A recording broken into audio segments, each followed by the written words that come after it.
The story opened with player Shin Sang-hyun being congratulated for having cleared the dungeon Ancient Dragon's Nest.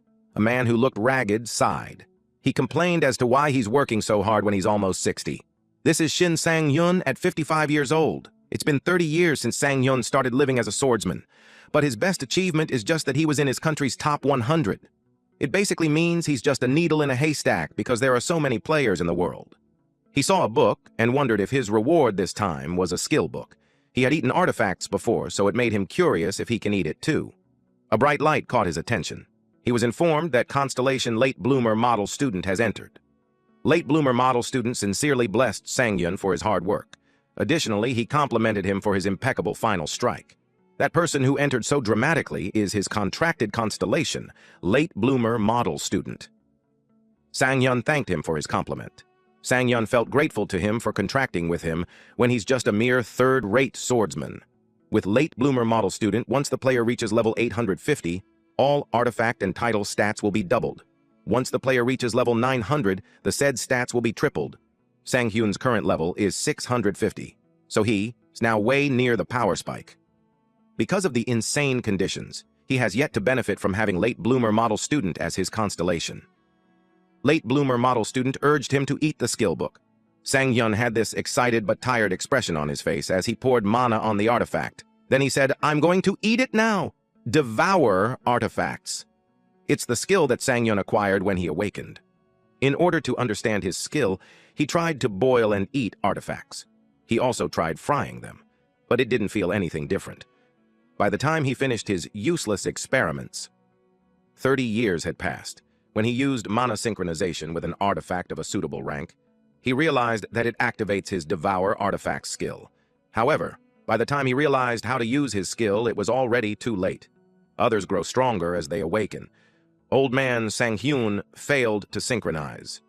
He watched the book and threw it since he got pissed. He complained how it didn't come with instructions or something. He couldn't believe that it was a skill book. Late Bloomer Model Student says that there is very limited information about that skill available, and apologizes for not being able to help. He suggested that since there's a lot of time, Sang-hyun should compromise once more and start mana synchronization again. The statement, "a lot of time," irked Sang-hyun. He was on the verge of tears since he doesn't have a lot of time given that he's almost 60.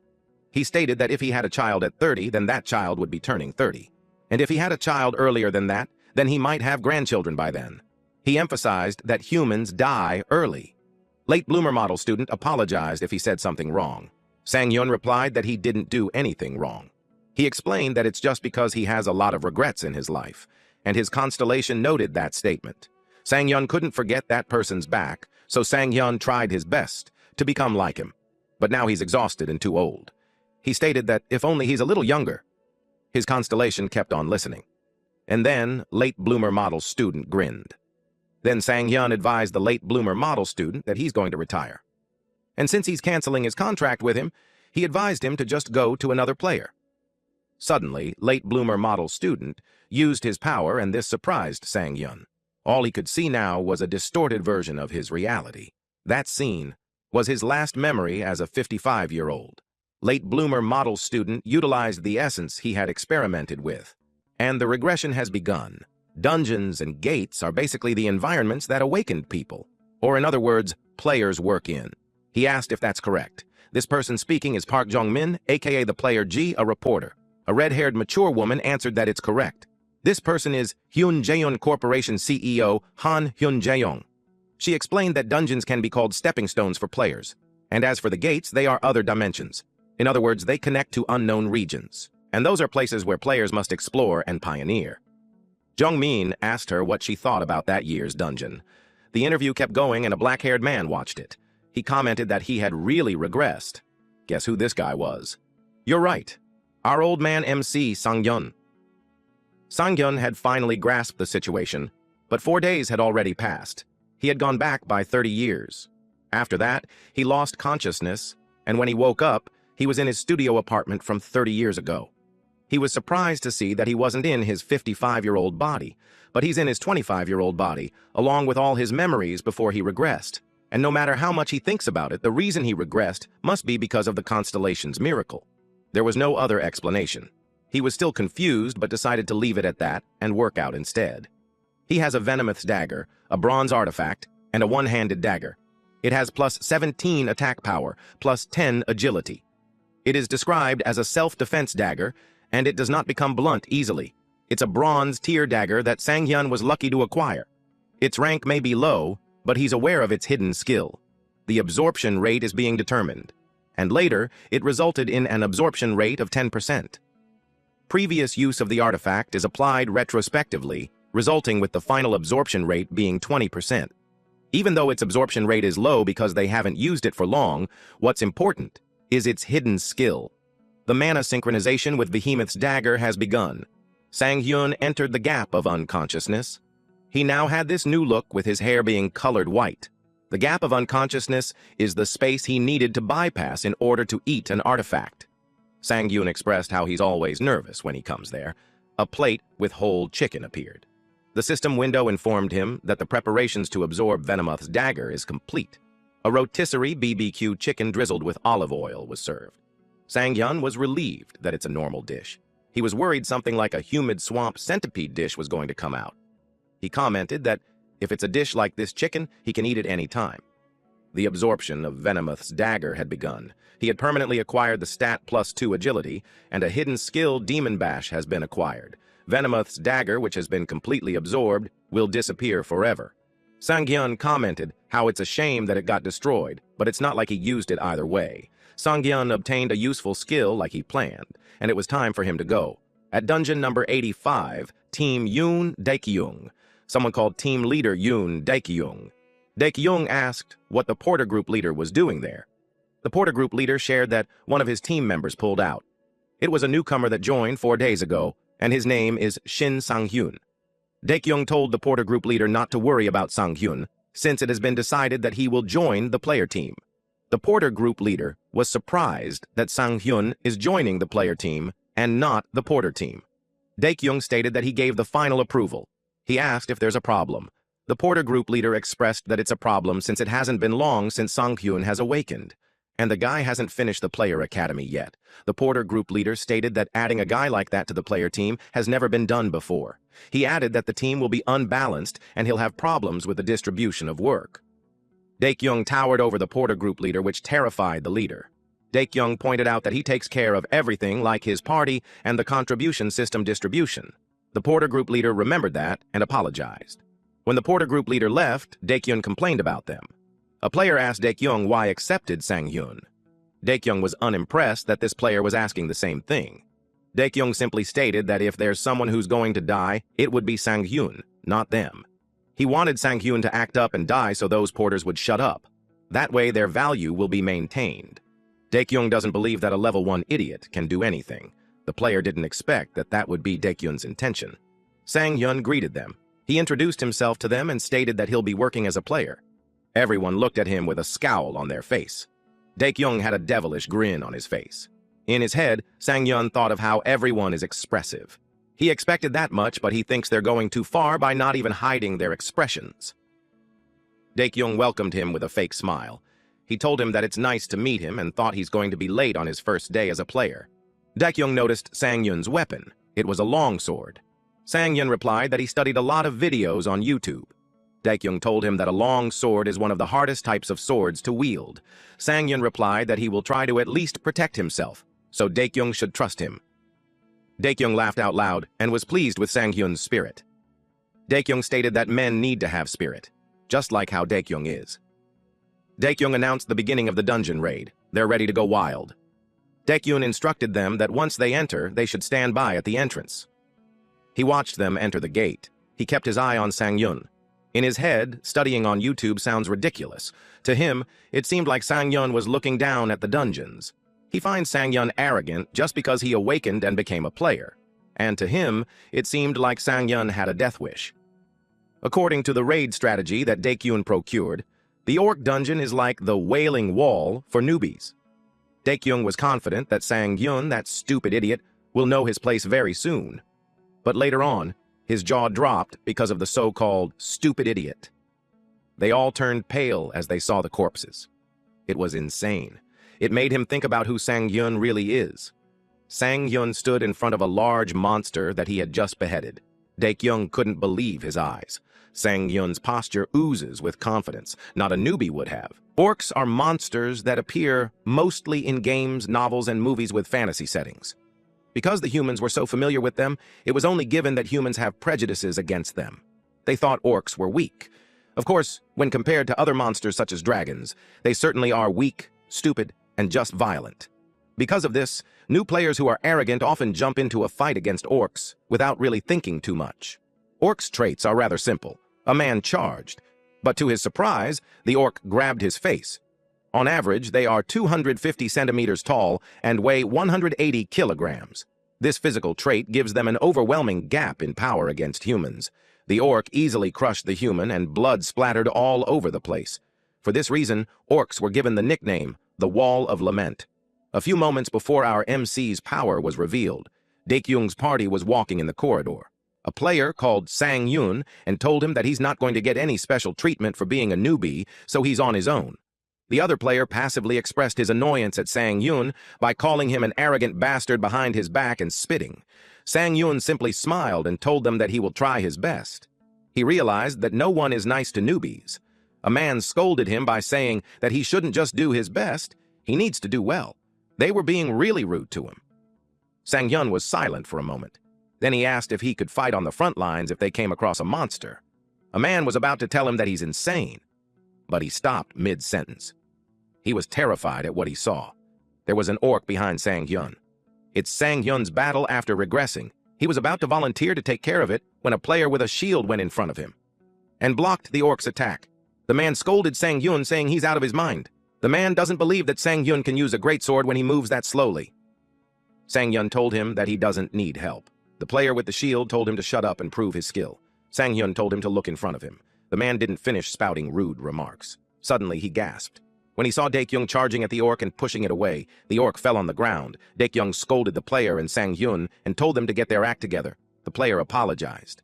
The other player was impressed with Dae-kyung's move. Dae-kyung told them to stay back as he takes care of the guy. The orc attacked, and Dae-kyung blocked it with his shield. He yelled that it was nothing. He stabbed the orc on the chest. The other players were impressed with his move. They asked if it was dead now. The orc made a loud noise while it grinned. Then it raised its axe. Dae-kyung almost got hit. Too bad his attack earlier didn't kill the orc. Sang-hyun just watched them.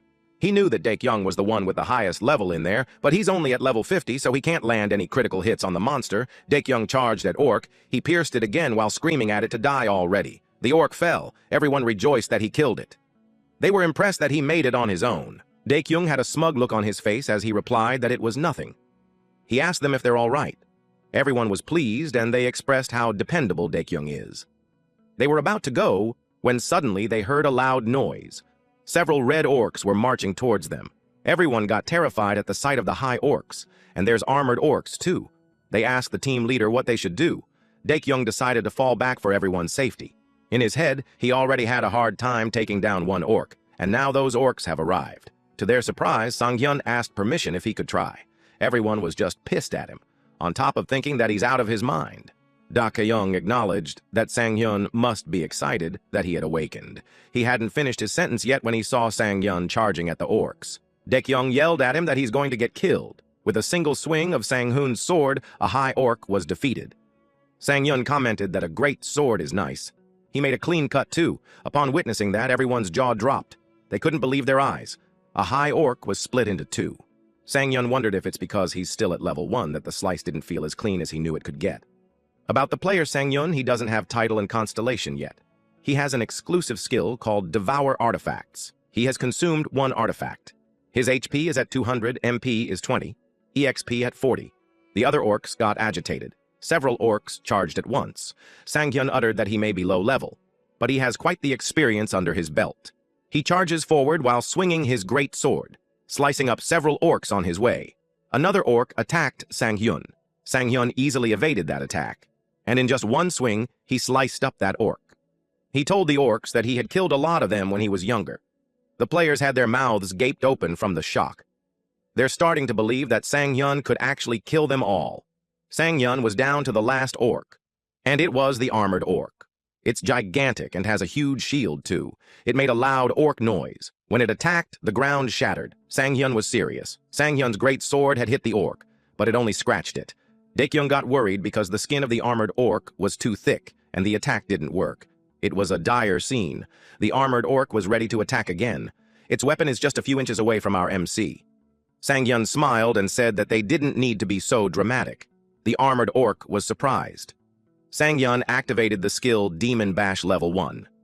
Demon Bash is a hidden skill which has 15 seconds cooldown against the same target. It hinders a target, either a monster or a human, for 2.0 seconds. The success rate and time of hindrance depends on the target's skill resistance level. Sang-hyun told the armored orc to just stay like that.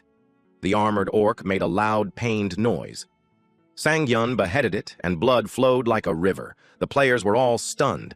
They couldn't believe what they had just seen. The corpses scattered in the area, leaving Sang-hyun the only one standing when he just awoke a few days ago. And the hindrance skill that he just used. It wasn't even ultra-short hindrance. Daekyung knew that even a named player's best was 1.5 seconds. They all think Sang-hyun is too skilled with the great sword. They started considering asking Sang-hyun on what kind of YouTube videos he watches. Daekyung couldn't get over that Sang-hyun used hindrance, against an armored orc too. It doesn't make sense to him since Sang-hyun just awakened only a few days ago. He wondered where he got that damned skill. The system congratulated Sang-hyun for leveling up. He had fulfilled the conditions for a title. He had been given the F-rank title, Fearless Immature Puppy. Fearless Immature Puppy is at F rank, and increases evasion by +5. Sang-hyun didn't really care about the level up, but the title is a bit unexpected. The system informed him that he has unused bonus stat points. He was required to choose which stat to raise by +1. Sang-hyun had already decided which state he would raise. I learned this too late in his last life, but the luck stat is directly related to skill hit rates and artifact drop rates. It's a necessity for him at the moment. The system informed him that his player's luck has increased. Daekyung asked him if he's really Shin Sang-hyun. Daekyung confirmed with him if the skill he just used was hindrance. He inquired where Sang-hyun learned that skill. In Sang-hyun's head, he answered that he just regressed and he's putting his skills to good use. He can't say that though, so he simply replied that he got it when he awakened. Daekyung was agitated and told him that it doesn't make sense. He told Sang-hyun not to avoid the question.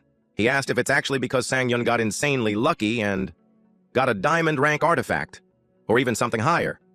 Daekyung was staring at Sang-hyun's sword when he said that. Sang-hyun offered his sword and asked Daekyung if he wanted to check it. Daekyung was surprised, but he accepted the gesture. He saw that it's a faded great sword, an ordinary artifact, a two-handed weapon with an attack power of +50. It is a normal great sword of normal design without any special abilities. Daekyung was surprised to know that it's really a regular great sword.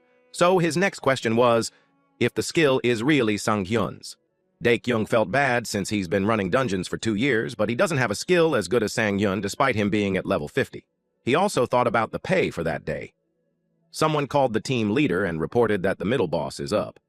Daekyung had a scowl in his face, but he replied that they'll get going. Daekyung told Sang-hyun that taking care of the minions became easy because of him, but he reminded him not to overstep too much. He told Sang-hyun that his nice skill isn't going to do anything against the demon orc that they will be fighting soon. Sang-hyun remembered the reason he returned to that party as soon as he regressed. Sang-hyun called the team leader. Daekyung expected him to say that he's scared, but Sang-hyun negotiated that if he kills the demon orc on his own, he wants the artifact. It's the reward for killing it. The party Sang-hyun chose to pay people according to their performance. The Crimson Stone is an artifact that can only be attained by defeating demon orcs. That being said, even after defeating hundreds of demon orcs, it is said to be difficult to obtain. Rather, its chances of dropping are extremely low. However, in Sang-hyun's past life, after their team failed to defeat the demon orc, they were lucky enough to see the Crimson Stone when another team was lucky enough to get their hands on it. Back then, Sang-hyun was all bruised up when he heard someone congratulating a captain. The captain was bald, had a round face and body, and he's holding the round Crimson Stone. The other players asked him how he managed to get it. He asked them if it would sell for a huge sum in the market. Someone is aware that it's one of the only artifacts with the delay skill. The captain told the player to stop talking so much because it felt like he's spitting. Back then, Sang-hyun was intrigued with the delay skill. That was the skill he desperately needed. So, at the present time, silence enveloped the room. Sang-yun brought up the topic that the party distributes based on contribution, so if he defeats the monster himself, he assumes that there would be no issues. Daekyung was quiet. It's important for Sang-yun to obtain the delay skill at that moment in preparation for the future events. However, most people would think badly of newbie players who are cocky like that. Sang-yun expected that no one would take him seriously. They asked him who he thought he was. They told him to get off on his high horse when he doesn't mean that much just because he killed a few orcs. Sang-yun told him to calm down. Daekyung told him to do as he pleased. The players were surprised with Daekyung's response, but Daekyung clarified that Sang-yun could do that only if they failed to defeat the boss. Only then can they enter the dungeon on their own and kill it himself. In Sang-yun's head, it was easier than he thought. Sang-yun confirmed if it meant that he'll be stepping out of the battle. Daekyung told him to do as he pleased. Then he started walking forward. The players hurried to catch up to him while telling him to wait for them. In Daekyung's head, that cocky bastard acts like he is the shit just because he has one broken skill. Daekyung told himself that he will make sure to clear the dungeon and shush Sang-yun. He pushed the door open while thinking that he will show Sang-yun that experience is what matters on the battlefield. Daekyung was surprised to see the inside. The system informed him that they had entered the room of the middle boss. The torches were lit up on both sides of the room, and at the center stood the middle boss, a bloodthirsty demon orc. He instructed everyone to prepare for battle. Although the monster looked intimidating, he had heard that it is easy to defeat. He ordered the players to circle around it and attack it from the rear. In Daekyung's mind, he won't let Sang-yun have the chance to solo play. Daekyung decided to take the lead. But in a blink of an eye, Daekyung was lying on the floor while his forehead was bleeding. He was dumbfounded as to what happened. Sang-yun was worried when Daekyung and the other players started running. His expression was funny when he thought that Daekyung and the others would just charge at it head-on. It's the reason why they failed back then, too. The players were scared and were backed into the corner. They knew if it kept up, they would die. Daekyung wondered why it was so strong. Even the previous high orc, too. He realized that he shouldn't have taken the advice he got from the markets. Daekyung ordered everyone to retreat, but then he saw Sang-yun, who smiled at him when he heard that. They think something is wrong with Sang-yun for still wanting to solo play. Regardless, Daekyung ordered everyone to retreat. Since it has low peripheral vision, they will make a break for it on its flank. Everyone was relieved to hear that order from Daekyung. Daekyung addressed Sang-hyun. He emphasized how he warned him already, and if he dies, he shouldn't hate him. Sang-hyun smiled and replied that Daekyung shouldn't worry about him. With conviction, Sang-hyun stated that he won't die. The demon orc charges at Sang-hyun. If they purely compare the stats of the demon orc and him, he would never be able to win. However, with all the experience Sang-hyun had gained, he slashed the demon orc. It growled loudly. The players stopped when they heard a clunk. It meant that Sang-hyun managed to deflect the axe. Sang-hyun expressed that his hand stings. It made him realize that deflecting the attacks is all he can do. The demon orc growled again. Sang-hyun set his eyes on the crimson stone chained on the demon orc's chest. It's been a while since he saw it. The reason why Sang-hyun is obsessed with the crimson stone is the special effect combining the delay skill and his own status skill, Demon Bash. It is hard to see how the 2-second stun that Demon Bash currently has can be improved considering it is pretty decent. However, with his proper skill, Devour Artifacts, he is able to combine the effects of the different skills, which gives him an idea to try and see what will happen if there is a skill that allows him to stack the stun effects of Demon Bash. That would be the ideal combination of skills, giving him an infinite stun. So, if he can get the delay skill, it is more than possible. He challenged the demon orc to come at him. The demon orc made a loud noise. Then it raises its axe and charges at Sang-yun. That's exactly what Sang-yun wanted. So, he can find the monster's weak spots. The demon orc's axe hit the ground. Demon Bash level 1 has been activated. The demon orc was stunned for 2.0 seconds. Daekyung couldn't believe that the skill worked on middle bosses. It's such a broken skill. Sang-yun knew that orcs are simple, but he expected more from the demon orc. But then Sang-yun was caught off guard. The demon orc had kicked him. He used his great sword to stop him from flying further backwards. Sang-yun admitted that he forgot about that. The demon orc has self-regeneration ability. The demon orc's self-regeneration ability has lifted the stun effects early. In order to stun it again, Sang-yun needed 15 more seconds, and it's why he needed delay. He decided that if he can't stun him, he will defeat him instead. The demon orc charges at him once again. To Sang-yun, defeating him was simple enough. Daekyung watched them, but the other player told him that they have to go at once. The player commented that Sang-yun's skill isn't even working. Daekyung asked why. Daekyung knew that the stun skill doesn't work, and there is a massive gap between the stats, so it's a puzzle to him on how Sangyun could still make a face like that. Daekyung questioned if he's truly a newbie player.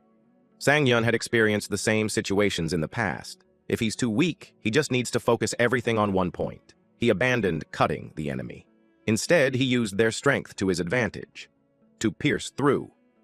Few moments later, lots of broken weapons could be seen. The system congratulated him for defeating the middle boss, Demon Orc. Sangyun had leveled up. He had obtained the E-rank Demon Hunter title. The title gives him health regeneration by 5-fold when facing middle bosses or above. Now Sangyun has 2 titles. He guessed that it's the benefits of being a solo player. He saw Daekyung and the other players marching towards him. They were all dumbfounded. In order to avoid situations like that, one thing came to Sangyun's mind. He acted like he almost died. Then he buttered up at the leader, saying that he would have been dead if not for the leader dealing that damage earlier. He convinced a player, and this player asked Daekyung when he would do damage like that. Daekyung was confused. Then it sank in.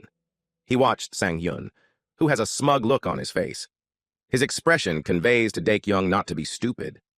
Daekyung saw the Crimson Stone. Daekyung interpreted Sangyun's message as to keep his promise. He mumbled to himself that it's his complete defeat. He announced to everyone to pay attention. Now that they have defeated the middle boss, they need to get ready for the final boss. They ascended the stairs with their morale being boosted. They still don't believe that the newbie managed to defeat that thing on his own. They wished for that stun skill too. But the other player told him it's useless, since it doesn't work on middle bosses.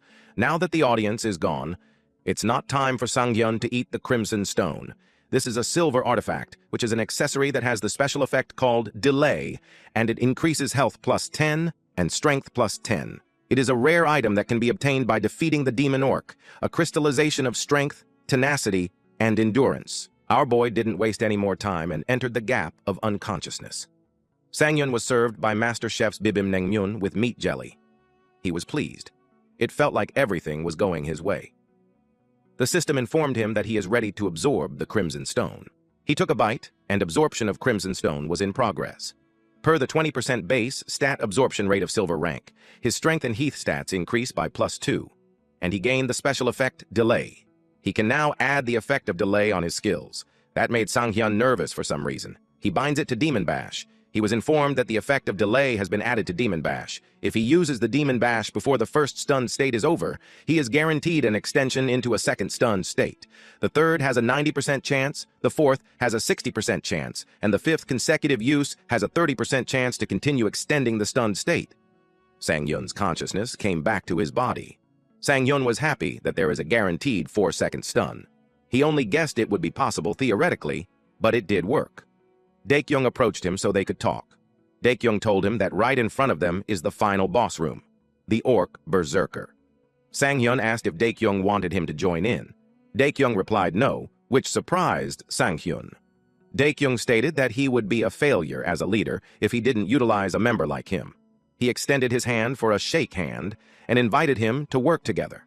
Sangyun clasped his hand with Daekyung, saying that his conditions are still the same.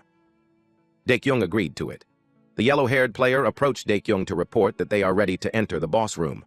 Daekyung replied that they should get going. He advised everyone to keep their guards up. The yellow-haired player had a scowl on his face. Sangyun noticed that and was confused by it. Daekyung boosted their morale by saying that it's the final stretch and afterwards they will go drinking. Sangyun wondered why the player glared at him. At dungeon number 85 final boss room. The final boss looked scary with its sharp, huge teeth and grim appearance. The final boss is called the Orc Berserker. It had long hair that covered its face. Daekyung told Sangyun that he will go in first. But Sangyun stepped forward and told him to stick with him. Sangyun's action shocked them. They advised against it. Sangyun knew that Orc Berserkers have lower skill resistance compared to Demon Orcs, so it should be easier to stun it if he attacks calmly. Sangyun expected not to have any problems. Orc Berserker charges forward. Sangyun thought about his words. Stick with me, and doubted that he ever said such words of confidence. When he was young, he was just scared all the time, and after he grew old, he struggled to stay alive. He doesn't want to live the same way again. He knew he needed to change. He's talking about his weak past and his future. And to do that, he needs to show and prove to everyone in there. Daekyung watches him and comments that he's a monster. Because Sang-yun displayed his overwhelming abilities. With just one slash, he was able to almost sever half of the boss monster's body. He yelled at them that the orc will be stunned for 4 seconds. Demon Bash Level 1 has been activated. He urged them to go in and nuke the orc berserker. The orc berserker was in pain. It was slashed all over its body. The system congratulated them for defeating the orc berserker. And they have cleared the dungeon called Altar of the Crimson Orc. The black-haired player with a shield commented that the dungeon was easy. Another player replied that stun made things easy. The porters wondered if Sang-yun had a personal porter already. One of them plans to ask him. But the other porter didn't like that, because he wanted to ask too. Seeing how fast they turned against each other made Sang-yun feel uncomfortable. The system informed him that he leveled up and obtained the D rank with Overwhelming Power title. This title makes his status effects last 10% longer. He commented that he's harvesting a lot of titles. He never got titles in his previous life, but still, it was nothing compared to a certain man. He's talking about Do Gyung-soo, the Ghost Blade, title collector, the complete sword.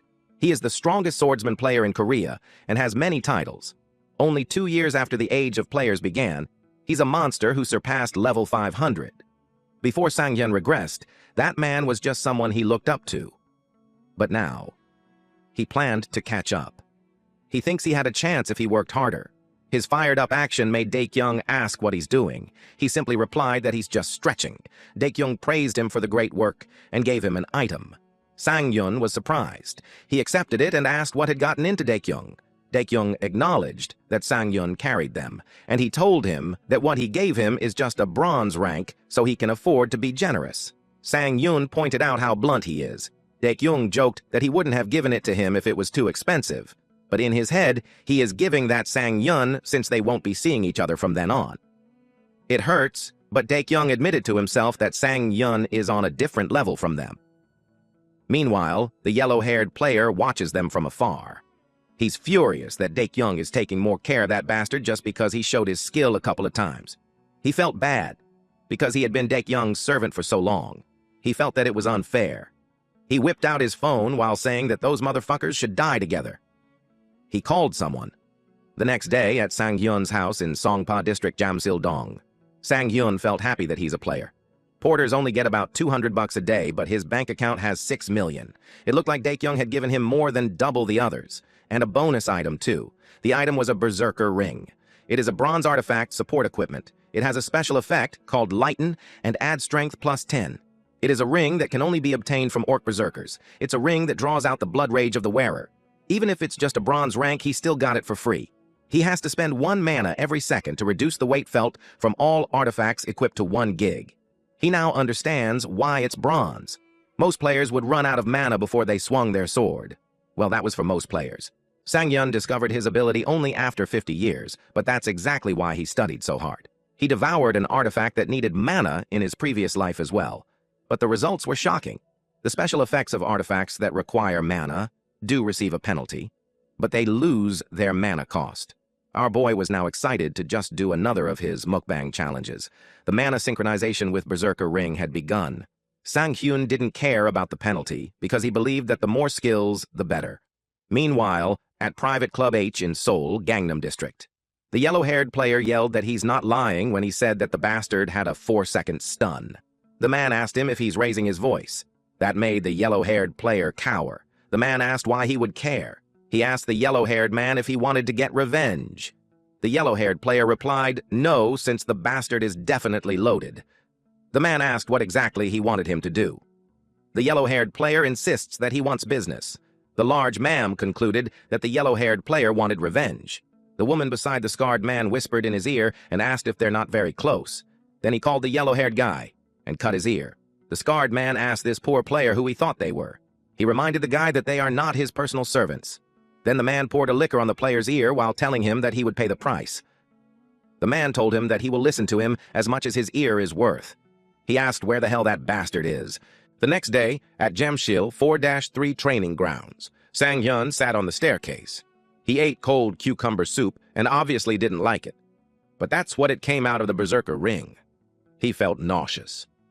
But he's optimistic. There's always light at the end of a dark tunnel. He made his sword twirl in the air effortlessly. The sword felt so much lighter. Lightweight is always active, and there's no cooldown.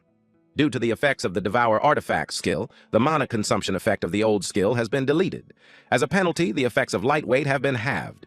The weight of all artifacts will be effectively 100 grams. Sangyun decided to settle for a great sword for the time being. He liked that passive effect. He checked his player info.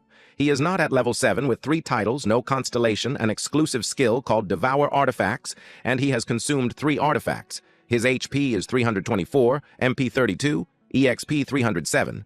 Then he also checked his status menu, and it showed 13 strength, 12 stamina, 12 dexterity, 10 mana, 16 luck, 15 evasions, 10 defense. He needs to start grabbing the attention of the constellations. Since a player can only have 1 constellation, he had to think about it carefully. If possible, he wants someone who goes well with his best stat, luck. But he knew he lacked the stats to grab the constellation's interest. So, all he can do for now is training. He now stands in front of 100 training dummies. The next thing we see is that the car drove fast. Sangyun came out of it and thought he was going to die. He realized that 3 straight days of training and long-distance driving was too much. But he did manage to gain a new skill, ambidextrous sword training, a passive skill for swordsmen. It increases his adaptability with all swords, excluding daggers and one-handed longswords. He is in front of dungeon number 101, a solo player exclusive dungeon. Sangyun knew that it would take him months of waiting in line just to enter a solo player dungeon. He was happy that he could drive to one. He noticed something. There was a black car nearby. He didn't expect them to follow him into the forest. He doesn't know what they want, but whatever it may be, he plans to take care of it in the dungeon. Several men entered. It was a group of men that the yellow-haired player talked to. Someone said that they are in a dungeon for solo players only. That surprised the man with a scarred eye. Sangyun was waiting for them by the side. He knew that there's no way they entered the wrong dungeon. "This is my spot," he said. The men asked him if he's a fucking idiot. Sangyun knew that they are no ordinary party. He told them that he won't report them if they just leave. He saw that the group doesn't have a healer of a mage. They discarded sustainability, something necessary for every dungeon clear, and formed a party composed exclusively of swordsmen and an archer. Sangyun is aware that they are a party who specializes in hunting humans, called the Hyena Pack. The large man commented that Sangyun thinks highly of himself. The other man called Sangyun an idiot because if he dies there, they won't even recover his body. In the past, they have been eradicated by the Players Association's constant surveillance. Sangyun replied that he's well aware of that. For parties like them, the archers are the hardest to deal with. The archer replied that they should wrap things up quickly. Sangyun stated that it's exactly what he wanted from them. If he needed to get rid of the bodies, there's no other place than inside the dungeon. That angered the large man. The man with a scarred eye stated that they do it the easy way. The large man replied that ripping Sangyun's mouth off is the easy way. Sangyun affirmed them by listening to their boss, then urged them not to waste his time so they should attack all at once. The large man uttered that Sangyun better shut his fucking mouth. He attacked him. Sangyun anticipated the attack. Sangyun thought that the statement survival of the fittest suits the dungeons well. Monsters are always after his life in dungeons, and within those same dungeons lie artifacts that people are after. Their life is always on the line. They die if they're weak, and there are no rules or laws when they're inside a dungeon. So they have to kill if they want to live. That's what Sangyun experienced in his past life, and it still applies to this age. As a result, everything that happens there is just self-defense. The large guy was down and he challenged the rest to come at him. This scene even looked like he took down 2 men, but in reality he just slashed him in half. The 3 ran as fast as they could. They planned to keep their distance from him and cover them while they got into their positions. The archer understood. He couldn't believe that Sangyun killed Sangho. Even if Sangho was an idiot, he's still at level 100, and their enemy had just awakened. Sangyun twirls his sword as he sets his eye on the archer. "Hey, where do you think you're going?" The archer released his arrows while screaming that Sangyun is a fucking monster. Sangyun moved and sliced the arrows. The archer couldn't believe it, and that was the last thing he saw. Then he was hit by the greatsword. The rest were shocked that Sangyun threw his greatsword for the kill. But they took that as an opening. Sangyun ran towards his sword. The enemy thought it was the perfect time to attack him since he doesn't have a weapon. The man with no left eye screamed at his colleague to attack at once. The sword had pierced the archer's chest. Sangyun is running towards the archer while the 2 enemies run towards him. Sangyun almost had his sword, but he noticed them. They attacked him at the same time. There was a blinding light, and it surprised the enemies. They didn't hit him, because Sang-Yun was balancing himself upside down using his sword as a stand. They called him insane. Sang-Yun pulled out his sword. The man was shocked that Juntae, the man without left eye, grabbed his head. Juntae moved the man to act his shield when Sang-Yun swung his sword. That was instant death for the meat shield. Sang-Yun realized that the group was organ dealers. Sang-Yun knew that there's just no way all of them are working together under the idea of trust. So he guessed that their goal was the awakening of the mana stones through the organ transplants. Sang-Yun revealed how he had seen many things in the past. Guntai asked what difference it would make if Sang-Yun had that knowledge. In the end, he'll just die at Juntae's hands. But Sang-Yun was calm, and he simply replied that he was just asking. Sang-Yun activated the Demon Bash level 1. Sang-Yun expressed that he thought they would bore him to death. Juntae was stunned for 4.4 seconds. Juntae was confused about how stunned he was. He remembers the small cuts he had on his fingers when he shielded himself using the other man. But he couldn't believe such a broken skill would exist. Sang-Yun announced that it was over. That made Juntae confused even more. He refused to die that way, especially when he's the one who always kills. He used to be friendly with the newcomers, and they would trust him, but in the end, he would kill them. Juntae was used to being the predator. Sang-Hyun asked him if he hadn't experienced it before. He probed if Juntae is scared now that it's his turn. Few moments later, blood stained the ground. Sang-Hyun wiped his sword while telling himself that he shouldn't get used to situations like that. Now he feels that there's no chance he'll get a constellation. Then he argues that it was self-defense. He glanced at the weapons on the ground and acquired all those artifacts, a really profitable loot. Sang-Yun wore his coat. He is now at level 10. He already consumed 11 artifacts. His HP increased to 400, MP 50, EXP 12. All his stats had increased too. He wished he could have avoided the situation, but based on results, he thinks it was worth it. He's glad that he didn't get fat from eating artifacts. Though, just based on the stats, he's basically as strong as players who have reached level 50. He commented that his growth rate is crazy. He checked his pocket and took out a ring. It is called the Recovery Ring. It uses 10 mana to cleanse any status abnormalities immediately. If used again within the next minute, the mana consumed will double. The large guy that charged at him in the beginning had that ring. It was unexpected. But then Sang-Hyun realized that if he had put his trust in his stun, he could have been fucked. He knew to be careful next time.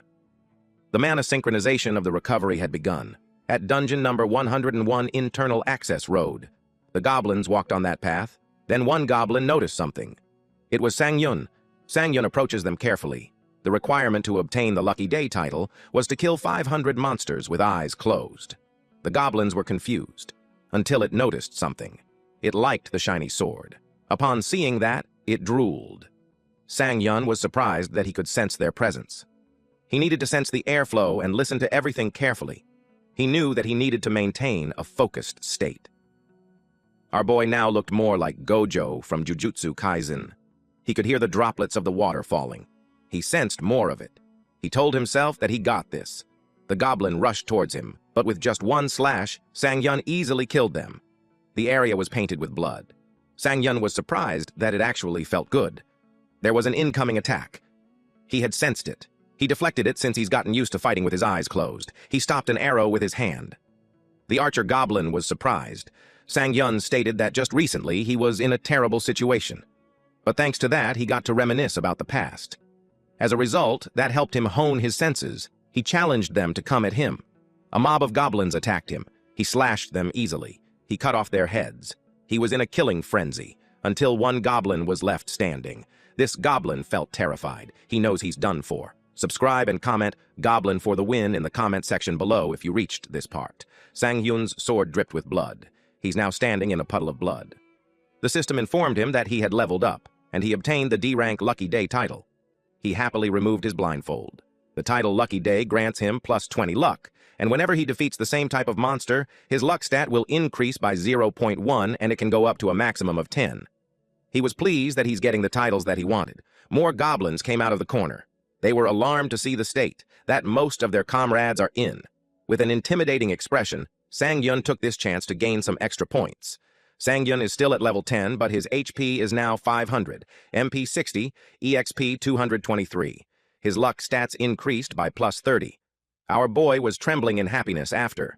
So much so that he laughs out loud, and it's because his luck stat increased just because of the title.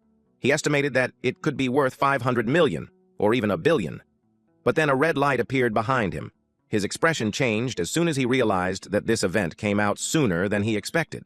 The system informed him that 3 constellations have come for him. There is the cleaner of a fallen dimension who asks if he has any interest in making others unlucky. The pilgrim of grand space is intrigued by his mysteriousness and is requesting a conversation. And the goddess of luck is smiling at him as she reaches her hand out. Sangyun thought it was quick. He asked them what they think about the little show that he puts on. Then, goddess of beauty approached him. I mean, goddess of luck. It made him wonder if he got too cocky. He's uncertain because he never experienced it in his past life. But he ought to be more confident. The goddess of luck smiled at him and expressed her interest in him.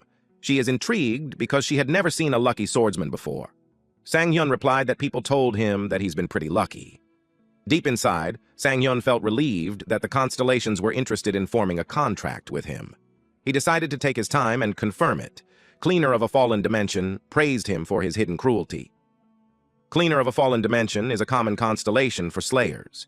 Sangyun wondered if he's interested because he killed all of those goblins in a short period of time. The pilgrim of grand space is curious about Sangyun's true intentions. Sangyun had no idea why he appeared, but he's certain that this constellation only appears to players who have the affinity to become a saint. If that's the case, Sangyun could only assume that he appeared because of the goddess of luck. He heard that she's pretty popular, even amongst the different constellations. In short, these guys are just simping over her. Goddess of luck then noticed him staring, and expressed that since she does not have any exclusive desires, even if Sangyun were to choose a different constellation, she promises that he can still contract with her at a later time. Sangyun remembered that it was an incredible merit. He thought about an archer who's able to hit his target even when shooting into empty space. With the blessings of the world, there was no need to worry about him running out of arrows. That is the Archer of Miracles. Hashimoto Yuki, or the Archer of Miracles, was given the greatest of praises among archers. Given his destructive powers and high luck stat, even though some people suspected that stories of his deeds were mere lies of hoaxes. In reality, it was thanks to his 2 constellation contracts.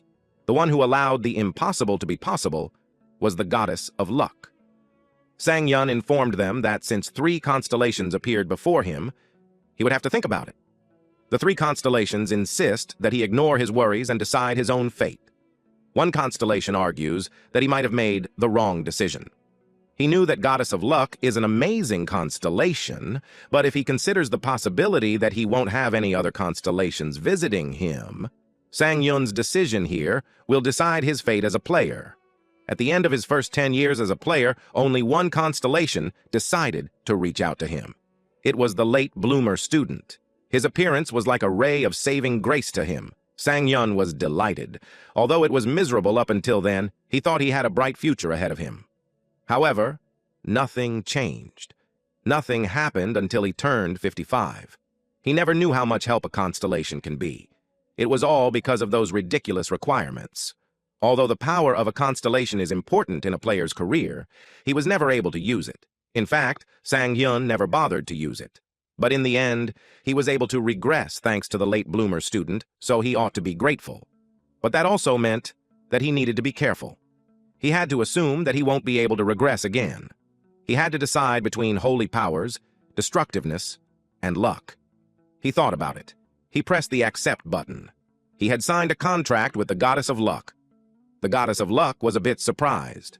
Sangyun was informed that even if he were to die, the player's contract with the constellation will be valid for 30 years. A being from another dimension carefully observes Sangyun and Goddess of Luck as they sign their contract. 15 friendly constellations are congratulating Sangyun on his contract and wished him the best. 3 hostile constellations, who are planning on forming a contract with Sangyun, have declared that they will do everything to stop his progress. His reaction was, "What the hell?" He was puzzled as to why so many of them are interested. He decided to let go of that. He extended his hand to the Goddess of Luck for a shake hand. The Goddess of Luck reached for his hand and praises him for his wise decision. Manhwa dealer also approves your decision, Sangyun. Great choice. Good job. Sangyun then glances at the screen and asked him for his wish. He has three options. A. All attack attempts will result in critical hit. B. Obtaining an artifact with a rank of unique or above will unlock its effect. C. He has a 100% chance to obtain an artifact from middle boss and boss monsters, even if their rank is low. Sangyun's jaw dropped. All of them are broken skills. The goddess of luck looked proud. And it's not over yet. Option D is that when he uses the points he can gain when he levels up, he can increase his stats by 2 with 1 point if he had invested in luck. The effect will be applied to all bonus points that have already been used. Receiving the 100% critical chance and a guaranteed artifact drop made Sangyun emotional. He knew it was all thanks to his hard work. Goddess of Luck inquired on what he will do with the other constellations' offer. Sangyun told the two that they can return now, and he will focus on his goddess. The Pilgrim of Grand Space said that he will wait for the next time that they will meet. Cleaner of a fallen dimension warns Sangyun as he will try his best to cut off his head. Meanwhile, the goddess looked like she's in a good mood. She praised him for standing his ground. With the effects from Goddess of Luck, he won't need to worry about the near future. Sangyun thought that there would be a better chance later. At the dungeon number 101 final boss room, Sangyun fought with a large hunter-like creature. The goddess looked worried. Sangyun was about to deal the final blow, but the final boss blocked his sword using the 2 axes. The final boss is consumed by greed, Goblin Lord. It unleashed an attack which pushed Sangyun backwards. Sangyun used his sword to steady his footing. The greed Goblin Lord made a loud noise. With that, Sangyun had been inflicted with status ailment, Overwhelm. Sangyun had been waiting for that. Although it's not as deadly as stun, it's able to forcibly reduce a target's motivation to fight. Sangyun used recovery. The final boss released an attack that shattered the ground, but it was left confused. Sangyun defended himself with his sword. Even though there are clear limitations to that skill, it's not able to completely stop the target from moving. He thought it would be useful when killing weaker mobs. Sangyun activated recovery. It was time for him to test his luck. Due to recovery, status ailment Overwhelm has been deactivated. The greed Goblin Lord knew he was doomed. Sangyun slashed its shoulder and activated Demon Bash. The Goblin Lord has been stunned for 2.0 seconds. Sangyun took note of those 2 seconds and stunned it for another 2 seconds. The effect of delay has been activated and the effect of stun has been extended by 2.0 seconds. Sangyun kept slashing. The boss's blood splattered. Sangyun was informed that the second effect of delay has a 90% chance of being activated and the effect of stun has been extended. He was impressed that the second time worked too. The terror made the final boss squeak. The Goblin Lord stood there. Sangyun looked exhausted. Eventually, the greed Goblin Lord fell. Sangyun was congratulated for clearing the suffocating Goblin Swamp dungeon, and he also leveled up. He had obtained the D-rank title, Don't Touch Me. Sangyun was relieved that it was finally over. The D-rank title, Don't Touch Me, gives him plus 30 luck, plus 10 evasion, and an additional effect of strengthening one of his skills. The player system will apply buffs accordingly. He thought about it. First, there were those thugs who followed him, and now the dungeon. It's almost like he's pushing his body too much. Thank God he's young. The Goddess of Luck mentioned that he must have some pretty good luck if he was able to do everything he did that day.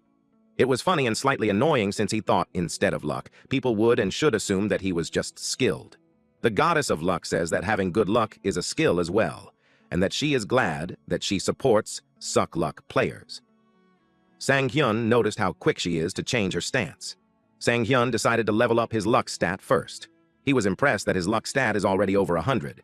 Once one stat is over 100, any related effects receive a 10% additional bonus. For example, his evasion stat increases his evasion rate, and his luck stat increases artifact drops rates.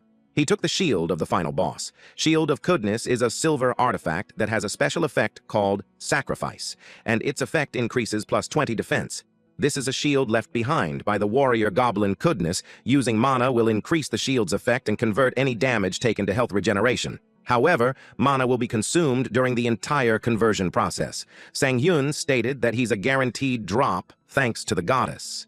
It made him wonder if increasing his luck stat increases the rank of the artifact drops. Mana synchronization with Shield of Goodness has begun. The goddess hugged him in delight. He knew she would be bothersome compared to the late bloomer model student. Few hours later, at the quest area near Jamsil Station, a receptionist told him no. Sang-yun told her that he understands her, but he has his own thoughts in his mind. The receptionist told him to rethink the idea. She expressed how the volume of body she looked at that day, but Sang-yun won't let that stop him. 2 hours ago at Honam Expressway, he was worried since it was a shield that the goblin used, but he's glad that he only got rice and kimchi. His car started to sound funny. He wondered what's going on. All the warning lights lit up. It made him think that he might need to get a new car. The car is one thing, but he also needs to move soon. Being at an awkward level, he's statistically more likely to be involved in more crimes, and he can't keep living in constant fear. It will be easier for him to live in a player town where constant surveillance is present. And with all the artifacts, he would need to think about buying used equipment to make the process easier. It made him lost in thought, because for all of that, he needs money. He needs a lot of money, and at present there is only one place where he can make that much money. The system was created alongside the age of players. With its appearance came quests and an organization that manages those quests, the Players Association. In a system controlled by the Players Association, he can do it. Sang-yun was determined to do it. With that, he's off to Quest Arena.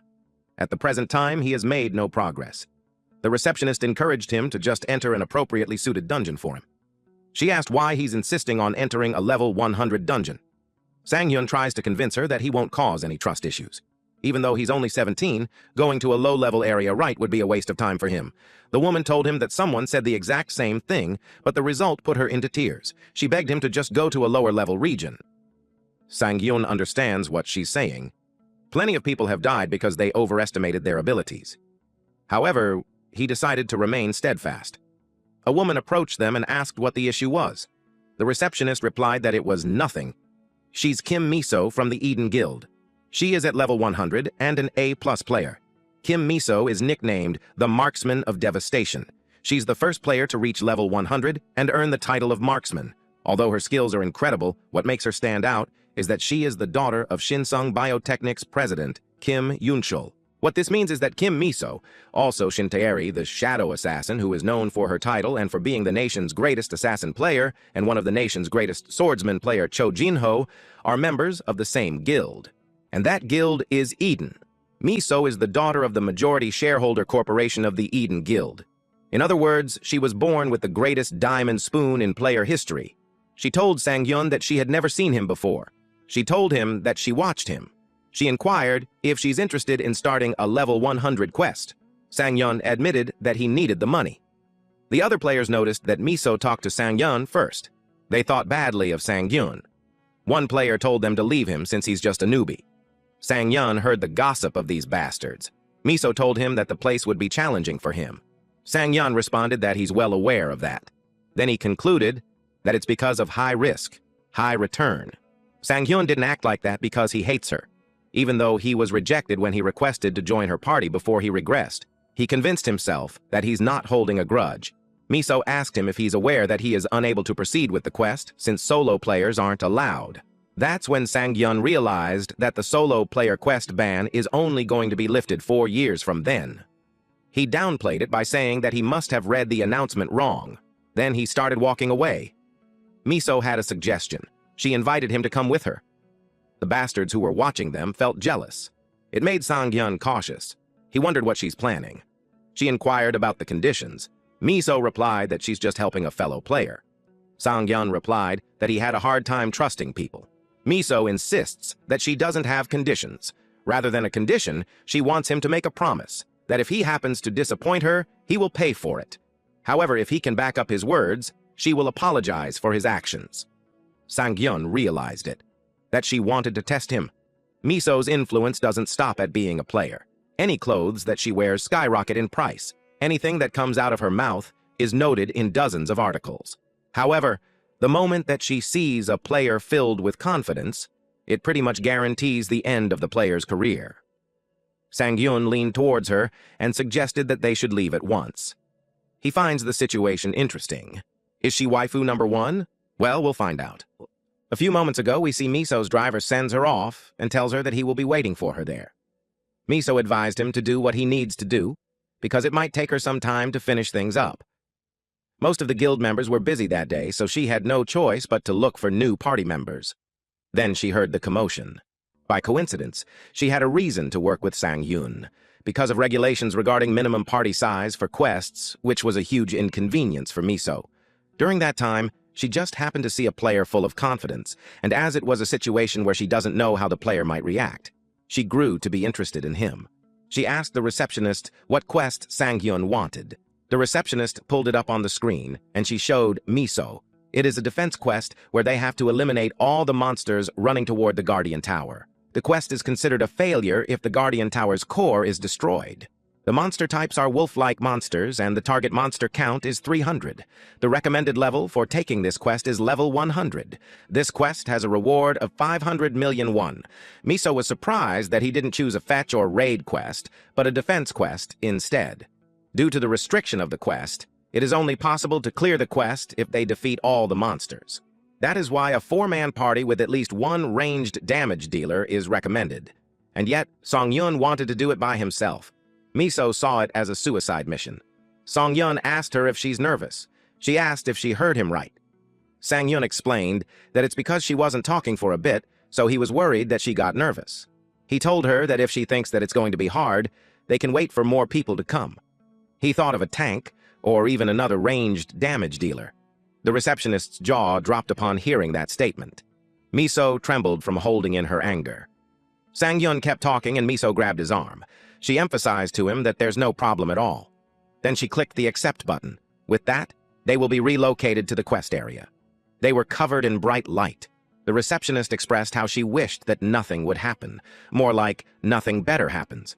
The bastards continued to gossip if they will succeed. They couldn't believe that a level 17 newbie cleared a level 100 dungeon. One player noticed that Miso might have something in her mind. She's the youngest player to be ranked A+ after all. They knew she wasn't stupid. Then they talked about the new ranking system that the Players Association created. It was created because it was hard to determine how strong a player is based on their level. There are 2 criteria in getting their rank.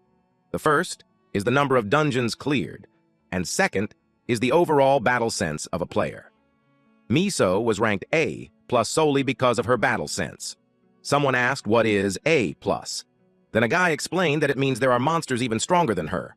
One guy uttered that it's not what is important. The other man was confused as to what it was, and the guy replied that it's simply that newbie going in with Miso. They all felt jealous of this lucky guy. At the defense quest, the Age of the Night and Wolves, Waifu number 1 held her bow and arrow. She knew that she needed to take responsibility for her words. She decided to do her best to help him if anything dangerous happens to him. Sang-Yun glanced at her. Miso hoped he took this chance to learn his lesson. 30 minutes ago, Miso asked him what he just said. Sang-Yun reiterated that she doesn't need to get involved unless he asks for her help. He told her that as long as she focuses on supporting him, he promises to give him 5% of the cut. Miso realized she wasn't hearing things. Sang-Yun told her that a 5% cut for supporting him should be a pretty good deal. She asked him if he thought that she said that because of his terms. She corrected him by saying that there's no way that he can handle that quest, especially when there are at least 300 of them. 300! She added that the quest is already difficult even for a level 100 like her. She noticed his expression. Sang-Yun told her to wait and see. She let out a sigh and agreed. But she renegotiated that she gets a 1% cut increase for every monster that he missed, and he won't get anything if he loses 95 of those monsters. The monster appeared. It growled fiercely. Sang-Yun told Miso that it won't ever happen, because he plans to take care of them all. The monsters attacked him. Miso was confused. Sang-Yun swiftly slashed the monsters. After killing a few of them, he swung his sword to get the blood off. Sang-Yun commented that the monsters made some pretty pleasant sounds when they died. Miso started thinking that he wasn't just an ordinary arrogant player. She saw that there were no flaws to his strikes. His stance emphasizes his superior reach. This is what Jinho, a warrior who played in her guild, talked about. A perfect balance of offense and defense. And on top of that, Sang-Yun avoids any pointless movements and slays multiple enemies with each strike. But she knew that he still had a lot to improve, and there were just too many of those monsters. She thought that they're not monsters that an ordinary level 17 player can handle. But seeing the grin on Sang-Yun's face, she doubted her belief. Then she noticed that something was off from the start. She saw the monster's behavior. Sang-yun activated the Demon Bash skill. The monsters are motionless. She wondered if he used stun. Her excitement made her lose balance. Meanwhile, our boy was still busy fighting the wolves. Miso was on the edge of the wall and almost fell. She argues that anybody could tell that Sang-hyun just used stun. Even though he's being conservative, it looked like it lasted for 4 seconds. If it did, it would mean that his stun lasted longer than Jinho. If that's the case, he'll have more than enough time and resources to defeat all those monsters. It made me so curious on who he truly is. Sang-yun noticed something. The normal wolf-type monsters were being ripped apart. They were thrown in the air as if something bumped into them. Sang-yun uttered, "There you were." He's talking about the black wolf. It growled loudly. Sang-yun had never faced this in the past. He wondered why he felt a sense of nostalgia from seeing it. Due to the black wolf, Sang-yun is currently under the effect of debuff and stun. He was surprised that it used the same skill as his. Then the black wolf released lightning towards Miso, who was on the rooftop of a tall building. She was safe because of a barrier. It is due to her current artifact, so she's saved from debuff and stun. She just remembered that the black wolf used stun too. She felt ashamed that she's there trying to criticize Sang-hyun when he's in danger. She pulled her bow back. She assumed that Sang-hyun has a way to activate stun on his enemies. But for him to have a method to undo the effect, especially for someone at his level, Miso thought that it was unlikely. Sang-hyun activated recovery, and the effect of debuff and stun has been deactivated. He charged forward. Miso couldn't believe it was possible. A nearly perfect swordsman's stance and an extremely long stun. On top of that, he has the ability to deactivate debuffs. All this when he's only a level 17 player. Unbelievable. Sang-hyun asked the Black Wolf if he's surprised. Sang-hyun understood that it made sense, since the prey, who should have been affected by the stun, suddenly started moving again, and in that short moment of panic from the Black Wolf, Sang-hyun stabbed it. It gave him the chance to seal the deal. The Black Wolf made a cute kyang sound upon realizing that it was doomed. It was like this monster was affected by a stun. Sang-hyun emerged from its tail and complained that the blood got all over his clothes. He thought he would get away if he slid under the Black Wolf. Since he's already dirty, Sang-hyun decided to have some fun. Miso watched him from the top of the building. She looked impressed and baffled as to who the hell is that guy. Sang-hyun sat on the corpse of the giant wolf. At this point, he had defeated 299 out of 300 monsters. The system notified him that he had leveled up. With that, he obtained the D-rank title, No Fear. With that title, any status debuffs caused by wolf-like monsters are ignored. However, boss monsters are exempt from this. He glanced behind him to check Miso on top of the roof. He grinned as he realized that she's starting to see his skills. He could tell that she was full of contempt just watching him clear the stage. That made him decide to keep putting on a show and being the finale. A large wolf growled. It was the final boss, Full Moon Wolf Lord. It let out a powerful punch. He remembered that irregular attacks are its specialty. It was confused when Sang-hyun jumped high. He told the wolf that in 30 years, all its attack patterns will be analyzed. He slashed it since he knew every move that it would make. The system notified him that due to the Lord's skill resistance, Demon Bash has not been activated. It was the first time it didn't work, and it must be the final boss's perk. Miso commented that Sang-hyun was insane. She noticed how there aren't just a handful of things to note about him, and not only does he have a method to deactivate the stun debuff, but he's also capable of handling that heavy-looking sword as if it's a feather. The Wolf Lord growled loudly. It tried to bite him but missed. It glared at him and growled. He deflected its paw with his sword. Then the Wolf Lord got confused. Miso noted that he's also aware of every irregular move pattern of the Wolf Lord. Sang-hyun was aware of everything, especially when he had done that countless times.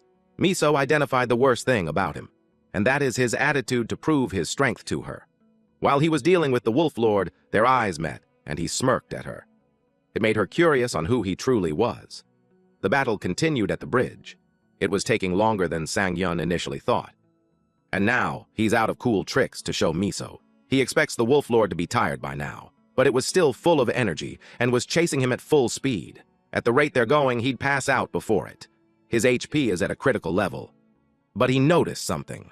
It was a familiar pattern. where the Wolf Lord used his strong attack as bait for a counter so that he can go for a piercing attack. It was the signature attack pattern of the Wolf Lord that took the lives of countless players. And although he hadn't used one of his techniques in combat yet, he was now desperate. He cut off the wolf's arm. But the Wolf Lord raised its other arm. Miso turned pale as she witnessed Sang-yun being clawed by it. She fell on her knees, and tears pooled on her eyes. She called herself an idiot. She realized that she doesn't have the right to call herself a player. She realized that even if Sang-yun has shown incredible feats of strength, she let her guard down and allowed it to happen. She apologized to him. To her surprise, a bright light suddenly appeared. The system notified that the shield of Kudness has crumbled into a pile of ashes and was lost forever. Then, the special effect, Sacrifice, had been obtained. Sacrifice bestows healing and has a 30 seconds cooldown. With it, all damage dealt to a specific body part is converted into healing. If the damage dealt exceeds the player's total HP, the player will regain health equal to their max HP. Sang-yun found out about this conditional healing skill earlier. The system prompted him to pick a body part to apply Sacrifice on. The system showed him points in the body. He couldn't believe it was that specific. Now he had to choose between 16 body parts. Thinking logically, choosing his rear side would be safer. But since the back is divided into 4 parts, he thinks it was too inefficient. So to him, it made much more sense to select the front part of his body. And it worked. Due to Sacrifice, he has regained his max HP. Even if he missed even a little, he would have died. But it was unfortunate for the Wolf Lord. With that, Sang-yun's worries were taken care of both at the same time. Demon Bash Level 1 has been activated. He didn't expect that when he cut off the right arm, it would break through the Wolf Lord's resistance, causing it to be stunned. At this point, Sang-yun pushed his luck. Later on, Miso stood in a pool of blood. The Wolf Lord was defeated when Sang-yun's stun worked on his 3rd try. But it was still good enough. He saw Miso approach him. She stared back at him. She sighed and told him that he should have informed her that he had a healing skill. She really thought he was gone. It made her ask him if he's living a second life or something, since he knew all of the Wolf Lord's attack patterns. She shared that she met countless players before, but she thinks that he's the first to baffle her that way. She was about to conclude what she's saying, but when she saw his expression, it made her stop mid-sentence. Sang-yun asked her, "As if what?" Miso got distracted with the pressure in the area. Then she continued her sentence that it was as if she's watching a rancor. Sang-yun was nervous since he thought she was going to say that he regressed, but he was nervous for nothing. It made sense to him that an ordinary player wouldn't be able to think that far ahead. She asked him if he's going to finish off the Wolf Lord. He forgot about it. The Wolf Lord gave a low growl. He told it that he would kill it at once. After that, he obtained the C-rank title, Face Off. He checked his stats. He read that when the target is in an isolated state where there is no backup within 5 meters of its radius, Face Off will activate and increase all of his stats by 20%. Once the target is no longer isolated, the effects of the title will disappear. He was happy that his first C-rank title is a specialized one for one-on-one combat. Miso could tell that he just received the title. It made him ask if she had cleared the stage before. She replied that she soloed it, but she felt guilty and admitted that she only managed to do it because of her artifact. He replied that getting the right artifacts also requires skills. She thanked him for the compliment, but she couldn't tell him that the artifact she has costs more than 200 billion won, and comparing herself to a person like someone who just used an ordinary greatsword felt off. She changed the topic by suggesting that he test out the effects of his new title. He asked her what she meant. The title, Face Off, has been activated. The system notified him that there is no else within a 5-meter radius from the target, except for him, so the effects have been activated. He canceled its effects. Then Miso informed him that she had to head out first since she needed to call her porters to help move all of their loot. Since loot drops and monster parts are part of the quest rewards, calling a porter is the next logical step. He could tell that he made a good impression on her since he did all the work. Miso remembered to tell him that she'll give him a 5% cut of the quest rewards. He didn't expect that. He thinks it's unfair to her. She replied that it's fine, so he should accept her offer, especially when she believes that there will be plenty of chances for them to work together again. She urged him to think of it as an investment. He realized how cunning she is, and he can't really put his guard down around her, now that he's all alone. It was time for him to check his long-awaited reward. It was a blue moonstone, a platinum artifact. It has the special effect called the Age of Dogs and Wolves and gives plus 100 health, plus 100 mana, plus 50 luck. It is a precious stone that's imbued with the beliefs of the Silver Wolf clan that worship the blue moon. He was so happy. He celebrated finally having a platinum rank artifact. A platinum artifact will easily fetch over 1 billion won, and with it, he'll be able to afford an apartment in Seoul. The goddess of luck asked if he believes in her now after feeling the sensation of winning in life. He questioned why she would thank him when it was his own luck that got him there. The one with the ripped lips raised objections about the goddess's luck. The player system has proposed to banish the goddess of luck. The goddess of luck has requested the constellations connected to the player system to vote on the matter. The vote to banish the one with ripped lips started. Eventually, they had a unanimous decision that the one with ripped lips can no longer operate as a constellation. Sang-hyun wondered if that was okay. Going back to his business, he expects to absorb 40% of the platinum artifact, and its special effect called Age of Dogs and Wolves has no cooldown. While the moon is up within the dungeon, the user's health recovery and regeneration rate will increase by 5 times. Also, regardless of whether the moon is up or not, any dog or wolf-related monsters will be permanently stunned when faced with the user in possession of the blue moonstone. In other words, he'd be basically invincible against those dogs under a full moon.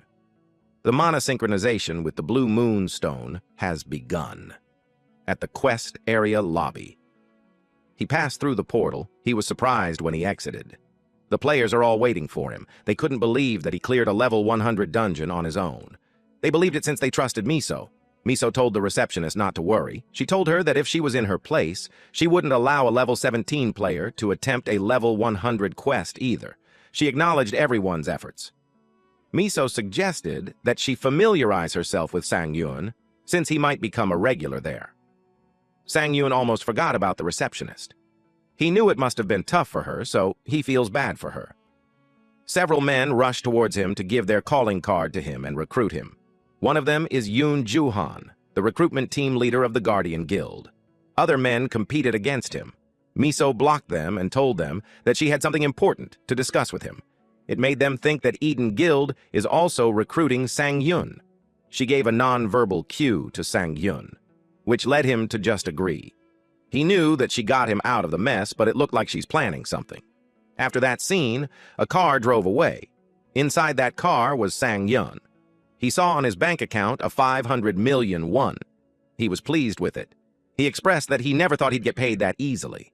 Miso replied that it was all thanks to their A-rank porters, but her influence also played a part. He thanked her for everything. Miso called her driver. The car switched to secret mode. Sang-hyun expected that there's always hidden intentions behind acts of kindness. Miso gets on business. She invited him to Eden Guild. He was caught off guard on how straightforward she was. She was confident in her guild, especially when other players called it paradise. She's confident that he won't regret it. Sang-hyun expected this situation. Before he regressed, he was just a regular member of a small-time guild. Back then, that sense of belonging gave him some sort of comfort. It was a small guild that took in a talentless player like him who had nowhere to go. He felt warm and nice there, until the incident where they were all killed happened. He also knew that no matter how good the infrastructure is, at the pace he's going, a guild would just shackle him. So, it was best for him to go solo. He was about to decline her when she cut him off by asking if he's planning to start a solo guild. That made him shut up. He couldn't help but acknowledge how sharp Miso is.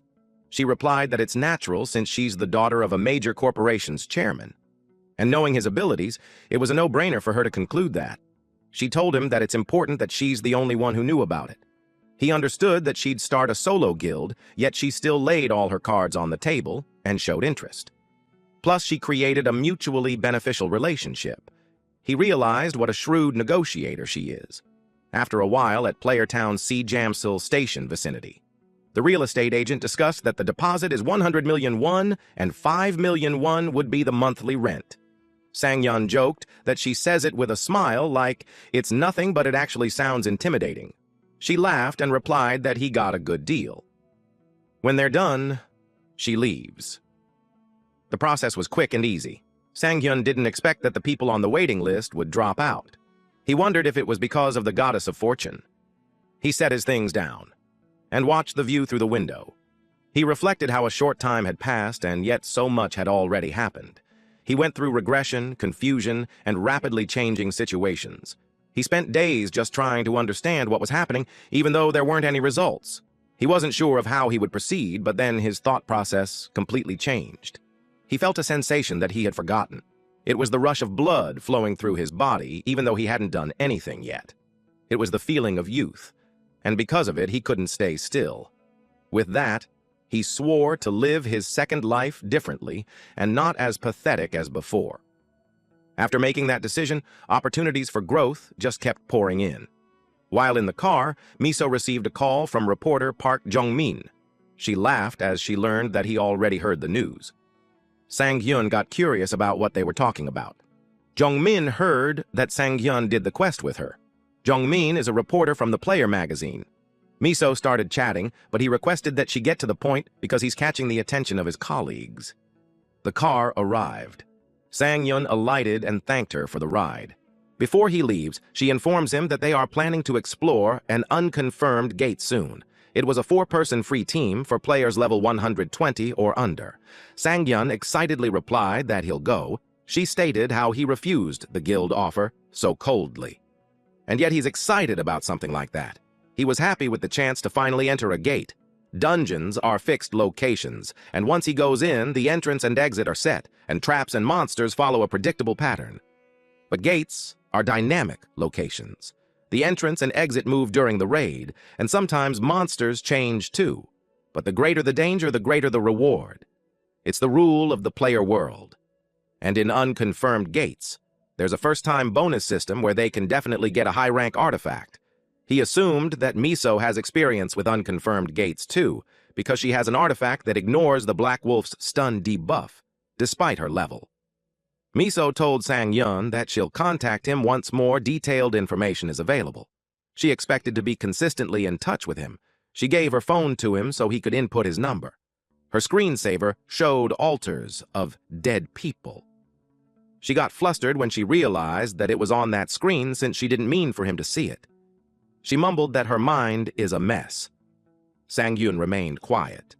He realized that she must have situations going on, but it was natural because there's barely any player who doesn't. In his case, he has a past that he can never talk about openly. He couldn't fathom what would happen if someone knew that he regressed. He thought about Late Bloomer. It made him curious about what he's doing now. He had grown attached to him since they had been together for several years. He wished he could see him again. Meanwhile, at the Eden Guild VIP room, Miso sat there while fiddling on her phone. The man across from her uttered that he wished they could chat over coffee, but she was just busy with her phone. He asked if she's waiting for someone to contact her. She replied that she's messaging Sang-yeon since they are preparing to enter a gate together. The man teased her that she really liked him. She yelled that it was nothing like that. The man knew Sang-yeon as the person who can maintain stun even longer than him, and the person who coldly turned down her offer. Miso suggested that he should start worrying about himself. The man questioned why. Miso replied that Sang-yeon's swordsmanship was quite impressive. She thinks it was better than him. He laughed it off and told her that she's taking it too far. The man stated that comparing Sang-yeon to him is too much. This person is Jo Jin-ho, a level 700 rank S player of Eden Guild, at Jamshil Training Ground 4-3. Sang-yeon received a call from Miso. She wanted to talk about the recent gate appearance. He didn't expect that there would already be an update. She told him that she received news that there was an unconfirmed gate near Chunni Station on Line 7, about 500 meters northwest of it. It seemed like all the regions to the middle checkpoint had been investigated, so she sent him information regarding the intersections. He told her to wait as he took a look at it. He opened his phone. It had details about the mid-boss of the gate, which is the Dog of Hell, Cerberus. The projected raid level is 100, and its main characteristics include having 3 heads and the ability to project heat. He was happy to see that a dog showed up right after he got his skills, too. He didn't expect to have the chance to test his skill this soon. The skill age of the Knight and Wolves is a passive skill with no cooldown. While the moon is up inside the dungeon, the user's health, recovery, and regeneration speed will increase 5-fold. Regardless of whether the moon is up or not, any dog or wolf-like monster will be permanently stunned when faced with the user in possession of the blue moonstone. When the moon is up, all dog and wolf-like monsters are unable to attack the user. Sang-yun thanked Miso for the details and told her that he'll call her soon. The man in front of him teased him for acting that way even though he called him there. Sang-hyun apologized to this man, whom he called Captain. The man laughed and admitted that he was just joking.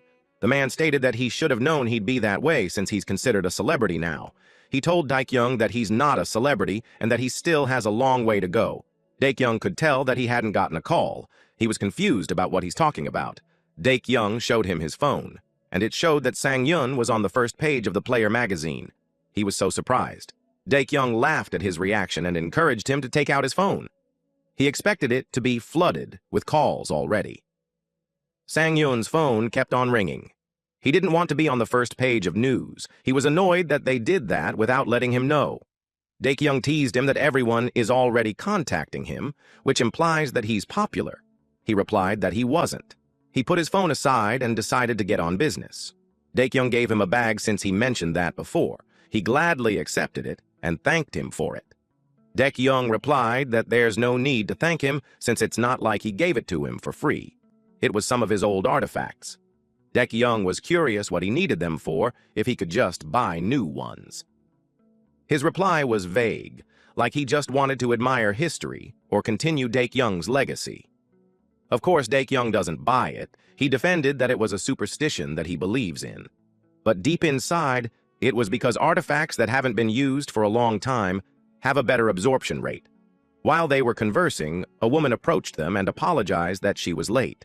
She informed them that she had trouble finding a parking lot.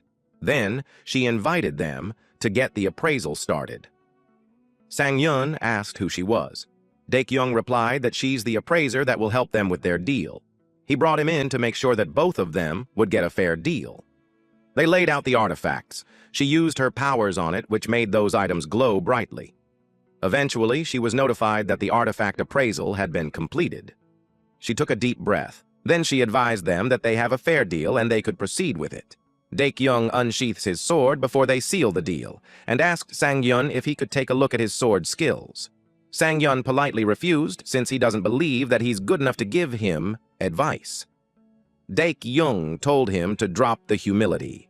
He told him that after everything that they have gone through, he's not stupid enough to not notice that he is above him. He added that he's not arrogant enough to take advice or two from others either.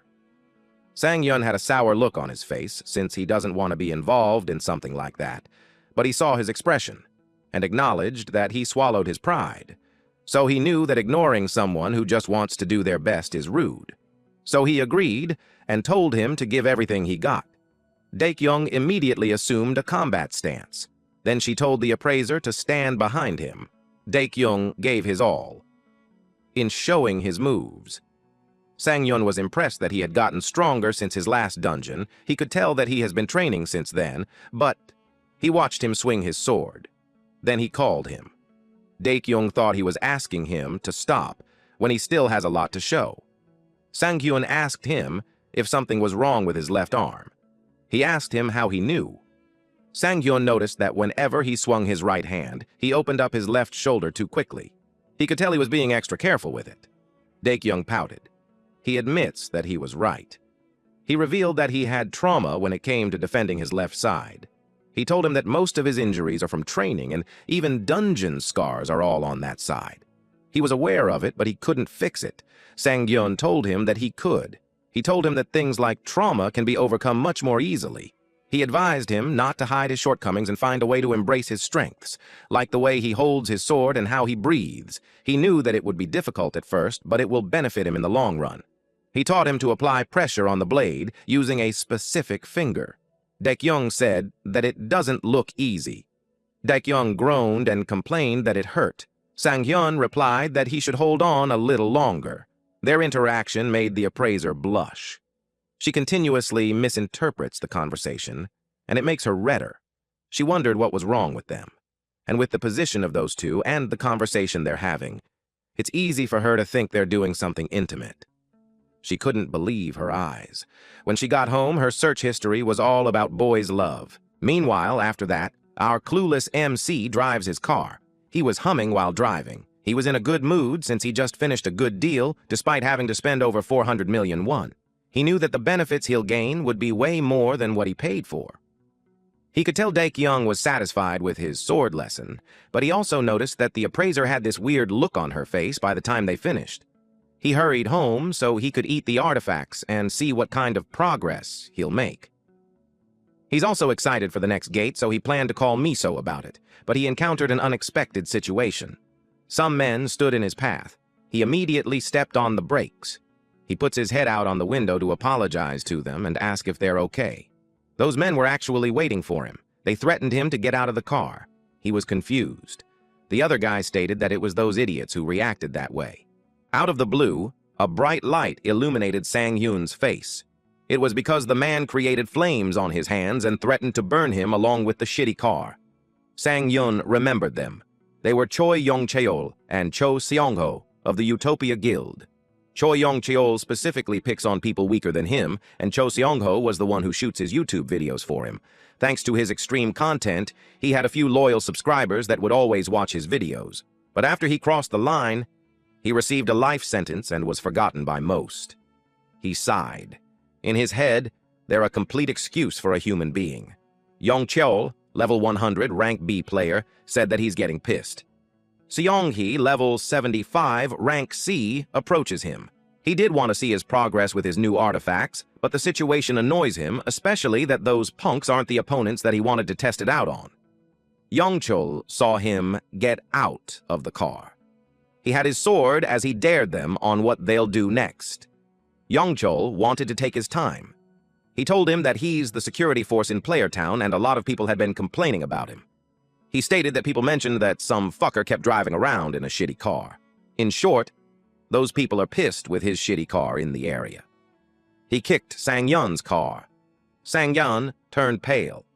Yong-cheol threatened him that if he doesn't want his car to go to waste, he should take his stuff and leave. They were starting to attract attention. People recognized Yong-cheol, but one guy noticed something. He recognized the man who was featured on the Player magazine. They remembered his name. At this point, Sang-hoon was checking the dent on his car. Yong-cheol asked Seong-ho if Sang-hyun was strong. Seong-ho had to do research on his phone. He remembered that it was the kid who went to the quest area with Miso, and there were rumors that he cleared a level 100 quest on his own. Yong-cheol doesn't believe that, since Sang-hyun looked weak to him. Seong-ho replied that Miso was with him, so there's no way she'd let a newbie take the glory. He thought of a title for their next video. It was, "Let's Teach the Newbie Kim Miso Carried a Lesson." He started filming. Yong-cheol told Sang-hyun that he will show him mercy. He invited him into training mode and to have a one-on-one sparring match. And if he wins, he wants him to leave the player town right away. But if Sang-hyun wins, he vows to stay away from him as much as possible. Sang-hyun agreed. Yong-cheol commented that he's a real man after all. But Sang-hyun demanded 500 million and Yong-cheol's wrist to the wager. He told him that if he's scared, then he should get lost. Yong-cheol was about to curse him, but Seong-ho called him. He got annoyed that he was disturbed, but Seong-ho needs to show him something. The chat was flooded with 500 mil. Yong-cheol muttered a curse. Sang-hyun asked him if he's in or if he's scared. Yong-cheol realized that if they went with it, the video won't be monetized since it contains violence and adult content. He took this chance to relieve some stress. They went to the Playertown Building C Plaza. The crowd gathered. Sang-hyun activated his training mode. With that, the players had received a barrier effect. Yong-cheol wagered 500 million won and his wrists and assured Sang-hyun that he keeps his promises. He advised him to get lost while he still can. The training mode has been completely set up so they could already start. Sang-hyun took a deep breath. Yong-cheol told him that they're going to start and he'll be serious. But Sang-hyun called his name. He was surprised that he was already attacked. Sang-hyun told him that he doesn't play around either, and that even if he begs, he won't forgive him. It was broadcasted live. Miso couldn't believe that she saw him there. It made her worry about what was going on. She watched carefully. She recognized Yongchol of Utopia Guild. She had heard rumors about him, and he does whatever he wants because his uncle is Utopia's guild master. Her sister asked her if something was wrong. It was because she looked so serious. This woman is Shin Tairi, level 700, a rank S player. She saw the TV. She recognized Sang-yun, the player who Miso kept trying to recruit. She told her that his name is Sang-yun, and she's wondering why he's on some scum's live stream. Tairi could tell that his moves are good. Yongchol cursed out loud. He called him a cheating bastard and a liar. He created a fireball in his hand. He attacked with it. Sang-yun gripped his sword tightly to deflect it. Yongchol was surprised, because Sang-yun had cut through the flames. It was followed by a loud explosion. Even Seongho was surprised with his ability. Sang-yun was relieved. Finally, ever since he regressed, his body moves the way he wants it to. 3 hours ago, he thanked the appraiser since it was because of her that they ended quickly. The appraiser got embarrassed and replied that it was them who did the hard work. Daik-young suggested that they go for a drink. It was his treat. Sang-hyun declined since he had somewhere to be. Daik-young's jaw dropped. He wondered if it was because he asked too much from him.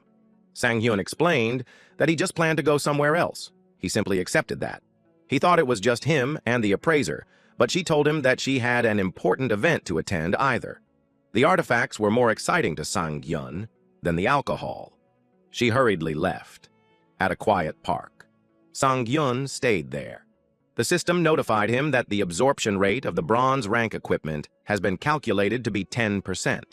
The time that the artifact was used for will increase the absorption, so the final absorption rate is rated at 90%. The goddess of luck says it's all thanks to her that he was able to enjoy those blessings. He knew that in most cases, he would only be able to obtain 1/10 of the original stats. But now he learned that it makes a difference when people start using their equipment. He remembered that he had a question for her. He knew she was a popular constellation, so he asked if she knew a constellation named the Late Bloomer Model Student. She complained that he should only focus on her. She scolded him for paying attention to other constellations. He explained himself, and admitted that the constellation meant something to him. But he also understands if she feels upset about it. She told him to lift his head, and informed him that she will ask for information about the constellation, because she's generous. That made him happy. After that was settled, he decided to enjoy a meal by absorbing those artifacts. The system notified him that the mana synchronization of 5 artifacts had begun. The food served were the top 5 favorite foods of men. He started drooling. The artifacts were used by an older guy, but even so, the food manifested were appealing to young men, and the artifacts have an absorption rate of 90%. It made him excited to see how much stronger he'll be after he cleaned his plates. He couldn't even imagine. In the current training mode, the title Face Off has been activated. He commented that the effects are lacking in strength, but even so, his stats had increased, particularly his strength, which increased to +40, +70 stamina, +40 mana, +65 luck, and +29 defense. The comment section mocked Yongchol especially now that he's shaking. Sang-hyun noticed his movement. He set out flames towards Sang-hyun. Miso got worried, but Terry assured her that there's nothing to worry about. She knew he'd dodge it. Sang-hyun reminded Yongchol of their deal. He counterattacked, as he looked forward to his 500 million and the wrist. Seongho grinned because Sang-hyun fell for their trap. Sang-hyun stepped on something that covered his foot in a bright glow. Yongcheol smiled. He gave him a finger while telling him that he won. Force freezing has been applied to Sang-hyun. Ice covered his body. Tairi wondered if Yongcheol has always been able to use magic other than pyromancy. She thinks that it will be effective. Miso laughed and told her to listen. She revealed that Sang-hyun has access to status ailment removal. She told her to take a closer look at him, so she'll understand why she wanted to recruit him. But when she turned her attention back to the TV, the ice was empty. Yongcheol was confused about where he went. He knew his skill had activated, but unless Sang-hyun had status ailment removal skill, it would be impossible for him to escape. It made him question if the bastard is a newbie. He was caught off guard as Sang-hyun jumped on his back and stabbed him. though Sang-yun was surprised. A barrier has formed on Yongchol's shoulder, which made him say that he's lucky since the training mode had saved him. The training mode had mitigated any fatal amount of damage. Seong-ho got worried for his friend. The comment section went wild. One of them stated that Sang-hyun looked different from earlier. That caught Seong-ho's attention. He could tell that Sang-hyun had a different aura compared to before. It made him curious about what he did.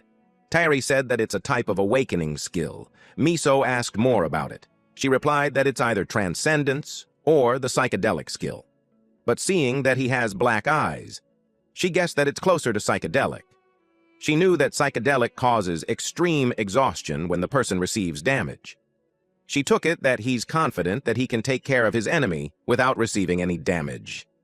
Miso refused to believe that though she agreed that something was off about him. She also stated that he didn't use that skill when she was with him. Tairi asked her if she understands how valuable the skill is. She informed her that there are only two possibilities. Either he had no reason to use it when he was with her. Miso asked about the other possibility.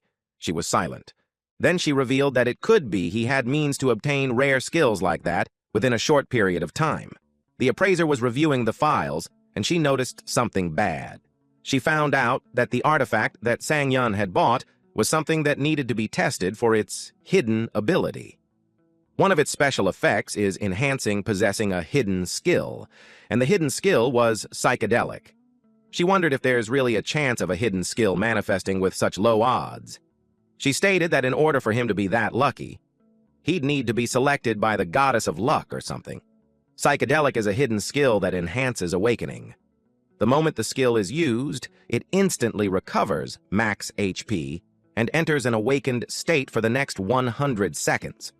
The user's mental and physical capabilities will go beyond the normal limits and reach an explosive state. During the awakened state, the user will have improved decision-making, cognitive, and motor skills. Once psychedelic's effects are over, the user will fall into an extreme state of exhaustion due to the incurred damage for the next 10 minutes. Sang-hyun asked what they should do about their bet. Yong-chol was pinned on the ground. He got nervous when Sang-hyun suggested that they turn off the training mode. He cursed at him and told him to get lost as he tried to create ice on his hand.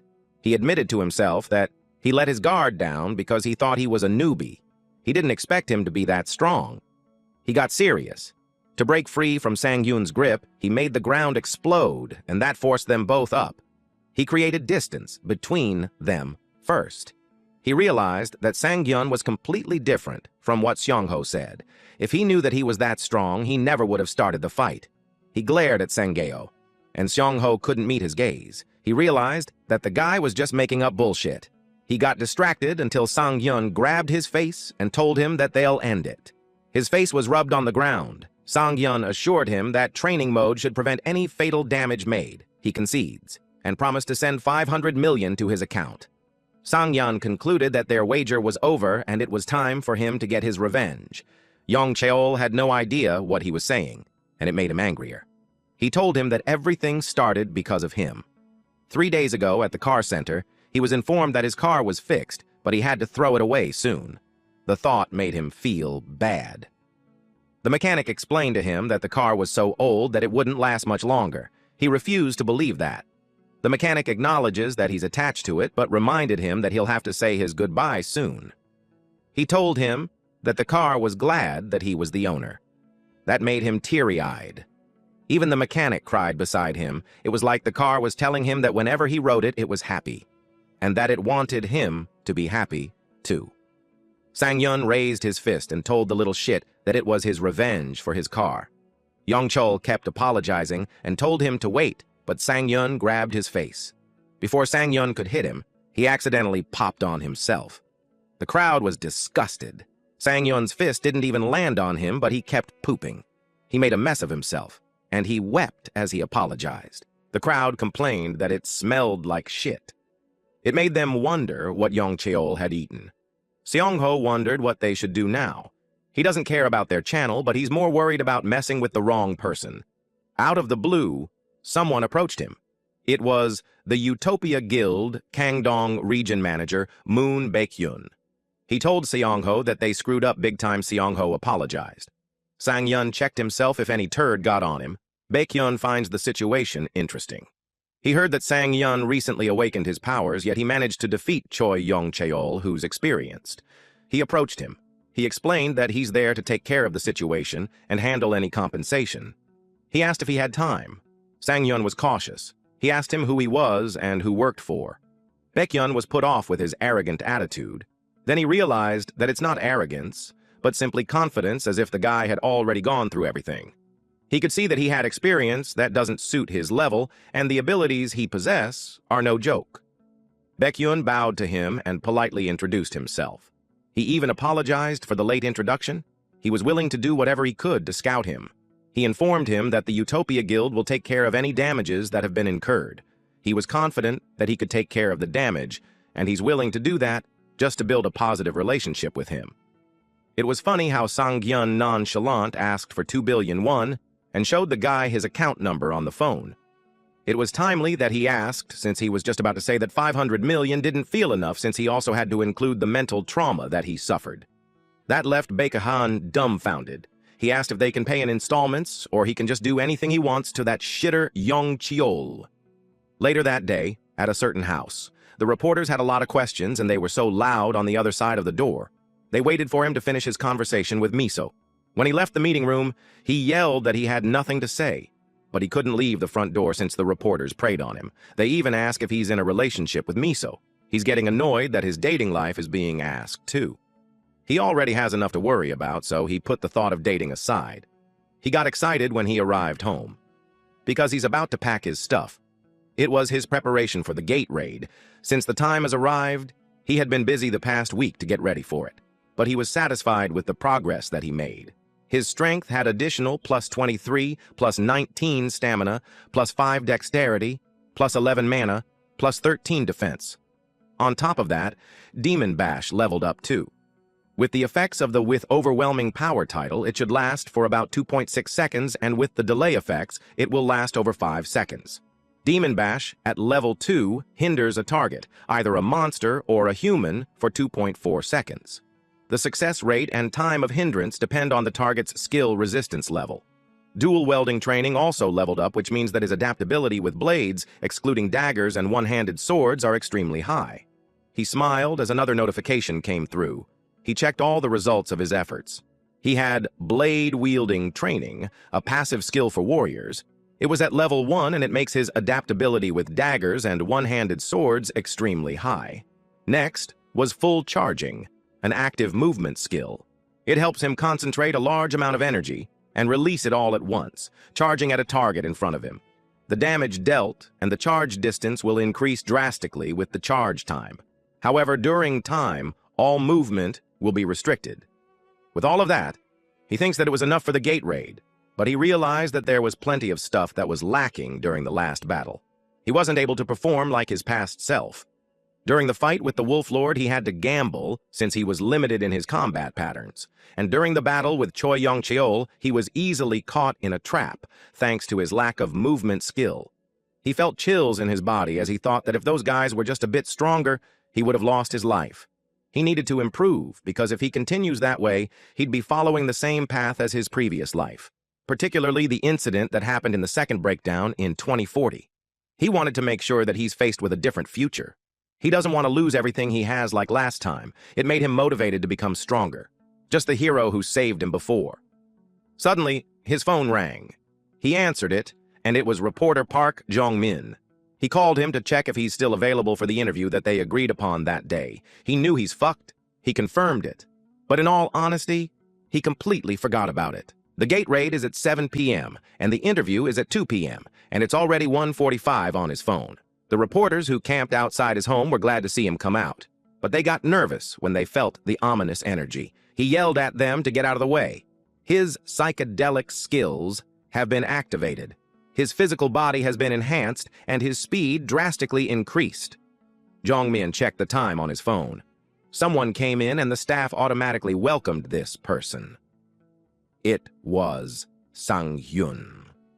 Jong-min called out to him. He already ordered coffee, so he happily invited him to take a seat, but he noticed something was off. He looked haggard and was out of breath.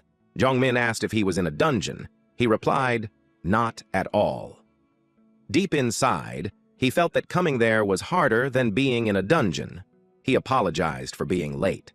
They settled down and Jongmin started to get into business. He wanted to interview him about the recent events within the quest area. He noticed that he had been going through a lot. Sang-yun replied that it was nothing big. Jongmin had to tell him that no matter what he thinks, it was a fact that he was still the center of attention for all players. He added that even though people claim that levels and experience mean nothing with the new ranking system, with his sudden appearance and low levels, they are starting to call him a super newbie. Sang-yun humbly replied that it's nothing like that. Jongmin asked him if he's aware that countless guilds are interested in recruiting him. By that time, Sang-yun had already received plenty of cold calls.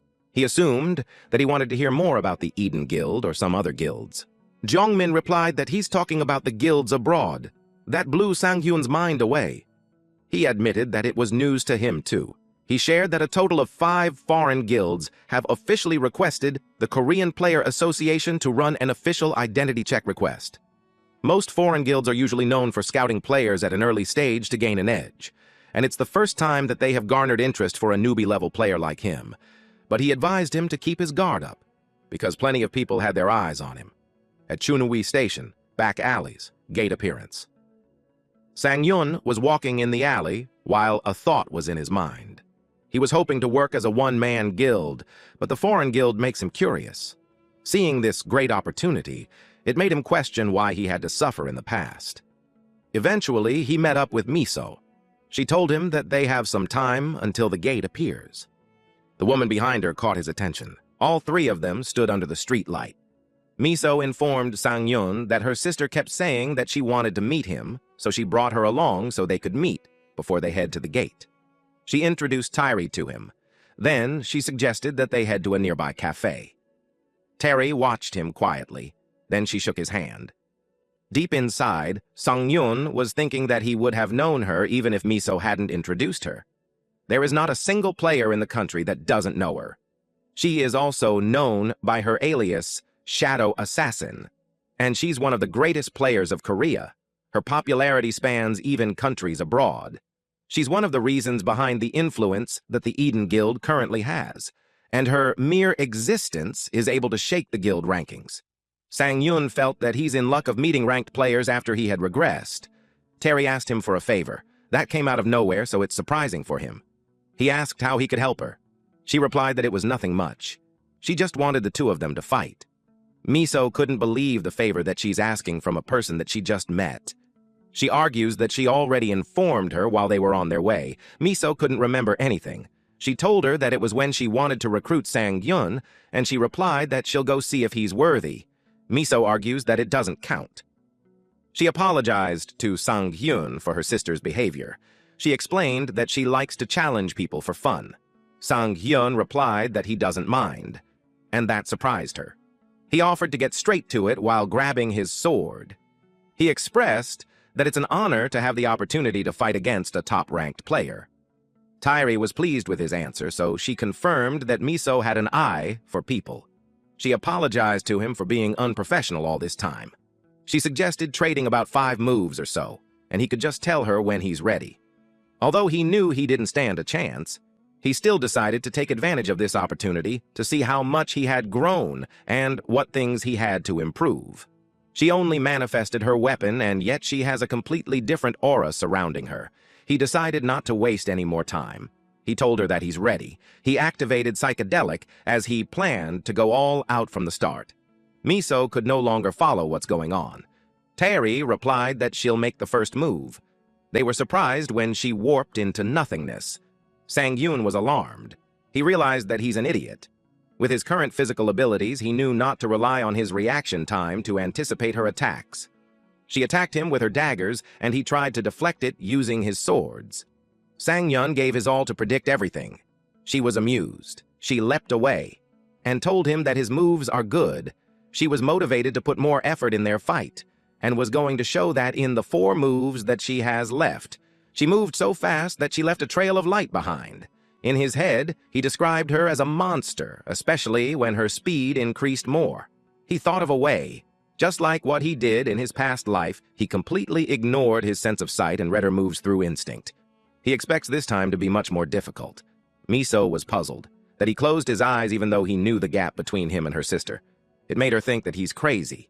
She thinks that it's completely stupid of him. But our boy then sensed her and found the right time to deflect her attack. She praised his focus since she didn't expect him to block the second strike too. She told him that most swordsmen fail to reach that level of focus because they would need experience to back it up. Sang-hyun's first thought was, she knows? She continued to express that it felt like she's facing a veteran player. Sang-hyun decided to keep quiet on that. She had 3 moves left, but before she attacked, Sang-hyun asked for a favor too. She allowed it. Then he suggested that they skip 3 moves and finish it with her going all out. That caught her off guard. He admitted that he's being arrogant, but he feels that he'll never have a chance like that again. He requested for one last strike. In his head, if he doesn't experience what she's truly capable of, it will continue to haunt him during training.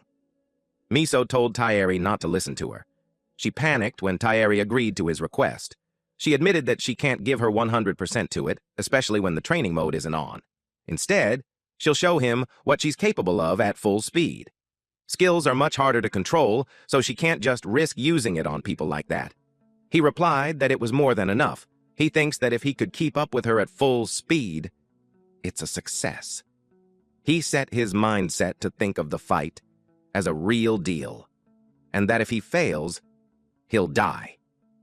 She charged towards him.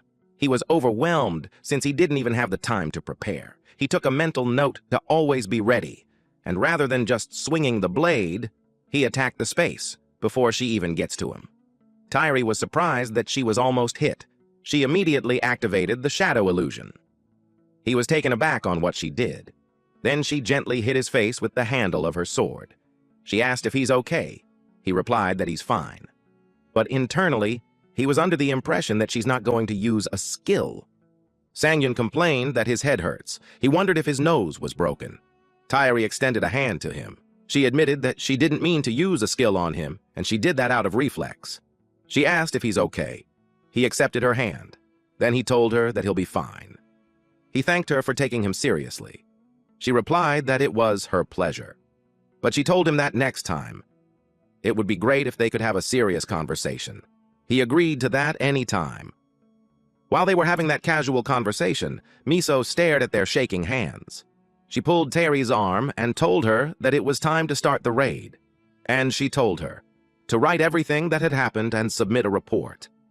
Taeri said goodbye to them and wished them luck on the raid. Miso told her to get home safely. Sang-hyun, whether he likes it or not, lost for the first time since he regressed. He knew that if Taeri went all out from the start, he wouldn't stand a chance. Although their meeting was unexpected, it gave him another goal that he needs to surpass now.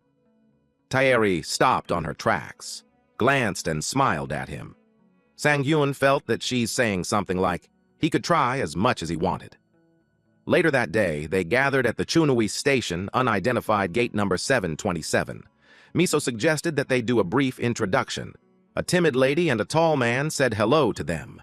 Sang-hyun introduced himself and expressed that it was a pleasure to be in the presence of such great players. The man replied that they came there to see the Wonder Boy all over the news. He introduced himself as Park Taesok. He is a mage player that specializes in the Ignite skill. He is at level 120, rank A. Sang-hyun asked if Ignite is pyromancy. He replied that it was the same realm of magic as Yongcheol. But he demonstrated his blue fire and told them that since he focused most of his player time conjuring flames, his flames are much stronger than Yongcheol. He added that he's only at blue flame stage and still has a long way to go. Sang-hyun replied that he's amazing as it is. He was thinking how he made the right decision to concentrate on one thing until he reached a certain level. The reason why he easily dealt with Yongcheol was because rather than focusing on one specific skill, he invested his time into a variety of different fields. Then, Miso introduced the woman. She was Kang Jo-hee, a space wielder. Basically, a mage that specializes in space connection skills. She was timid and shy. She is at level 10 and an A-rank player. Since Taesok showed her powers, she also did the same. But they tried to stop her. But they failed. As a result, a strong wind blew. Miso scolded her. Sang-hyun wondered what that wind was because it was completely different from what a space wielder can do. A portal opened in front of him. Jo-hee closed the portal after that. She bowed to him while telling him that it was nice to meet him. Sang-hyun extended his hand to her. After meeting the team members, he realized that he was right in trusting Miso. She completed the perfect combination for a team. There was him, a swordsman at close range, Miso for long-distance combat, Taesok to cover any firepower that they might be missing, and Jo-hee to help them escape whenever required. Excluding the fact that they don't have a healer, it was a perfect team. And the most important part, the chemistry was amazing. He could tell that it isn't their first time working together. Things like that matter especially when it comes to surviving. Back then, he had experienced that too. A bittersweet expression was shown on his face upon remembering them. It made Miso ask if he's okay. She inquired if he got injured while he was fighting her sister. He replied that he's fine and was just thinking about something else. He decided to put his worries aside. He suggested that they enter the gate now, with a thought that he'd focus on the present rather than the past. They arrived at the other side of the gate, Frost Hell. It was a snowy place. He thanked Taesok, because if it wasn't for his buff, they would all be frozen solid. Taesok used Blessing of Flames, which increased resistance against cold. Miso expressed that the weather wasn't like that the last time they were there. Then she noticed that Sang-hyun had another weapon other than the long sword. She asked why he didn't use it last time. He replied that he got it recently since had a feeling that he might need it in case the battles were much more mobility-heavy. That made Miso ask if he's skilled with a variety of weapons, since swordsmen usually focus on one thing. He replied that he put some effort into it. Deep inside, he's finding it hard to give an excuse. It was one disadvantage of his rare skill. Then Miso called Jo-hee to tell her to do Plan C because of the Cyclops. Jo-hee agreed to it. The Cyclops growled loudly. Then it attacked and smashed the ground. Miso and Sang-hyun went behind it. They appeared from the portal that Jo-hee made. Miso waited for Sang-hyun's reply. He told her to watch his back. The Cyclops noticed them. Sang-hyun didn't expect it to move. It made a loud noise. Miso called Taesuk. He replied that he's on it. She released her arrow while Sang-hyun charged ahead. The Cyclops saw it approaching its eyes. It was blinded right in time as Sang-hyun closed the distance. He hit it, causing it to groan loudly. Then blood splurts out from the cuts all over its body. Our boy called for Jo-hee. Jo-hee responded with her skill. The Cyclops sets its eyes on Sang-hyun. It was about to grab him. When its hand collided with the ground, debris flew everywhere. A sword was left near where its hand was. The Cyclops smiled, thinking that it got Sang-hyun. But to its surprise, Sang-hyun appeared behind it. The Cyclops was confused. Jo-hee and Taesok attacked again. Demon Bash Level 2 has been activated. Sang-hyun grinned. Then he cuts off its head. Jo-hee and Taesok were left dumbfounded. Sang-hyun landed safely on the ground. They asked him what he just did.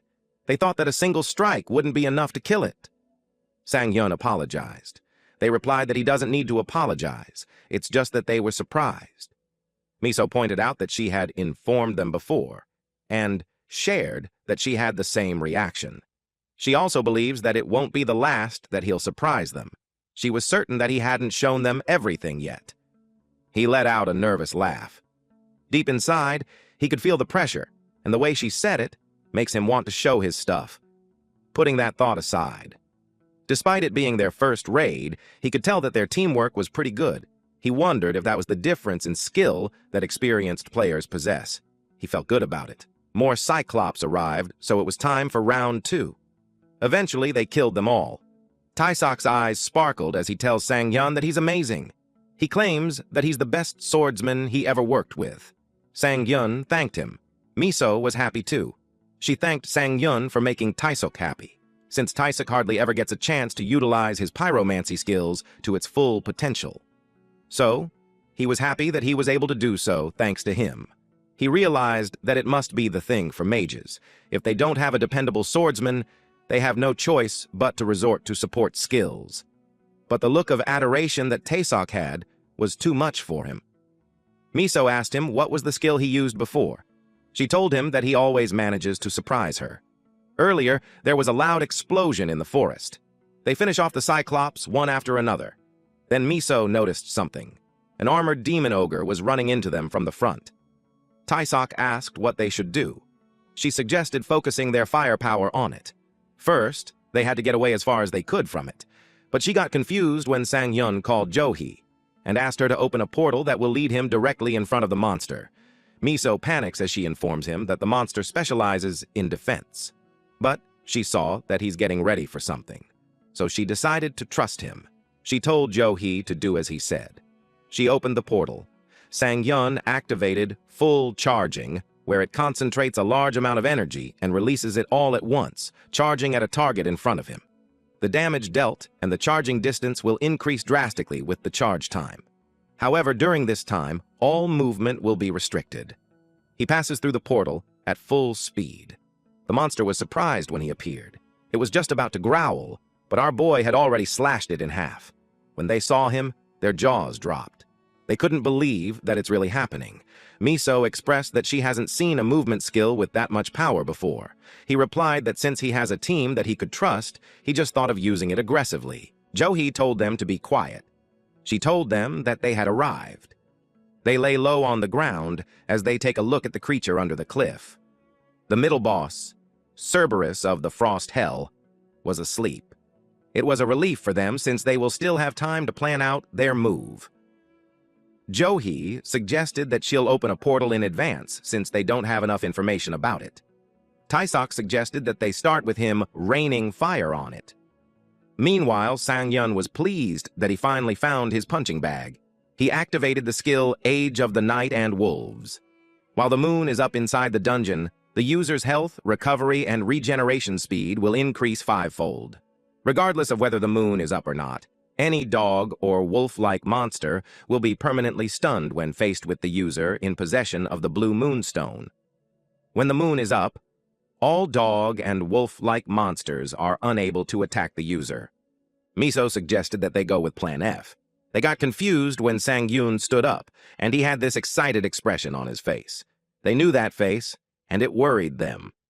Taisok asked if he had a plan in mind. He told them that they can stay back and watch him.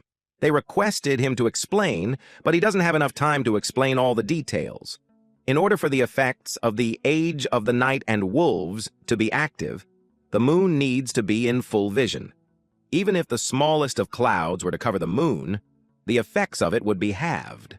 He just left without saying anything. He felt sorry, though. When he landed on the ground, Cerberus noticed him. Sang-yun moved on his own since asking for forgiveness is faster than asking for permission. The three heads growled. Miso told them to get ready to give him cover fire, but Yohei noticed something was off. The Cerberus didn't move. Miso watched it and agreed.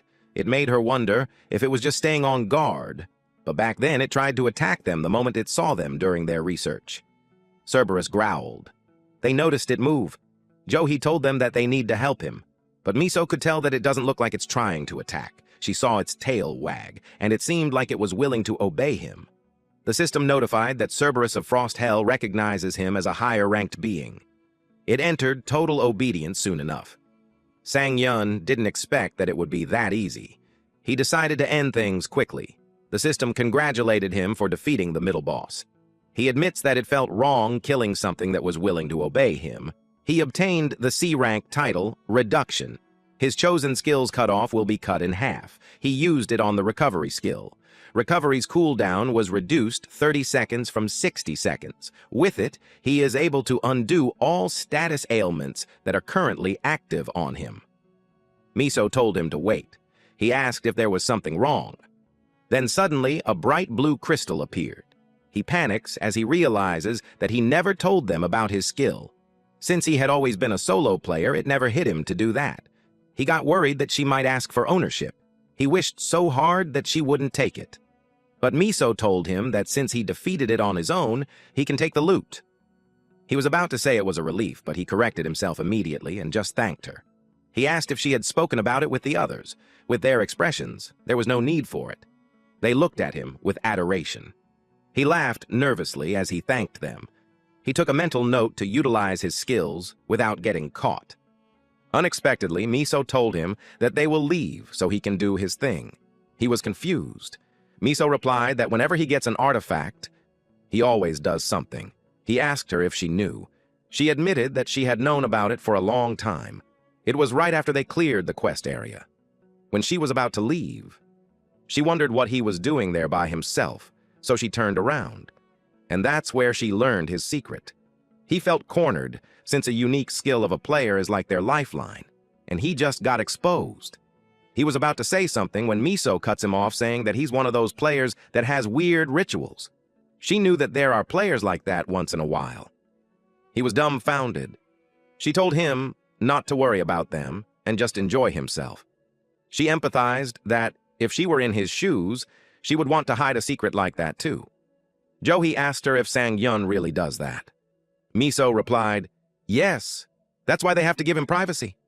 The look on Sang-yun's face was hilarious. There was a huge misunderstanding, but having his secret exposed would have been worse. He decided to go ahead and eat. Heart of Ice is a gold artifact and a support equipment. Its special effect is freezing. It adds +10 evasion and +10 defense. The extreme cold that imitates the cruel winter cold is said to be held within the heart, ready to freeze the world. Meanwhile, the whole place turned gloomy. Johi created the last portal. Miso praised her for her hard work. Sang-yun agreed that it's all thanks to Johi. She asked if it was really fine, because even if they collect all the dead ogre bodies from before, she doubts that the boss monster will really come and eat them. Sang-yun assured her that the boss will do anything for food. She asked him how he knew about it. He was speechless. Then he shifted the attention by requesting Taesok to light a fire to lure the boss monster. Miso could definitely tell that he dodged the question. The fire was lit, and they waited in hiding. 20 minutes have passed, so they are expecting it to come any time now. Then suddenly they heard a monster growling. The boss monster had arrived. Everyone got ready to fight. It was the final boss, Grizzly Big Bear of the Cold. Miso watched from the edge of the cliff. She acknowledges that they have been able to do raids successfully thanks to Sang-yun.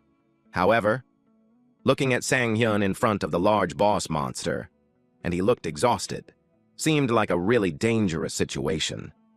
A few minutes ago, Miso couldn't believe what he just said. She asked him what he meant when he said that he'll be a bait. He replied that there's no choice, since it was the fastest and safest way for her team to do the raid. He explained that most giant monsters have a similar characteristic that activates when their health reaches a certain point. They enter the so-called gluttony state. A monster that enters the gluttony state has its body strengthened and becomes significantly more violent. It takes on the trait of devouring everything around it. That's why they stacked up the ogre's corpses. He considered poisoning its food. That's why they have Johi stack up the ogre's corpses using her portals. And they prepared juniper wood, which acts as a strong sedative effect with its feed. But there's one problem. Lowering the health enough to activate gluttony. He told them that he'll create a comfortable situation for them to deal damage. He asked them to believe in him, but he realized that was bullshit. He was just one step away from going to the afterlife just now. It made him feel bad because he thought that he had grown already. He thought that he could take on this level of attacks by now, but it was stupidly strong. He questioned if his strength wasn't enough. He knew that if it continued, he might really die. He focused on dodging every attack from then on. Debris flew everywhere. He jumped high so he could evade its attack. He was up in the air when the boss monster glared at him. It had a fast reaction time. He now questioned if jumping was a bad idea because he's about to fall into its mouth. Miso released some arrows. That surprised the boss monster. He glanced at her. Miso told him it was time. The support from her made him smile. It was thanks to her that he's still alive. He prepared to counterattack. The bear saw him coming. He activated full charging and slashed the bear all around. The grizzly big bear had been inflicted with freezing for 1 second due to the effect of full charging. He was glad that it worked. The freezing came from the Heart of Ice and he combined it with full charging. He was in doubt because of its status resistance, so he couldn't believe that it really worked. He targeted the bear's leg and stabbed it. The bear groaned loudly from the pain. He used the Demon Bash level 2 skill. Miso called Taesok, and he replied that he already knew. He gathered his flame to bring out his most powerful attack. Before he released it, he warned Song-yun to dodge. Song-yun heard him. Taesok unleashed the skill called Blue Flame Flamingo. The bear lost his footing when it hit. The firepower exceeded Song-yun's expectations. He believed that they had succeeded in bringing its health down. The energy of the grizzly big bear eventually changed. It groaned loudly. Sang-yun was happy that the damage was enough. The grizzly big bear has entered the gluttony state like they have planned. Miso saw his expression. The grizzly big bear proceeded to eat everything in its surroundings. Sang-yun was caught off guard. He got overwhelmed when the grizzly big bear changed and looked so evil. He trusted Joey to do her turn, but he doubted if he could hold out. Taesok's jaw dropped upon seeing the bear. He commented that it looked like a different monster now. Miso asked about Joey. He replied that she's still getting ready. Joey continued to gather her energy. As she chanted her spell, Miso was worried that she'll not make it on time. Taesok told her that it shouldn't be their worry now, because what's important is whether Song-yun will last or not. Song-yun ran for his life. He panics since not only the raid could fail, but he could lose his life there. He wondered if she's still not ready. His eyes widened because the bear jumped towards him. He knew he couldn't dodge the attack. He decided to face it head-on and activated psychedelic. Meanwhile, a large portal appeared in front of Joey. She finished the preparations and started the warp. At this point, the bear was charging toward Sang-yun as he swung his sword. The portal appeared between them, and to Sang-yun's surprise, the bear disappeared. Joey fell to her knees. Miso and Taesok rushed to her aid. She replied that she's fine and had just used too much mana. Meanwhile, the relief on Sang-yun's face was exceptional. If his attack didn't connect properly, he might have been eaten alive. The bear ate the corpses, and the system notified that it has entered a strong state of sedation due to the effect of suspicious juniper on the snowy mountain. Sang-yun watched it. He felt fine now since, in the end, they did it. Miso and Taesok cried of relief as they praised her. The bear made a low growl. Taesok, Miso, and Sang-yun stood in front of it. They slashed it, and it fell. The system notified them that they had defeated it. With that, they have cleared the unidentified gate. Miso thanked Sang-yun for everything. She felt sorry about relying on him so much. He replied that it was fine, and it was his idea anyway. The system notified him of his drastic increase in level because he had cleared the gate, but he admitted to himself that the dungeon was a bit too much. Eventually, Joey showed up through a portal and praised everyone for their hard work. She apologized that she wasn't much help with finishing things there. Sang-yun replied that she shouldn't be sorry. He thanked her for agreeing with his stupid last-minute plan. She responded that it was a great chance to understand the limits of her ability. Sang-yun expressed that he's looking forward to having a chance to work with them again. He was really thankful for all of them as they all followed his reckless requests. But he also knew that he would have pushed them had they not come with him. In the gate raids that he did in the past, they are always met with a tragic end. Most of the gates with good rewards had a survival rate of 90%.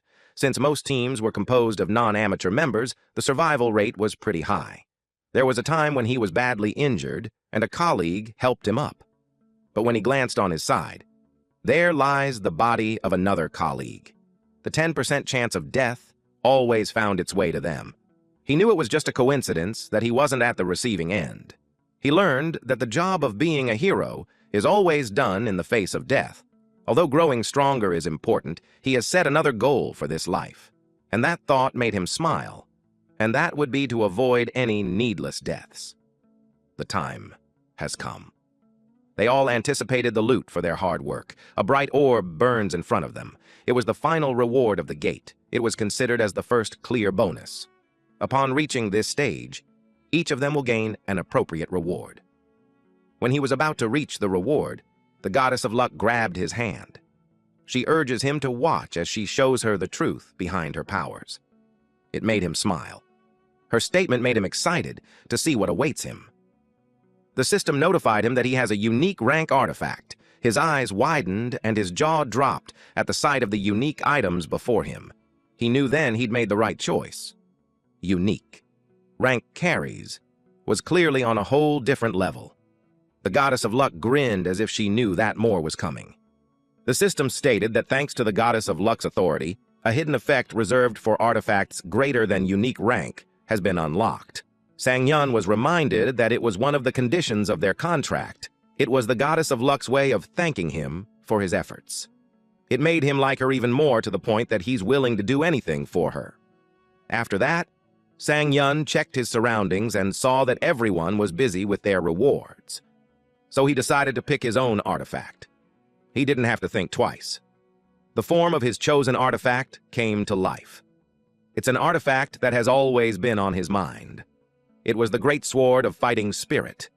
It is a two-handed weapon in the form of a great sword, classified as a unique artifact. Its stats were plus 500, strength plus 500, agility plus 50, with a hidden effect called knockback bust. That great sword represented the fighting spirit of any great warrior, hiding not only great strength, but blessings of the wind. From the blessing of the wind given by the god of fighting spirit, the aura created by the blade will give the user a 10% increased recovery rate. As he expected, it has some crazy stats to suit its reputation as a unique artifact. He gripped it tightly and tries to swing it. He was shocked when it shattered the ground. The sword was too heavy for him. He questioned what happened to Lighten. He checked and saw that it was passively active with no cool time. Due to the effects of the Devour artifact's skill, all skills lose their mana consumption effects. As a penalty, the effects of Lighten are halved. With that, all equipped artifacts will feel like 100 kilograms. He read it carefully, and when he read the weight, he couldn't help but feel annoyed and scammed. He didn't know that there was a condition like that. His loud voice caught Miso's attention. Then he saw everyone's faces. They were all happily holding the great rewards. Miso replied that they all got the artifacts that suits their class, all thanks to him. He replied that he didn't do anything. Miso insists that it was him, and shared that they had a conversation. They think that it's only appropriate to give him the carcass of the boss and drops like magic stones to him. He got flustered and replied that there's no need for that. Johi imposes that they should settle things, and it's the conclusion they came to when they calculated everything. They were surprised when he dropped his head and his hand covered his eyes. He was touched on how thoughtful his teammates are. The boss's carcass has an estimated price of 60 million. With everything combined, it would be around 150 million. Sang-yan hid his devious grin behind his hand. He wanted to laugh, but he stopped himself. After that, they exited the Frost Hell. Miso invited him to celebrate, but he replied that to do it next time. It was because he wanted to check how much everything is worth. They all went their own ways after saying goodbye. Then Miso remembered something. She asked if she could call him whenever she wanted. He wanted to reply, "Who do you think you are?" But he couldn't say it, so he just agreed to it. It made her feel good. With a flushed cheeks, she told him that she'll see him again soon. Her expression made Sang-yun's eyes widened. He never thought he'd see her make a face like that. Meanwhile, Taesok and Johi were embarrassed because it felt like they were intruding on something. Sang-yun was thinking that it was sweet of her. It made him realize that it has been a while since he heard someone talk to him in such a manner. At Chunu Station Gate back alley, he absorbed the faded greatsword. With that, he had met the conditions for Lighten, and the effect has been reactivated. As he expected, since the faded greatsword didn't have bonus stats, he didn't get much from absorbing it. But since the food was grilled mackerel kimbap, which was his favorite, he was happy. Now everything has been cleaned up. He proceeded in checking what he accomplished so far. His stat screen showed that he's at level 51 with titles Clever Hunter and 8 others. His constellation is Goddess of Luck with exclusive skill Devour artifacts. In all, he consumed 5 artifacts. His HP is at 1,398, MP is 183, and EXP is 408. His strength is at 250, and he has an additional 150. His stamina is at 109, 83 dexterity with additional plus 50, 71 mana, 169 luck, 30 evasion, 62 defense. Knockback Burst is a hidden skill which consumes 27 mana to push an opponent backward. The success rate and knockback distance depend on the opponent's skill resistance. He may use up to his full mana, 183 mana, to increase both the success rate and knockback distance. Cleaven Hunter is a C-rank title and has an effect that whenever he defeats a monster of a smaller or larger size, he restores 1 stamina. He was elated with these effects. He was surprised to learn that just by changing out 1 great sword, his strength stat shot up by that much. He also got 2 new titles and a new skill. He decided to boost his stat luck even further. The system notified him that his luck surpassed 200 and the range of critical hits has been recalibrated. His current critical range is 120% to 600%. A 600% max crit means that he can hit 6 times harder. He couldn't believe that he made it this far faster than he did in his past life. What took Daikyeon years to reach level 50, he did it in 15 days. He was motivated to keep pushing on that phase. He was determined to catch up to Ghostblade Dugyunsu. The system suddenly notified him that the atmosphere around him is gradually turning eerie. All this happened while he was thinking of getting his revenge on Taeri soon. He suddenly felt a familiar pattern. The system notified him that new constellations seek his presence. The Lion King shows great interest in his swordsmanship. There was also the owner of a beautiful beard, who gave him high marks for his fighting spirit, and the Dark Hunter, who questions the presence of someone like him in the world. The Goddess of Luck told him that it's a pretty decent lineup. She added that the value of the Sangyun coin just skyrocketed. Those 3 constellations stood in front of him. He didn't expect the constellations to show up again quickly, but considering his growth rate is ridiculously fast, it made sense. But he knew the credit goes to the Goddess of Luck, since she's a social butterfly. He decided to confirm who showed up this time. There was the Lion King, the owner of a beautiful beard which was famous. They're real-world heroes who became constellations. He wondered if they saw his potential and came because of that, but they made him uncomfortable, because they are a chatterbox. The Lion King scolded him for glancing around nervously in front of his seniors, while the owner of Beautiful Beard exploded and told him that in his general days he would have cut off his head. He just laughed nervously and apologized. It's exactly why he hated hero constellations. He could already tell how hard they will push him if he forms a contract with them. But the Dark Hunter, it was even more dangerous. She's the last person he ever wanted to run into in his life. She's a bounty hunter who checks the Dimension Core for real-time updates. While roaming around to track down the players who have received excessive benefits due to system errors or committed severe rule violations. There were also cases like that in his past life. Except that unlike unique cases like Goddess of Luck, she relentlessly hunted down high-ranking players who formed dual contracts to the point where some of them ended up broken and ruined. It was truly terrifying. He felt nervous since he didn't like any of the constellations. Forming a constellation contract is a huge deal. It can completely change his future as a player, so what he chooses really matters. However, at that moment, just having the Goddess of Luck is enough for him. But it also doesn't mean that he won't aim higher, and those are the mythical constellations. Only a handful of players in history have managed to form contracts with them. They're quite literally mythical beings. And currently, Sangyun didn't have a choice, so even if he doesn't want to gamble, he'd do it. He told everyone that he won't be choosing any of them. The Lion King was dumbfounded, saying that he has never been treated like that before. The owner of a beautiful beard says that he will consider trying a 3rd visit to recruit him because he thinks of him as his own brother. In Sangyun's mind, even if they come 3 more times, his answer won't change. Sangyun got startled. Before the Dark Hunter exited, she looked back and warns him that one day she will uncover his hidden secrets. Then she was gone. Sangyun said that it will be troublesome. Even though he really didn't want to deal with any of it, it couldn't be helped. He knew that he needed to be careful around constellations from then on. After that, he checked his phone and realized that the time had come. It was 11:25 p.m., and if he doesn't leave at once, he will be late. He's aware that the monsters that will emerge from the next rift are kobold packs. Like Cerberus earlier, they fall into the between dog and wolf category. So there's no way he'd miss out on a sweet jackpot like that. Having 3 runs a day, he knew it's not going to be easy. But he was hyped to do it until the mythical constellations can't help but take interest in him. Near Jamsil Station, in the quest area, inside B 4-level player association, Rift Management Bureau. A woman answered the phone. She was surprised at what she heard. She couldn't believe it. A rift has appeared at Exit 1 of Bupyeong Station. Someone ordered all available combatants to mobilize immediately. She confirmed the situation with the person on the other line and told her that they will request aid from nearby players, but the person informed her that someone was already fighting there. She couldn't believe it. The woman told her again that there's a player in there. She asked how that person even got there. The woman replied that she had no idea, but the person was fighting the monsters alone. She replied that fighting alone was way too dangerous.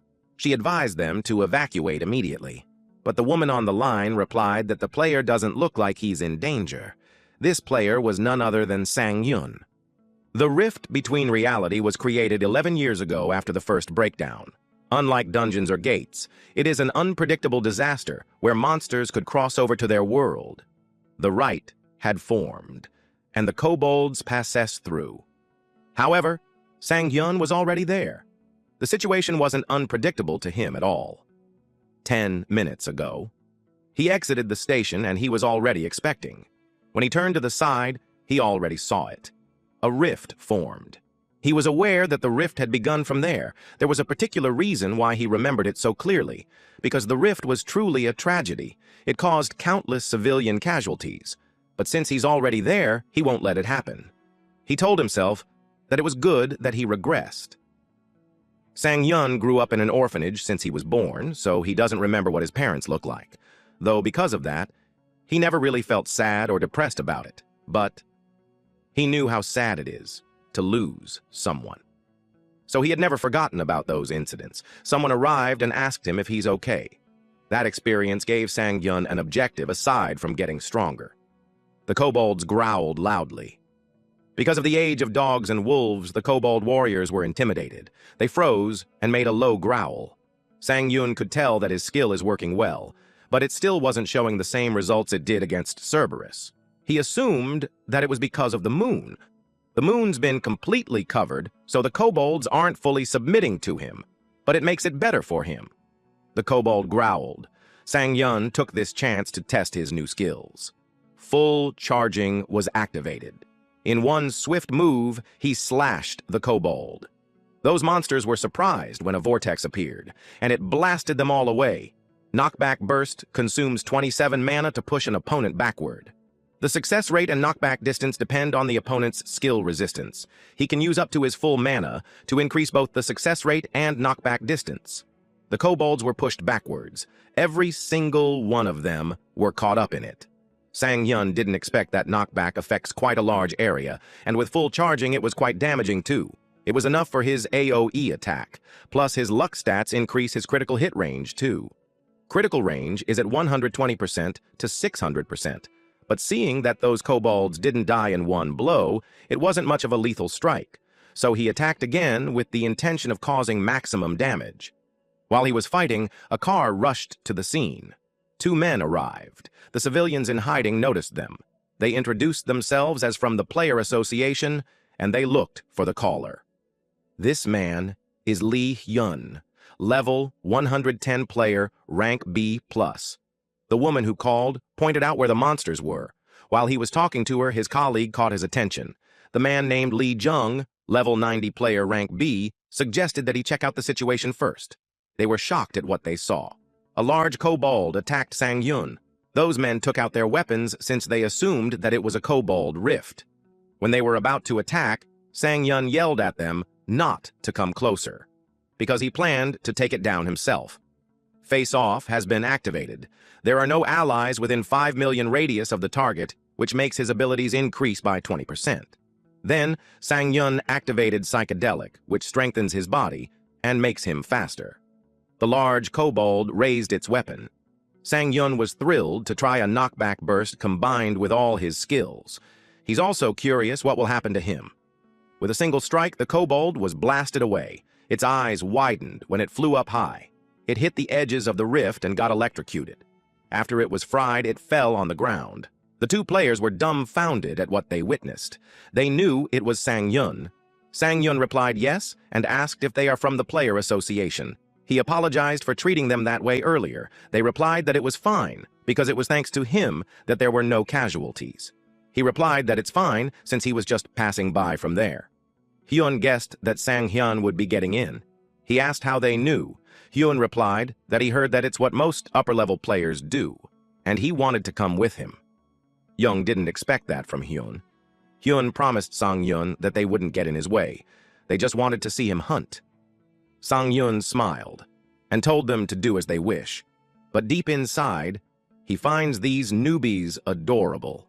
And that made him sound like an old man. They arrived at Bopyeong Station Fissure inside midpoint.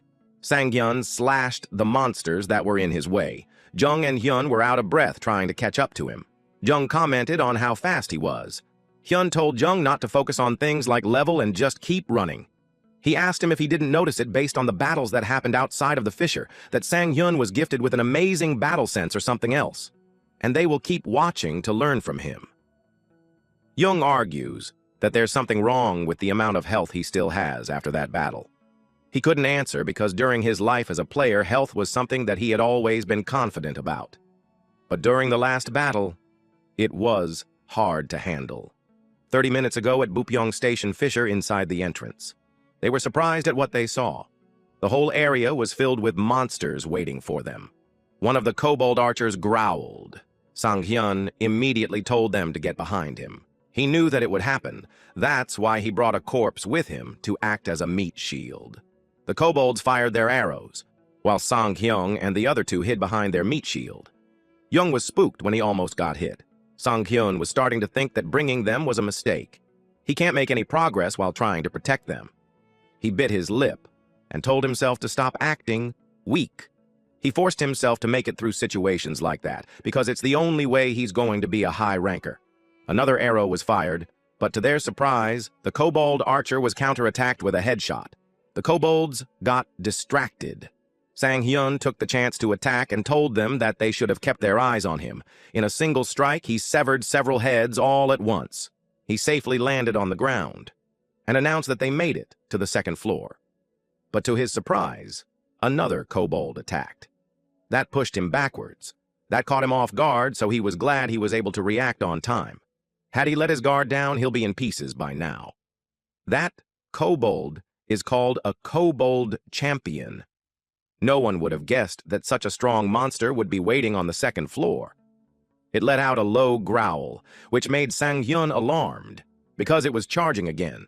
He thought of stopping its attack with knockback burst, but he couldn't risk his physical body on an uncertain gamble like that, so he had to reduce the total damages incurred while stopping his attack from connecting. His sword touched the shield. Not only that, but surprisingly, it pierced through it and severed the head of the kobold champion. He didn't expect that kind of damage. Not only was it enough to stop the shield, it even managed to defeat the infamously high defensive kobold champion that easily. He didn't think he'd managed to reach the necessary stats yet, so it led him to think that it was the pure strength of the great sword of fighting spirit. The kobolds were confused when the kobold champion's head rolled.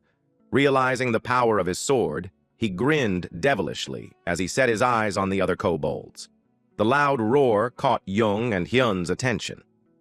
After a while, the chopped bodies scattered on the second floor. An artifact appeared. It was the shoes of rapid movement. It is a pair of boots that contains the urge of an assassin who wants to be fast. It contains a blessing from the Earth Spirit, which allows the user to be 3 times faster on unworked grounds.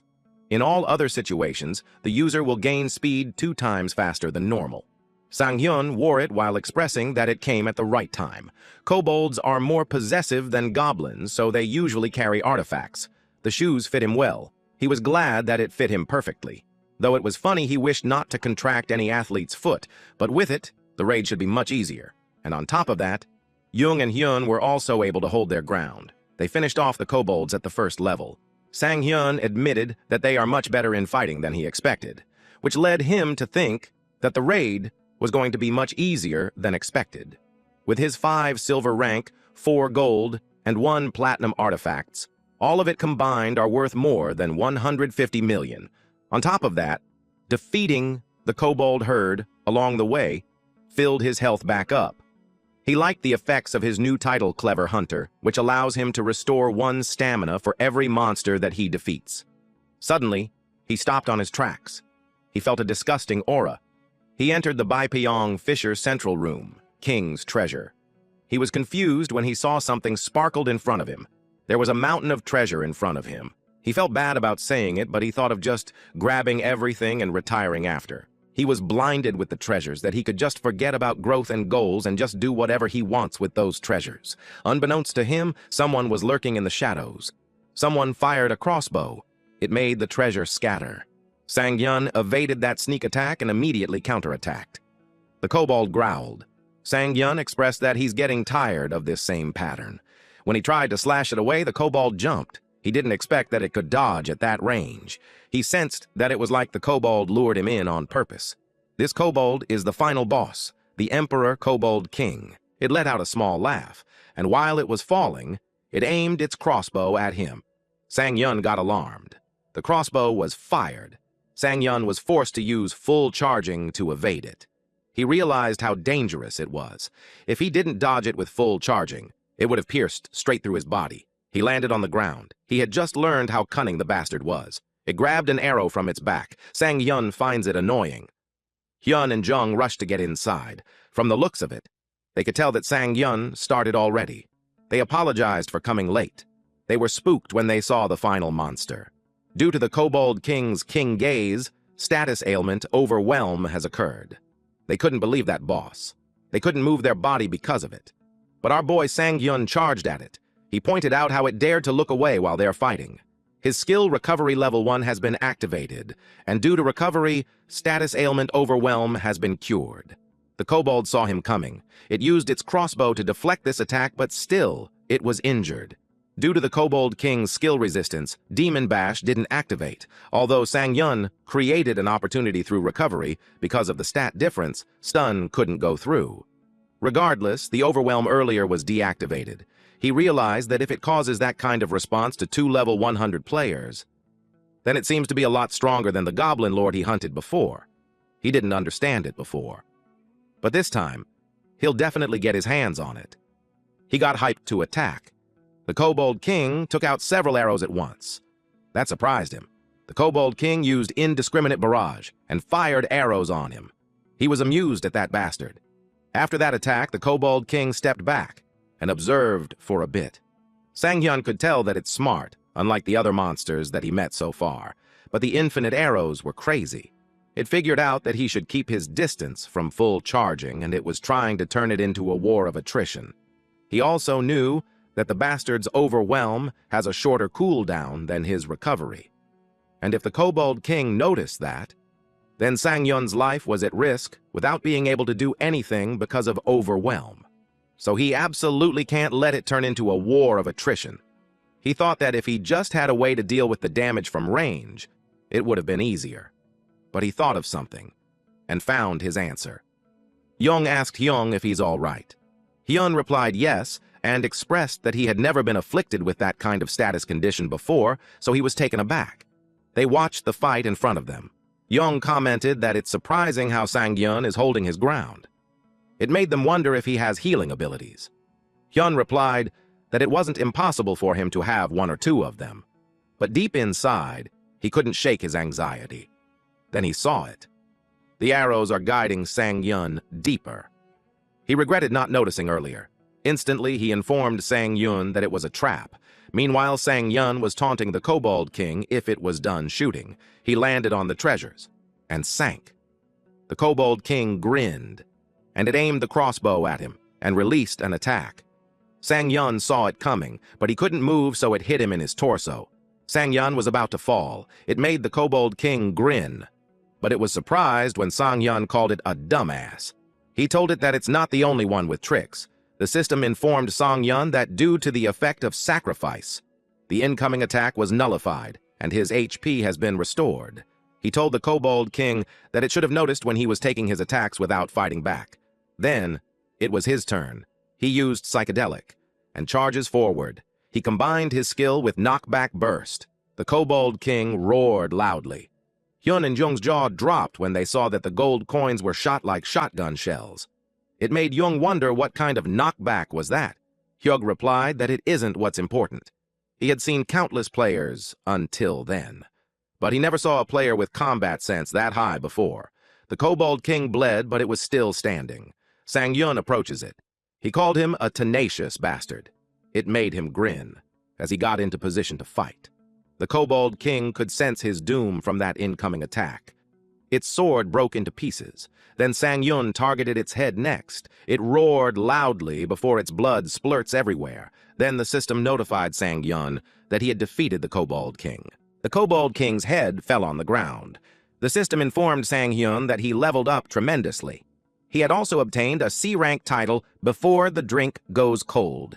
It is a title made from an old memory by the owner of a beautiful beard. After entering a dungeon, all players will gain an Overwhelm immunity status for a 2-hour period.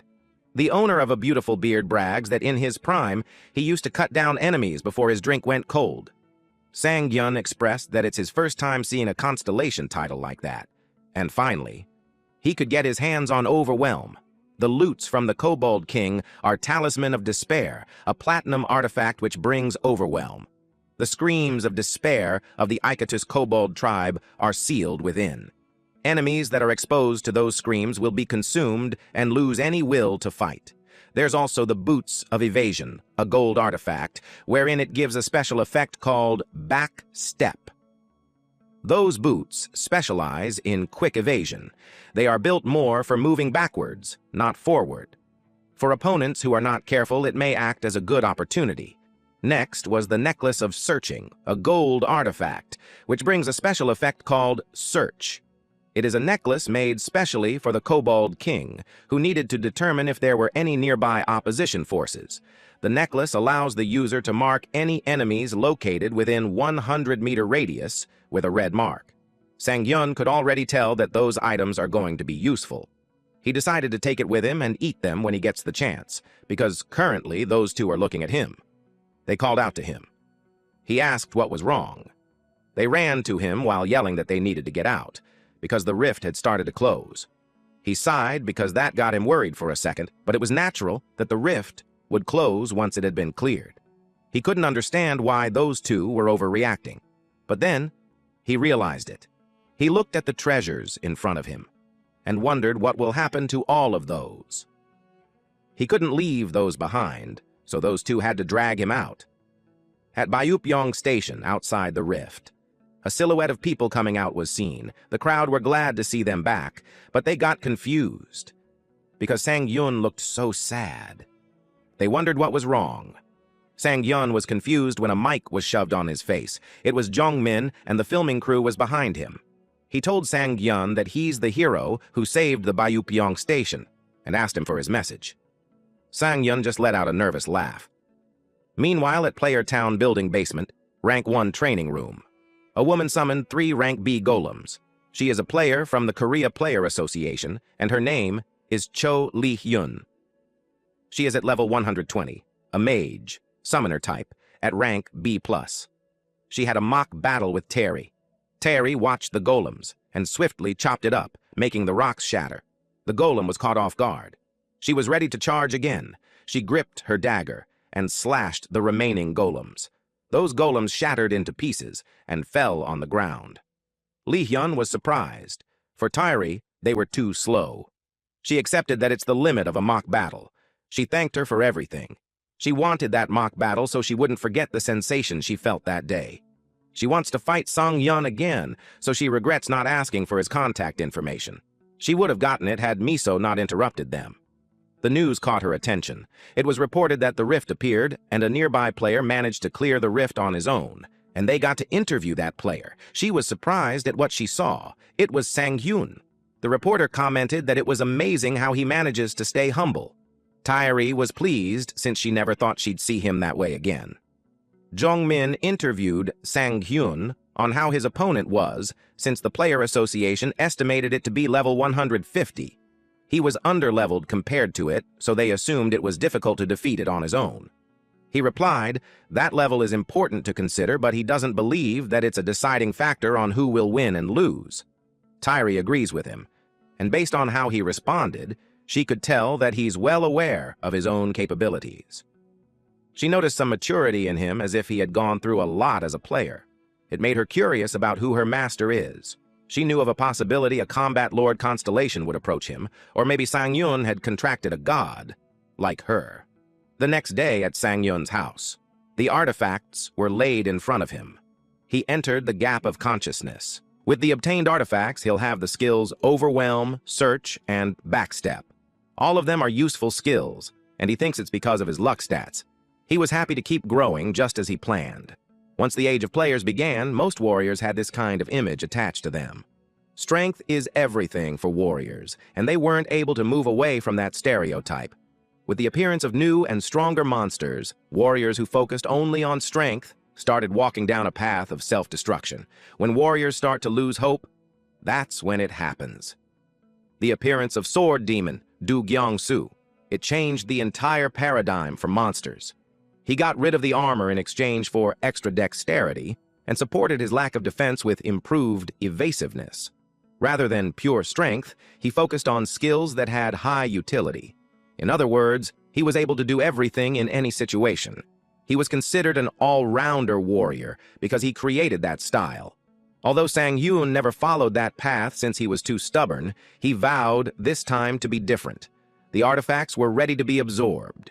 It became mushroom soup from a fresh kobold forest and black pepper steak from an intense kobold plains. It made him drool.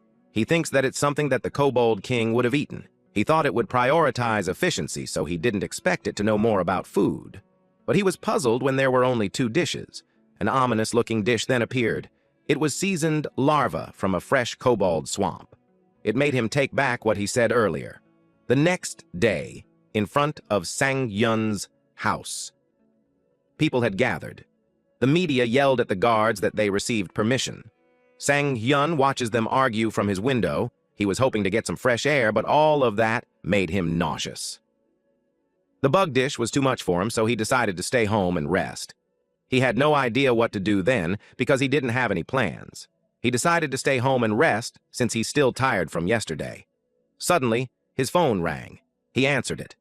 It was Kim Ji-hae from the player management department. He remembered her, then he asked why she's calling.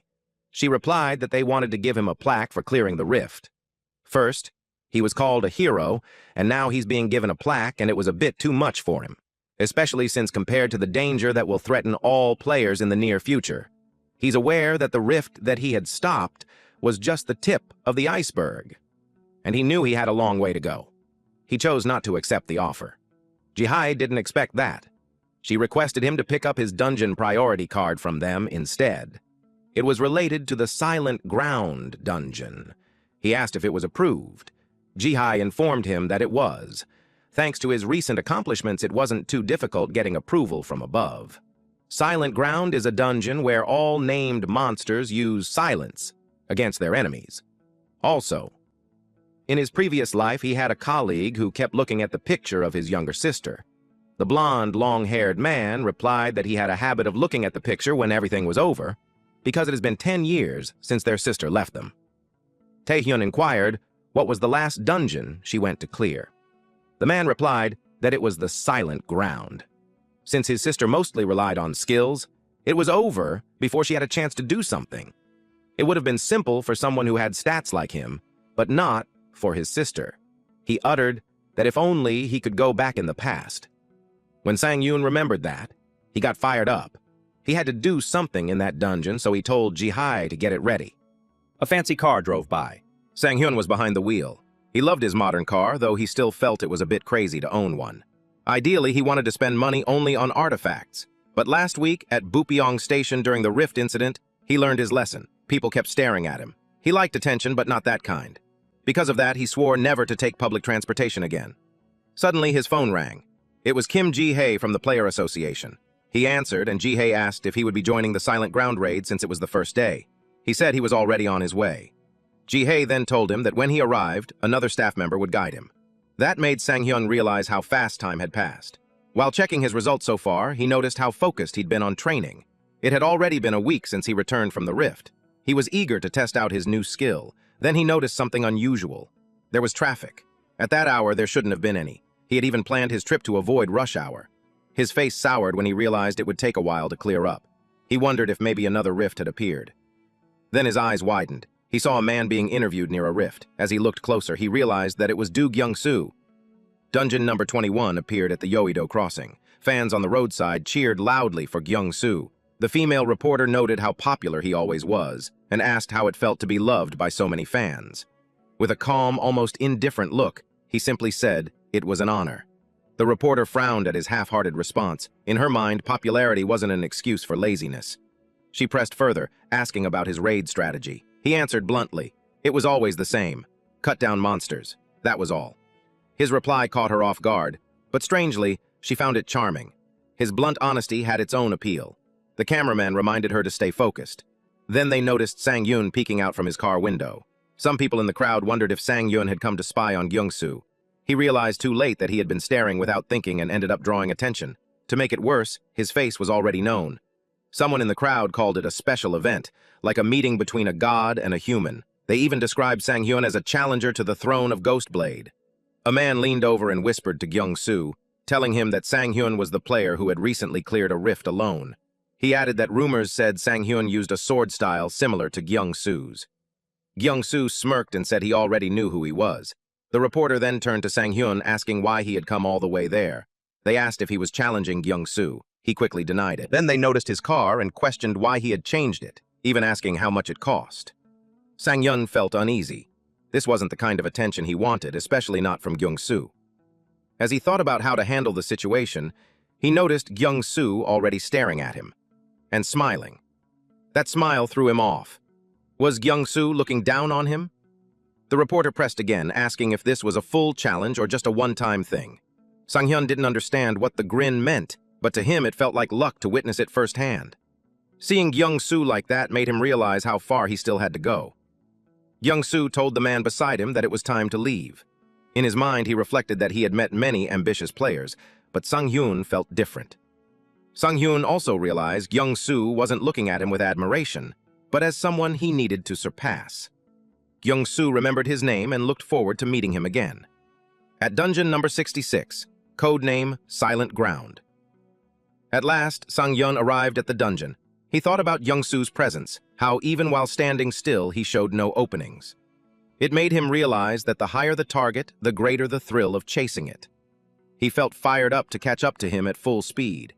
Suddenly, a woman's scream caught his attention. She shouted at someone nearby, making Sang-hyun glance over in their direction. She complained that they were supposed to raid Silent Ground that day. She demanded to know why it was suddenly Sang-hyun's turn. Sang-hyun walked over and asked if something was wrong. The staff looked shocked to see him, while the angry woman thought his timing couldn't have been worse. She snapped at him, saying that just because he was a top-ranked player didn't mean he could do whatever he wanted.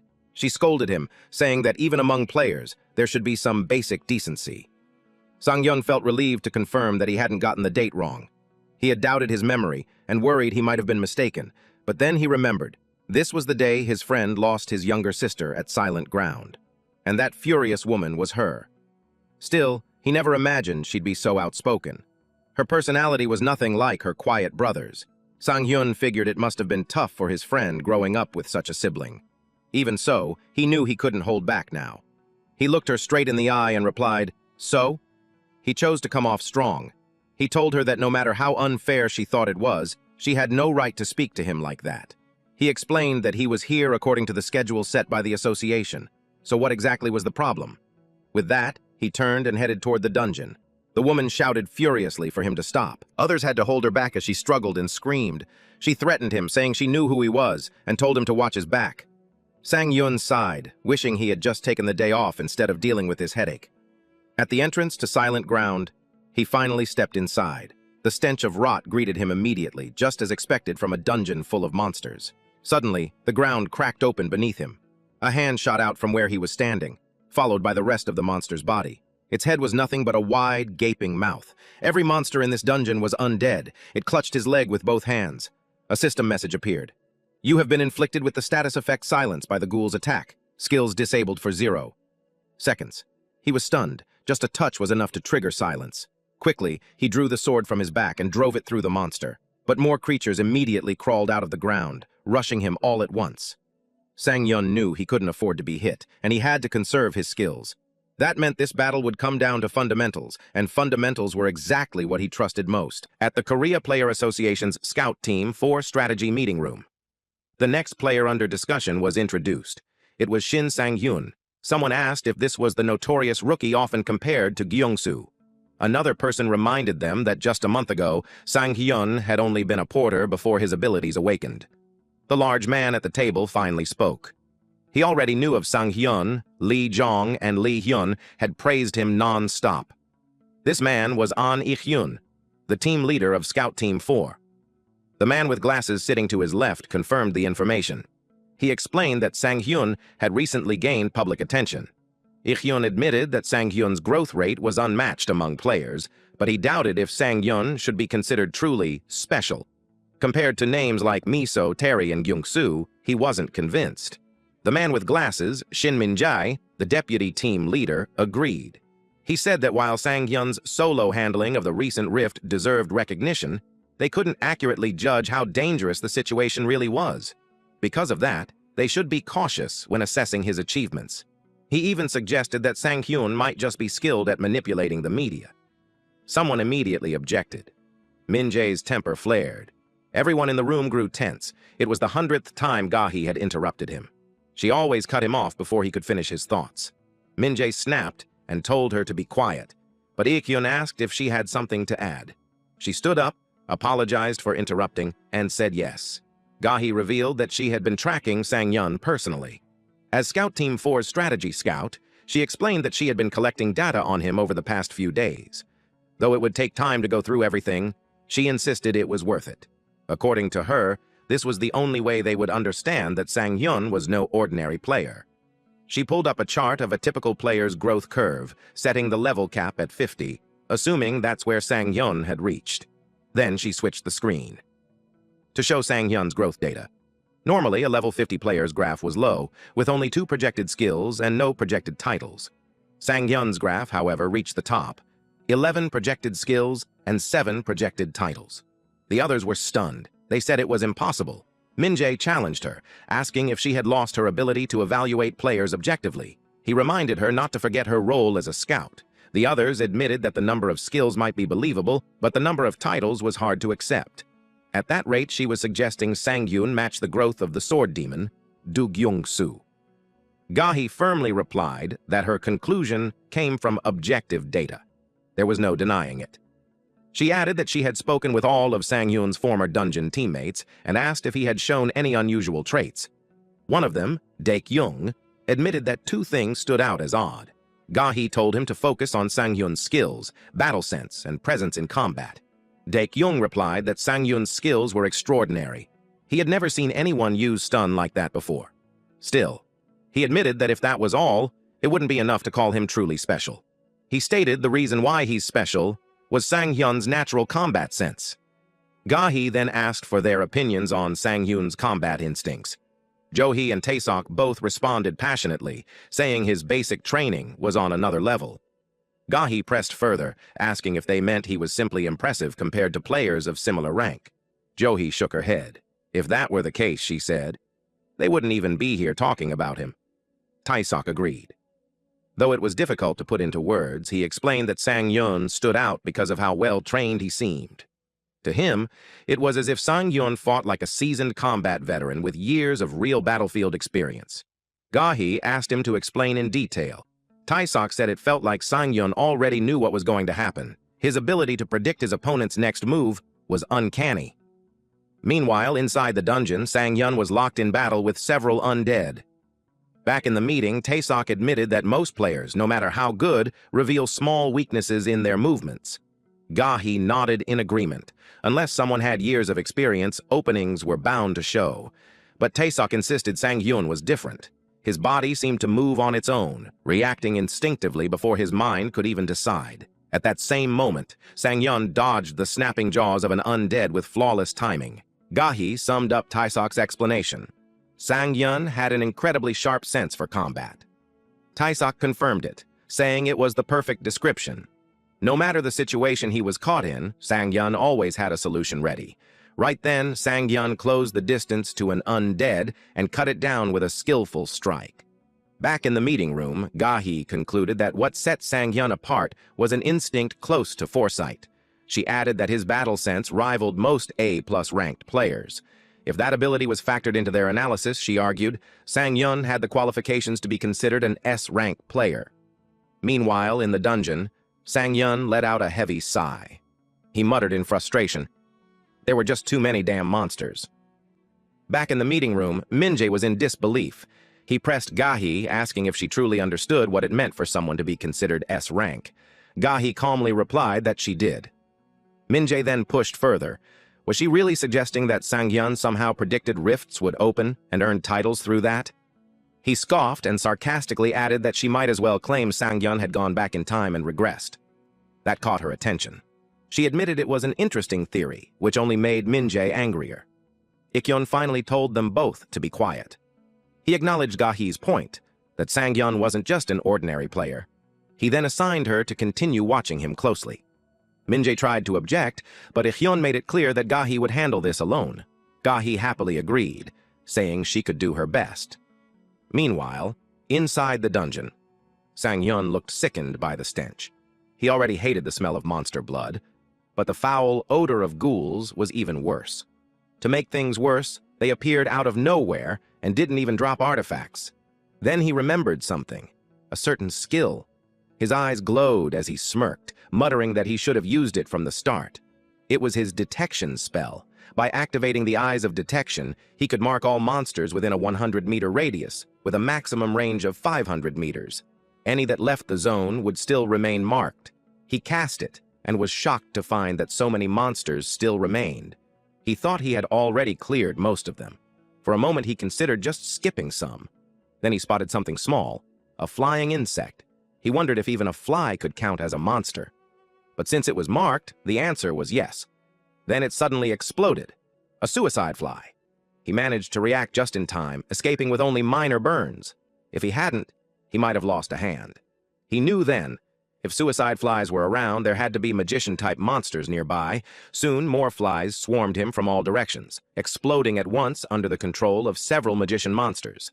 They were skeletal figures cloaked in robes. Back at the meeting, Min-jae turned to Gahi again. He told her that he understood she thought highly of Sang-hyun, but pressed her for details. Aside from his battle sense, did she have data on any of his skills or titles? Because from his perspective, her analysis suggested that Sang-hyun had some unusual method of obtaining them. He asked if he was wrong. Gahi admitted he wasn't. She explained that she had considered that possibility herself. It was her own theory, but if there was even a small chance that theory was correct. Inside the dungeon, Sang-hyun emerged from another blast unharmed. A glowing shield surrounded him, his defensive sword skill. By channeling his blade, he could form a barrier that blocked incoming attacks. But it came with limits. He could only move backward. 2 mana drained every second, and if the barrier was broken, he'd have to activate it again. Still, Sang-hyun grinned. It was his turn to counterattack. Meanwhile, Gahi finished her thought. She declared that Shin Sang-hyun could be a player beyond normal comprehension. A few days earlier, in the underground training room of Player Town's Building C, arrows were shot. Sang-hyun deflected them smoothly with his sword. It had already been 3 days since he started this training. Normally, aside from special cases like consuming artifacts or having unique abilities, gaining new skills followed a simple rule: constant training. By following known training paths, it was fairly easy to pick up passive skills. But active skills like full charging required a different approach. For those, one needed a strict routine and consistent practice. Since the conditions were so specific, most players never shared the information. Finding them usually came down to luck, though that would only be true if he didn't have years of experience to guide him. Back inside the dungeon, after Sang-hyun had used defensive sword, the magician-type beasts grew wary and curious. They produced more suicide flies. The swarm swirled straight toward him. He thought about how valuable the defensive sword was. It had taken him a lot of effort to find. As a defensive skill, it was incredible. But the drawback of not being able to advance while using it was just too limiting. Explosions shook the area, filling it with thick black smoke. Then, cutting through the haze, Sang-hyun emerged. In a blink, he closed the distance to the magician-type monsters. Grinning, he muttered that rules were always meant to be broken. The robed skeletons panicked. With a gesture, they summoned green flames, the spell Inferno. The fire expanded rapidly, surrounding the battlefield, but Sang-hyun didn't slow down. He told them it was already too late. Spinning on his heel, he cut through them with a clean slash. One figure, fully clad in armor, stood at a distance, watching as the magician beasts burned. Then a crystal appeared. It was a purple magic stone, a rare drop. A high-grade stone like that could easily sell for 100 million. The tougher the dungeon, the better the rewards. He decided to collect it later, after clearing the place. For now, he moved quickly toward the dungeon's center. With detection active, the system notified him only one monster remained. That surprised him. Where had all the mobs gone in such a short time? And where was this last monster hiding? A chill ran down his spine. He realized that something was behind him.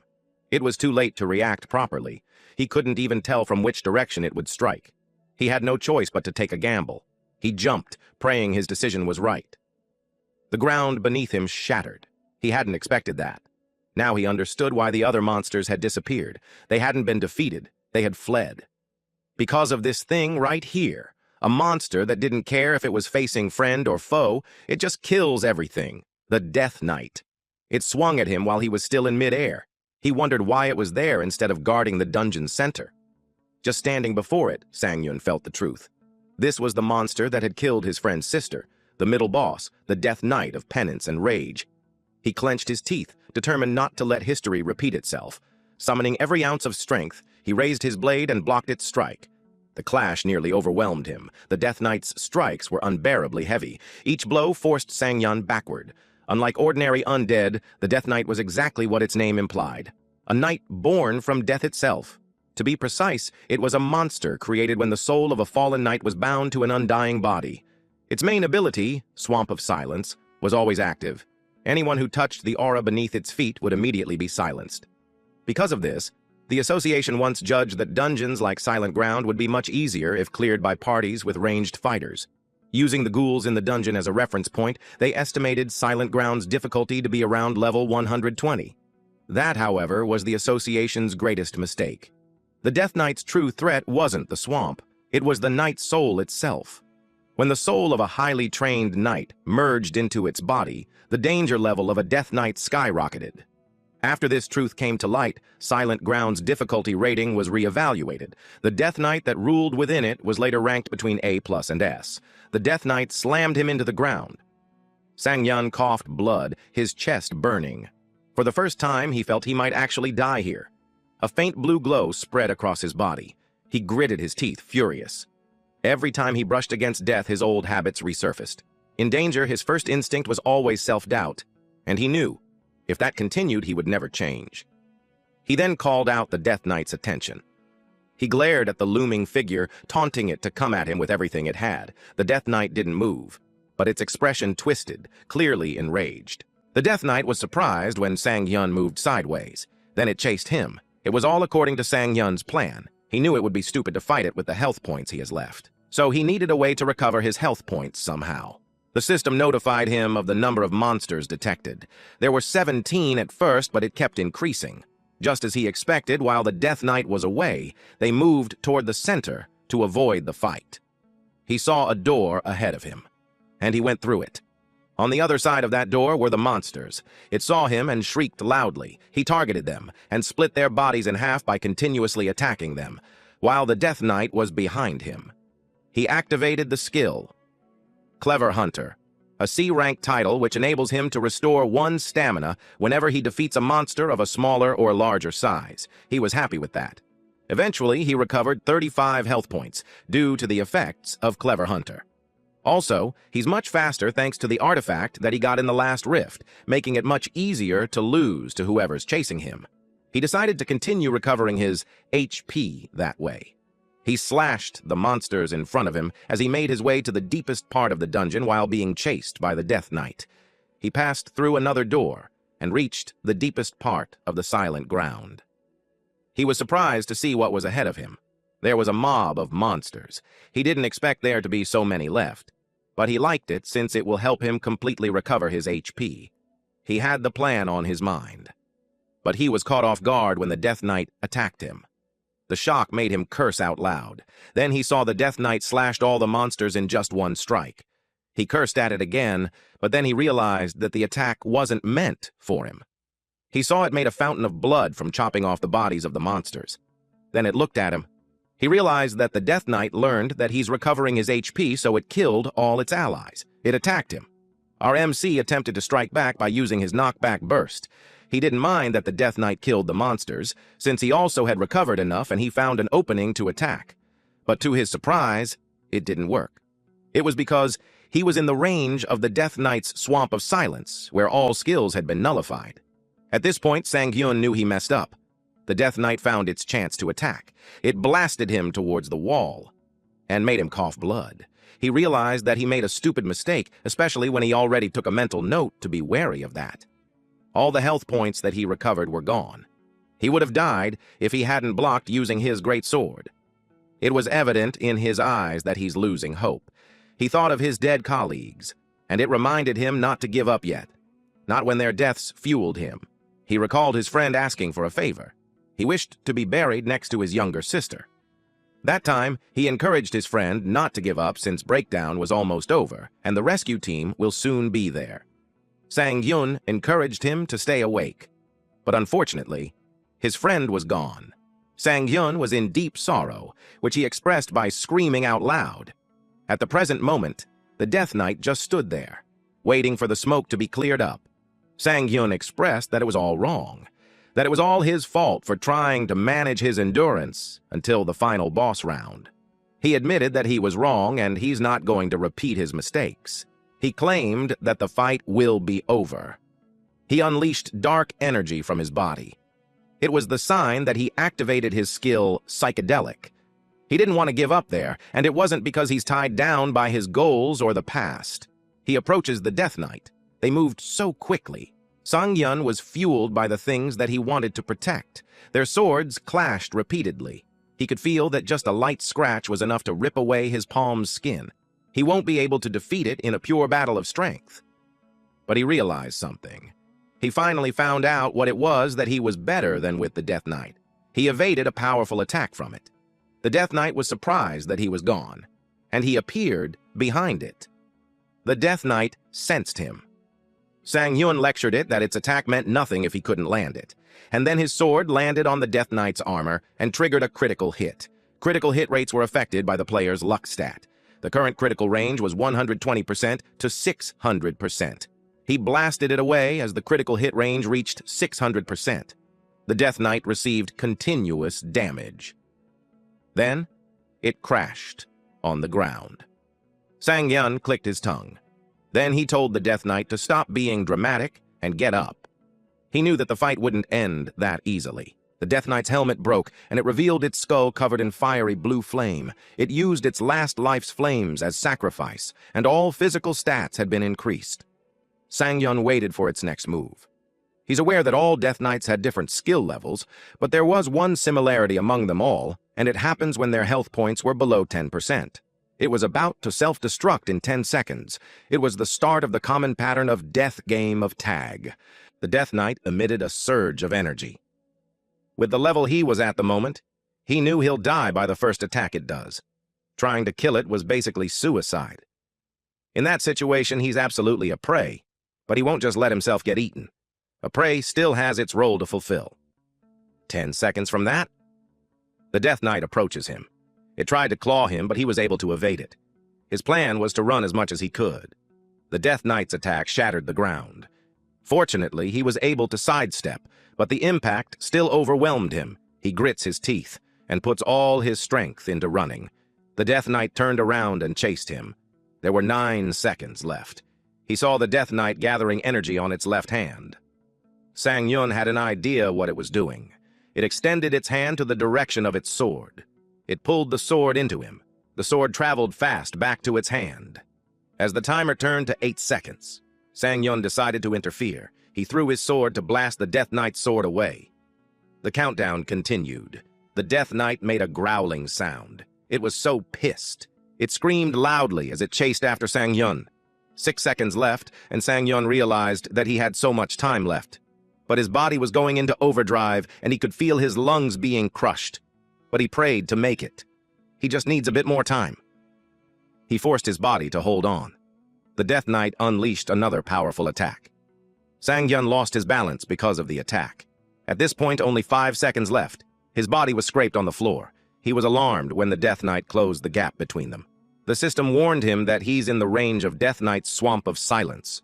All skills had been nullified. He forced himself to think of something, because if he doesn't, he'll die. Back then, Sang-hyun fought the monsters. Those things were sliced into two. The battlefield was messy with the dismembered bodies and blood. But finally, he ended all those fucking ghouls. His friend arrived and asked if he was done. He replied that he just finished. He was surprised to see his friend completely fine, so it made him curious how that happened. His friend grinned and responded that it wasn't hard enough. That was news to him, because he had a hard time with those ghouls. They spammed their silence skill, which made it difficult for him. It was basically a death sentence for a swordsman like him. His friend replied that it was the reason why he told him to get those status abnormality potions from the guild, but he never listened. He argued that he wasn't being stubborn. It was just that he doesn't see the significance of an artifact with a 2-hour-long cool time. The ghouls would have used silence to him by then. Sang-hyun's comrade replied that it was the reason why he had to use it smartly. Even if the cool time was 2 hours, he can still use it once, so he can make a change with that. He pointed out that it was to perfectly clear a raid in the situation he's given. Is the sole purpose of a player. They fooled around while he told his friend not to lecture him. He complained that if it was that easy, he'd already be a ranked player. His friend argued that he's saying the truth. Sang-hyun got more annoyed when he said that. And now, in the present moment, he realized that he was in no position to be treating his friend like that. He activated recovery skills which disable the effects of the silence. Then he used his skill Backstep. His step backwards was heavy to the point that it made the ground crack. Backstep is a movement skill that allows him to quickly step backwards. The direction the feet are facing will be the deciding factor for the standard of backwards. For opponents who were not careful, it created a good opportunity. Using that, Sang-hyun was able to create a distance between them. There were only 3 seconds left. The Death Knight saw that he's far away again, and it got furious. It screamed out loud. With 2 seconds left, Sang-hyun was left dangling on a chandelier. He was sick and tired of this Death Knight. By this time, he had used up all his mana with Backstep, and he had no more cards left on his sleeve. The Death Knight approaches him again. He let go of the chandelier, and that helped him evade the incoming attack. The timer turned to 1, followed by Sang-hyun being blasted away. He doesn't have any strength left in him, but he doesn't know how much time is left. He knew it was the end of him when he saw the Death Knight charging towards him again. He started wondering where things went wrong, but he realized that every step of the way has been riddled with mistakes. He misjudged the strength of the opponent in the beginning and took a ridiculously large amount of damage. He repeated that mistake later on, too, but at least he fought better during the end. But he felt that he should have used his regression much more wisely. Unexpectedly, the Death Knight's body started dissipating. Right before it could touch him, it made him laugh because our boy realized that he really is a lucky son of a bitch. Finally, it was all over. 10 seconds were up. At this point, he felt like he regressed one more time. The system congratulated him for defeating the Death Knight. He had earned more experience than he ever had, and he leveled up several times. Plus, his stamina had been recovered. He almost forgot about that. Complete health recovery through a big level up saved him. However, health points and stamina were separate things. He still doesn't have his stamina back. And he still has a penalty from psychedelic, too. He could keep on building penalties and go through the raid. But the final boss of Silent Ground was not an easy opponent. It would be too difficult for him to move like that. So it led him to one thought, the only thing he could do at the moment, which was to undo the psychedelic. He had to recover his stamina to take the penalty already. He thought he would be fine since he hadn't received any attacks after activating psychedelics. But unexpectedly, he felt something strange in his body.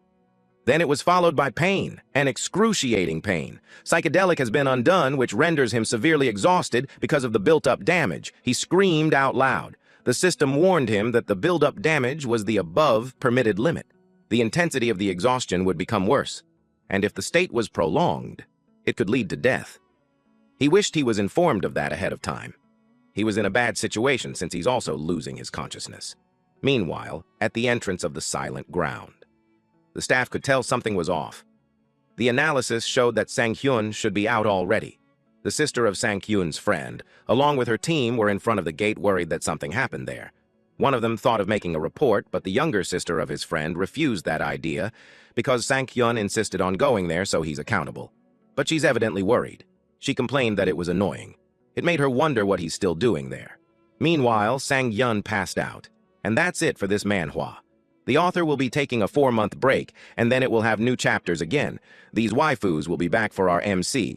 Hopefully, you guys too. With that, I, Manhwa Dealer, thank you for supporting the series. Here's the Goddess of Luck to boost your luck stat for making it at the end of the video. And just a little teaser, here's the goddess appearing right after our boy passed out. Sang-hyun lay there unconscious, and the monsters were closing in. They targeted him. One of the monsters was even drooling when it saw him. It was about to grab him.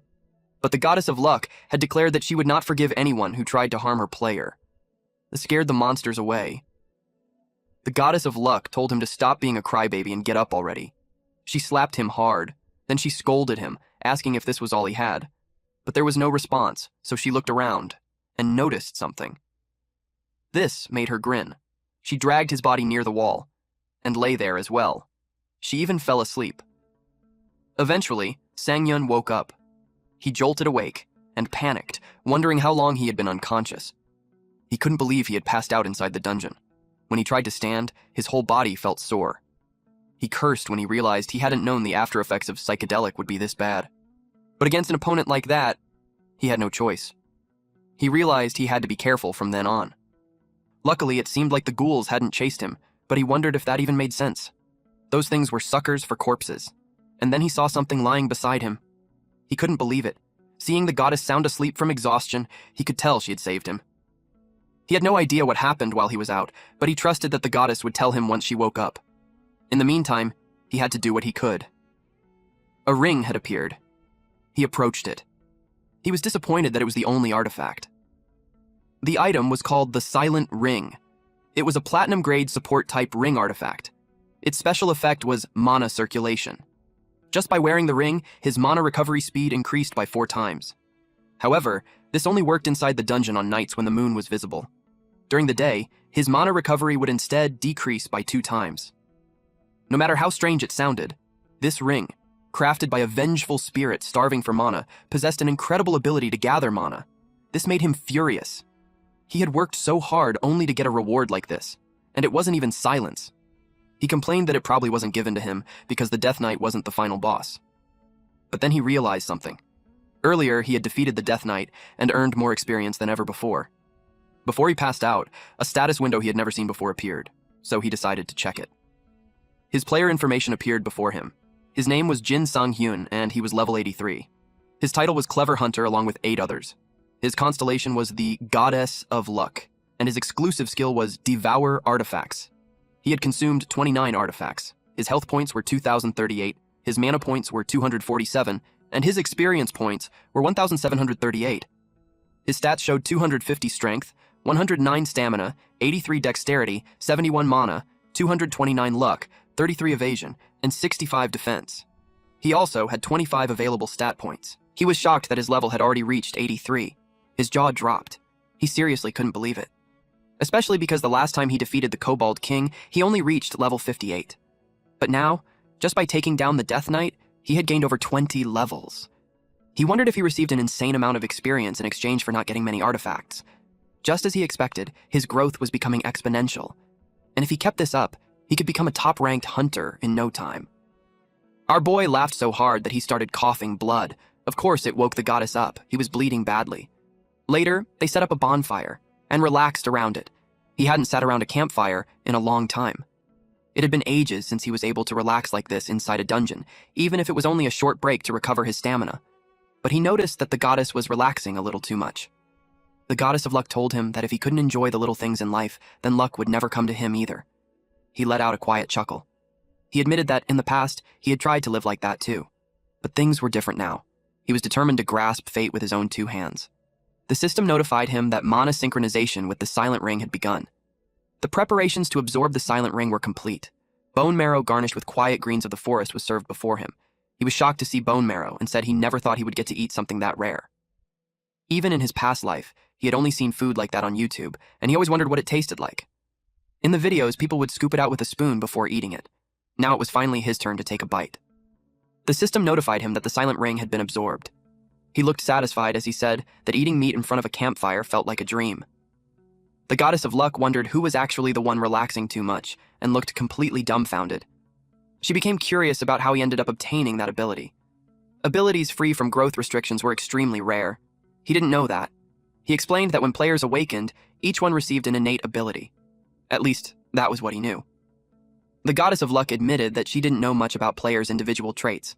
She said that if what he said was true, then obtaining an ability like that was an incredible stroke of luck. He awkwardly agreed that he really was lucky, but internally, he thought that it was a kind of luck only possible because he had regressed. The goddess of luck said it was also fortunate for her that she had met a growth-type player like him. She told him that becoming his constellation was an excellent decision. He thought about growth. At his current pace, he believed it wouldn't take long before his name spread across the entire country. However, he knew there was no end to human greed. And if the stage was no longer just the country, but the entire world, then there existed one stage no player could ever hope to reach: the realm of the true monsters. There was one man who had surpassed every limit placed on mage-type players. After mastering all 4 elemental magics, he single-handedly defended against an S-class rift, a monster above all monsters. He was the United Kingdom's first high-ranking archmage. Jarun Decay. Sangyun realized he was still far from being worthy enough to even look that man's way, but maybe one day he could make him his goal. Then he thought of something else and called out to the goddess. He told her that he would work hard, so she would believe choosing him was the greatest stroke of luck she had ever received. He realized he had to keep growing, and someday, make that man his target.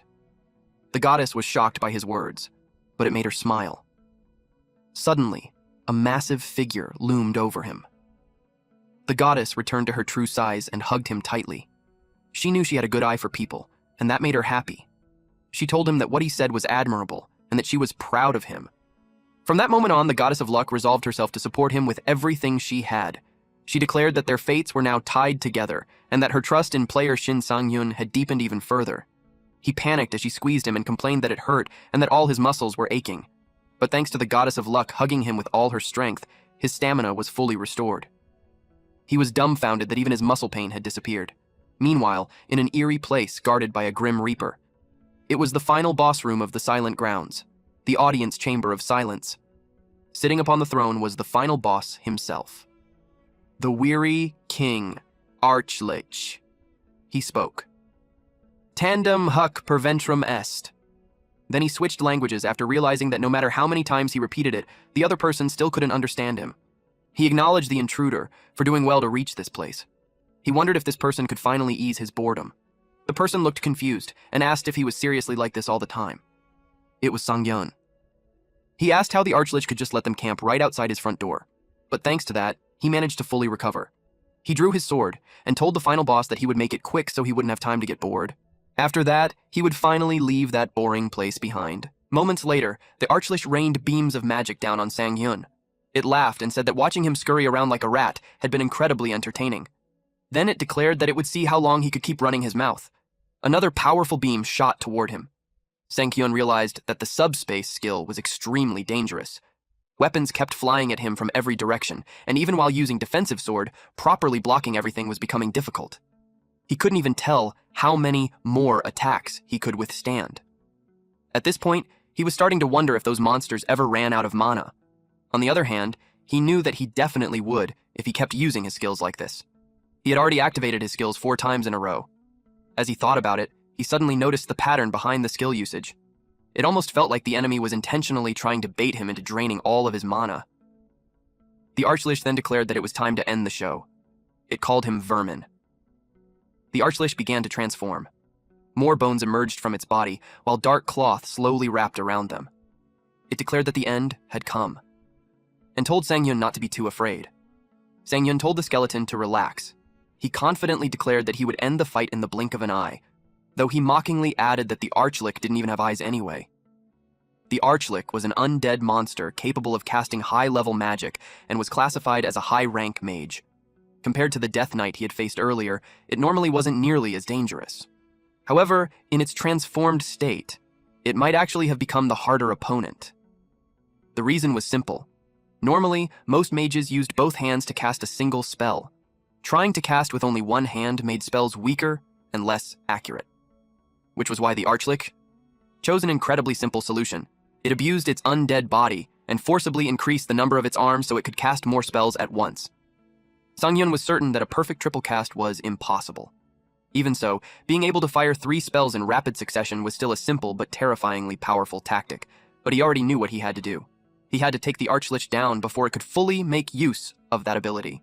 The Archlich declared that he had made a grave mistake. The Archlich activated Language of Silence. Glowing symbols suddenly surrounded Sangyun, and he froze in shock. He had been inflicted with the status effect, Silence. For 3 seconds, he would be unable to use any skills. But to Sangyun, that didn't matter at all. Because even without skills, he was more than strong enough to cut off its head. Which was exactly the Archlick's point. Sangyun's eyes widened when the Archlick suddenly vanished and reappeared behind him. The Archlick used the skill Extreme Close Range Blink. It declared that he had made a grave mistake, once again calling him Vermin. Then it cast Flames of Purgatory. The Archlick mocked him, saying he should not grieve over suffering from such terrible luck. But suddenly, it froze in shock. Sangyun's sword was pointed just an inch away from its face. Then came the Archlick's loud scream. Our boy's attack went through. It couldn't understand how this happened. Sangyun told it that it was wrong about one thing. He never had bad luck, because luck had always been on his side. The Archlick's head rolled across the floor. It still couldn't believe it. It desperately asked how it happened. Sangyun looked amused by the question. He pointed out that the Archlich had been watching him the entire time, so it should already know the answer. He revealed that he possessed a skill capable of undoing silence. The Archlick knew that already because it had witnessed it during Sangyun's previous battle. It understood Sangyun's fighting style, and it even knew the limits of his mana capacity. It was certain its calculations were flawless. The Archlick insisted that Sangyun should not have been able to use any skills. Its calculations had been perfect. But Sangyun pointed out the flaw in the Archlick's logic. If someone overcame their limits, then even Vermin could continue to grow stronger. He activated Mana Circulation. Its special effect activated passively and had no cooldown. Through the effects of Devour artifacts, the ring's ability remained active even without equipping it. As a penalty, the effects of Mana Circulation were cut in half. Even so, during nights when the moon was visible inside the dungeon, his mana recovery speed still increased by 3 times. During the day, it would instead become 1.5 times faster. Meanwhile, his friend's sister looked shocked. She saw Sangyun walking out alive. She couldn't believe it. Someone hurriedly shouted for the cameras to start rolling because the interview was about to begin. Sangyun looked completely confused. He asked what was going on. A massive crowd of reporters and cameramen stood in front of him. Then, in the blink of an eye, they all rushed toward him. One reporter shoved a microphone right into his face while rapidly throwing questions at him. At the same time, a medic checked his pulse. Others kept bombarding him with questions about his injuries, whether he lost a lot of blood, what his blood type was, and whether he had any pre-existing conditions. Completely overwhelmed, Sangyun shouted for them to stop crowding him and give him some space. Then he suddenly noticed someone. His old friend stood beside his younger sister. The sister insisted that Sangyun was obviously fine now, so there was no reason for her to ask for his help. She denied being worried about him. Meanwhile, Sangyun's old friend looked confused about why Sangyun kept staring at him. The people around them continued making a huge commotion, but Sangyun's attention remained fixed on his old friend, as if the two of them were the only people there. And deep inside, Sangyun felt relieved, because he had finally repaid his debt. Back then, 10 years after awakening, Sangyun had hit a wall. His growth had completely stagnated. Because he had poured everything into his Devour artifacts skill, he failed to build meaningful relationships with other players. In the end, he became isolated from the entire player world. It was just another ordinary day where nobody paid attention to him. Then, the guild leader, his old friend, asked if he wanted to join them for a raid. The man awkwardly explained that one of their members suddenly came down with a stomachache. Apparently, the guy had eaten expired scallion kimchi without realizing kimchi could actually expire. The others joked that this was exactly why people needed a kimchi fridge. Even so, they mentioned that the absent member was also a swordsman. Sang-hyun noticed how genuinely happy their guild looked. Since he had never truly belonged anywhere, he found himself wanting that same feeling of security. But in the end, he apologized and said he planned to raid alone that day. It was a petty act of pride. After spending 10 years as a player, he couldn't stand the thought of others seeing him fail to meet even the most basic standards. And because of that pride, he nearly lost his life, until someone arrived and told him that things could have ended far worse. It was the same man who had invited him to the party. The man asked if he was all right. That overly kind guy had followed him into the dungeon. Sang-hyun was certain that without him, he would have died there. The man awkwardly explained that his guildmates assumed Sang-hyun rejected their offer because of the scallion kimchi story. So they worried he might enter the dungeon alone because he got annoyed at them. In the end, they rushed over just in case. Sang-hyun sincerely thanked him. For the first time, he was finally able to let go of his inferiority complex and start over. If it weren't for this man back then, he never would have changed. After that, he accepted the guild's offer without hesitation, and he eventually grew attached to the guild they built together. It wasn't a powerful guild, but it was a guild that protected weaker players. And it reminded him why he became a player in the first place. But one night the man suddenly declared that he was seriously quitting this time. He shouted that he truly couldn't handle it anymore. Sang-hyun commented that he always said that, and asked what he planned to do after quitting. The man shouted that he would rather do literally anything else. He said he would work part-time jobs, become a farmer, or whatever it took.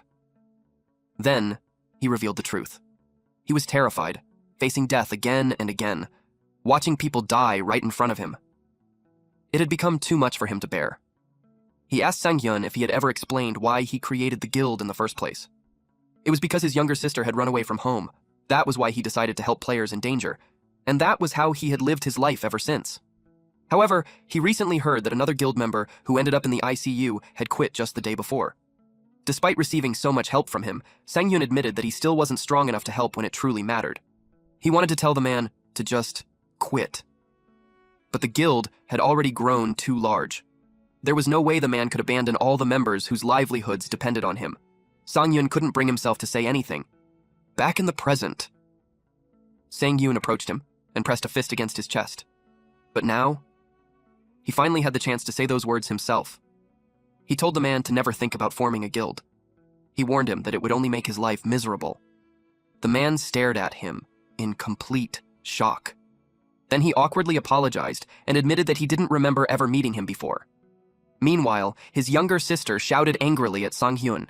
She accused him of messing with her family after already stealing a dungeon from her. Sang-hyun quietly walked away, while praying that this time, the man would get to live a happier life. At the Dimension Core residential sector B slums, different creatures wandered through the eerie and filthy streets. A massive creature held a backpack between its fingers, while mumbling words no human could understand. Meanwhile, a mysterious man muttered that it was already too late. He realized he needed to carry out his plan immediately. The news then reported that, thanks to information provided by player Sang-hyun, the dungeon's Silent Grounds had its danger level adjusted. Until now, Silent Grounds had been considered a dungeon with unusually high casualties compared to its assigned rank. It was revealed that a monster known as the Death Knight was far more dangerous than the other monsters found within the dungeon. As a result, entry into Silent Grounds was completely prohibited until its proper danger level could be reassessed.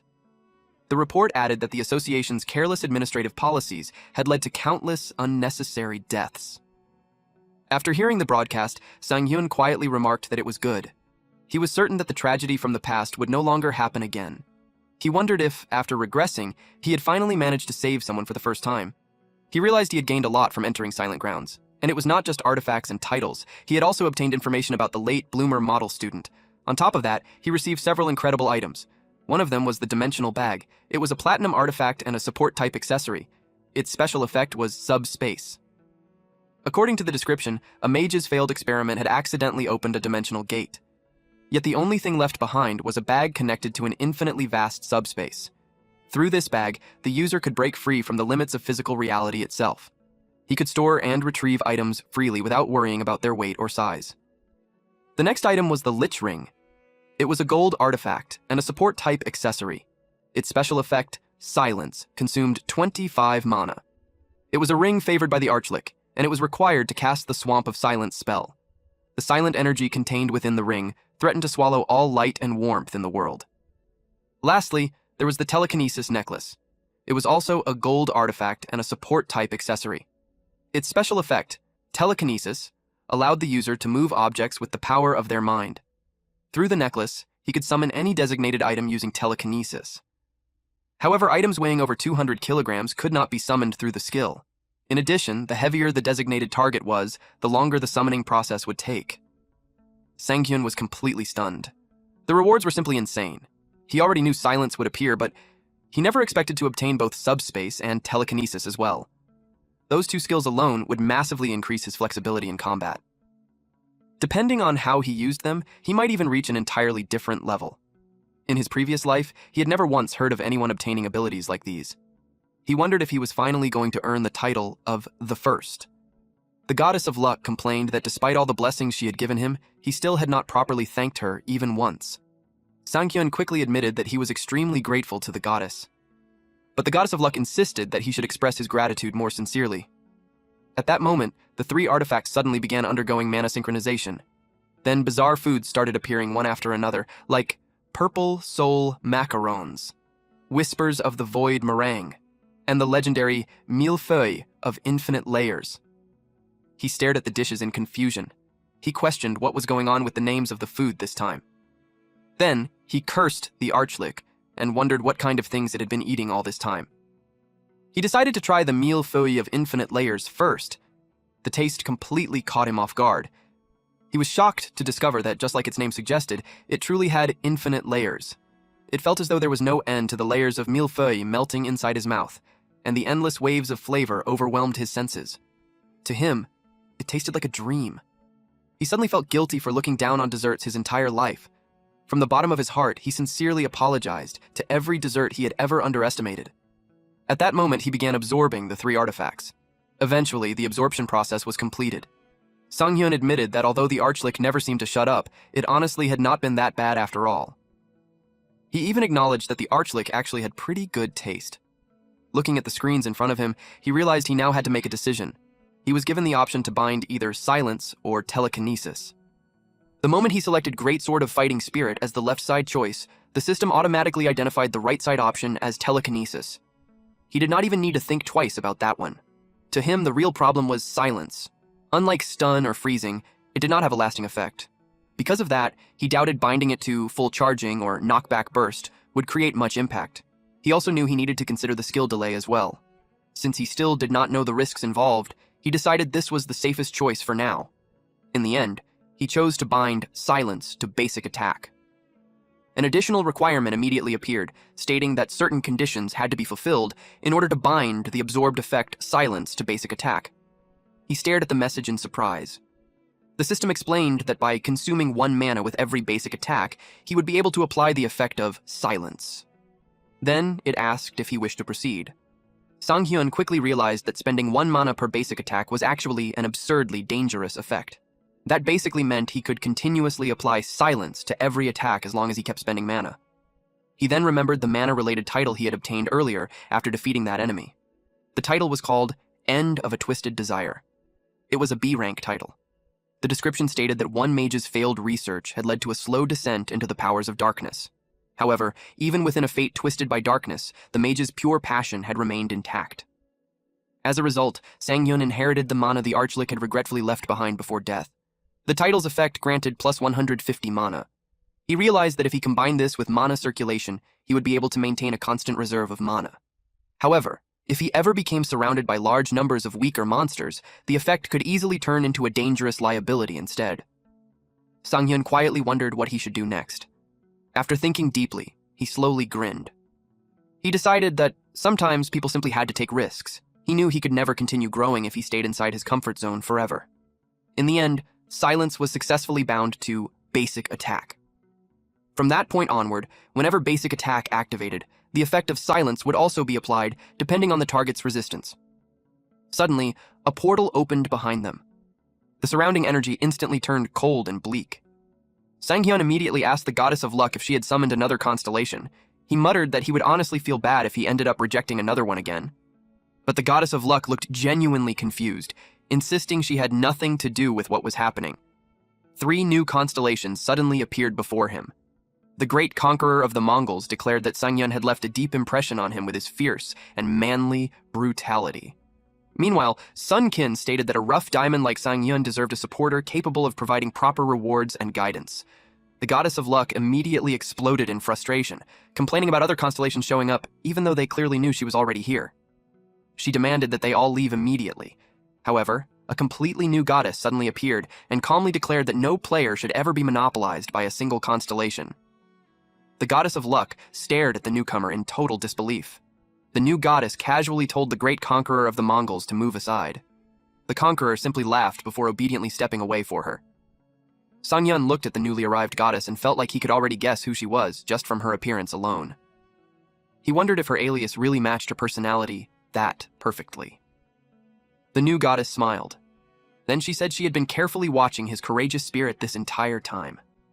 She admitted that his actions had left a strong impression on her, which was why she had personally chosen to appear before him. The new goddess confidently declared that a man like him was more than worthy to stand at her side. She arrogantly insisted that he should abandon some outdated old goddess and instead stand beside someone sophisticated and glamorous like her. The goddess of luck instantly snapped. She furiously shouted that a shameless goddess with no respect for authority dared to steal her position. Meanwhile, the new goddess calmly ordered the other constellations to remove those ancient relics of a forgotten era from her noble sight. The goddess of luck could only repeat the word ancient over and over in complete disbelief. The new goddess mocked her, claiming that luck was the only thing she had going for her anyway. Sangyun honestly had no idea what kind of relationship the two shared, but one thing was painfully obvious. These two absolutely hated each other. He even started wondering if there was only enough room in the world for one goddess. The new goddess then declared that she possessed secret information she could share with him. She insisted that if he listened to her information and formed a contract with her, she would tell him everything. While restraining the struggling goddess of luck, the new goddess calmly revealed that the information concerned the late bloomer model student. The moment he heard those words, Sangyun suddenly grabbed her arm. He urgently asked if that constellation had already formed a contract with another player. Then he immediately changed the question and demanded to know how that person was doing and what he had been up to until now. The new goddess explained that while traveling, she had accidentally discovered him within the slums of the Dimension Core. She added that the man had become completely obsessed with the eschatology of the Dimension Cores. The new goddess then smiled and declared that if Sangyun truly wished to learn more about him, he would first have to abandon the goddess of luck and form a contract with her instead. Sangyun returned to his room. He quietly repeated the phrase, eschatology of the Dimension Core, to himself in confusion. He could not understand what she had meant by it. Back when they had been together in his previous life, that person had never once mentioned anything remotely similar. Just then, he was surprised when the goddess of luck suddenly appeared before him. The moment she arrived, he immediately asked whether she had managed to gather any information. The goddess of luck apologized and explained that the person could not be found anywhere within the slums. Sangyun quietly thanked her for taking the time to investigate it anyway. The goddess of luck happily commented that it was honestly refreshing to see him humble that sly cat goddess for once. Sangyun continued wondering why that person had been inside the slums in the first place, a location usually filled with those who had failed to become constellations. Frustrated and confused, he cursed quietly under his breath. More than anything, he desperately wanted to know where that person was and what exactly he had been doing all this time. Meanwhile, inside Hyunjong Corporation, the company president was informed that the new participant list for the upcoming open market had arrived. She looked mildly amused. As she examined Sanghyun's profile, a faint smile appeared on her face. She commented that they had gained quite an interesting guest this time. This woman was Han Hyunjong, a level 900S plus rank player. Sanghyun drove his car. Even while driving, he continued investigating the matter. However, no matter how much he searched, he could not find anything related to either the late bloomer model student or the eschatology of the Dimension Core. Even so, he knew that did not mean he could recklessly form a contract with that goddess. He believed the new goddess likely wanted to form a constellation contract with him so she could eventually ascend into a mythical constellation. After all, there had been cases where a constellation's rank rose alongside the growth of their contracted player. But if he formed a contract with the goddess of luck and some kind of disaster happened, he knew his chances of survival would be much higher. On top of that, there was no guarantee the new goddess would even succeed in becoming a mythical constellation in the first place. Meanwhile, the goddess of luck happily admitted that she still felt satisfied every time she remembered the shocked look on that cat goddess's face. At that moment, the navigation system announced that they had arrived at their destination. Sangyun quietly sighed in relief that they had finally made it. The destination was the Yunjong Market. The place was commonly known as the open market. Just as its name implied, it was a location where people could freely buy and sell artifacts. Up until then, most artifact transactions had been handled directly between players themselves. However, the open market guaranteed complete safety in exchange for an expensive commission fee. Still, Sang-hyun believed it was only natural for a market like this to eventually appear. Players constantly traded valuable goods at outrageous prices, and those trades were frequently followed by robberies, betrayals, and violent incidents. That was why the single most important value of the open market was safety. Most open markets around the world were operated by massive guilds.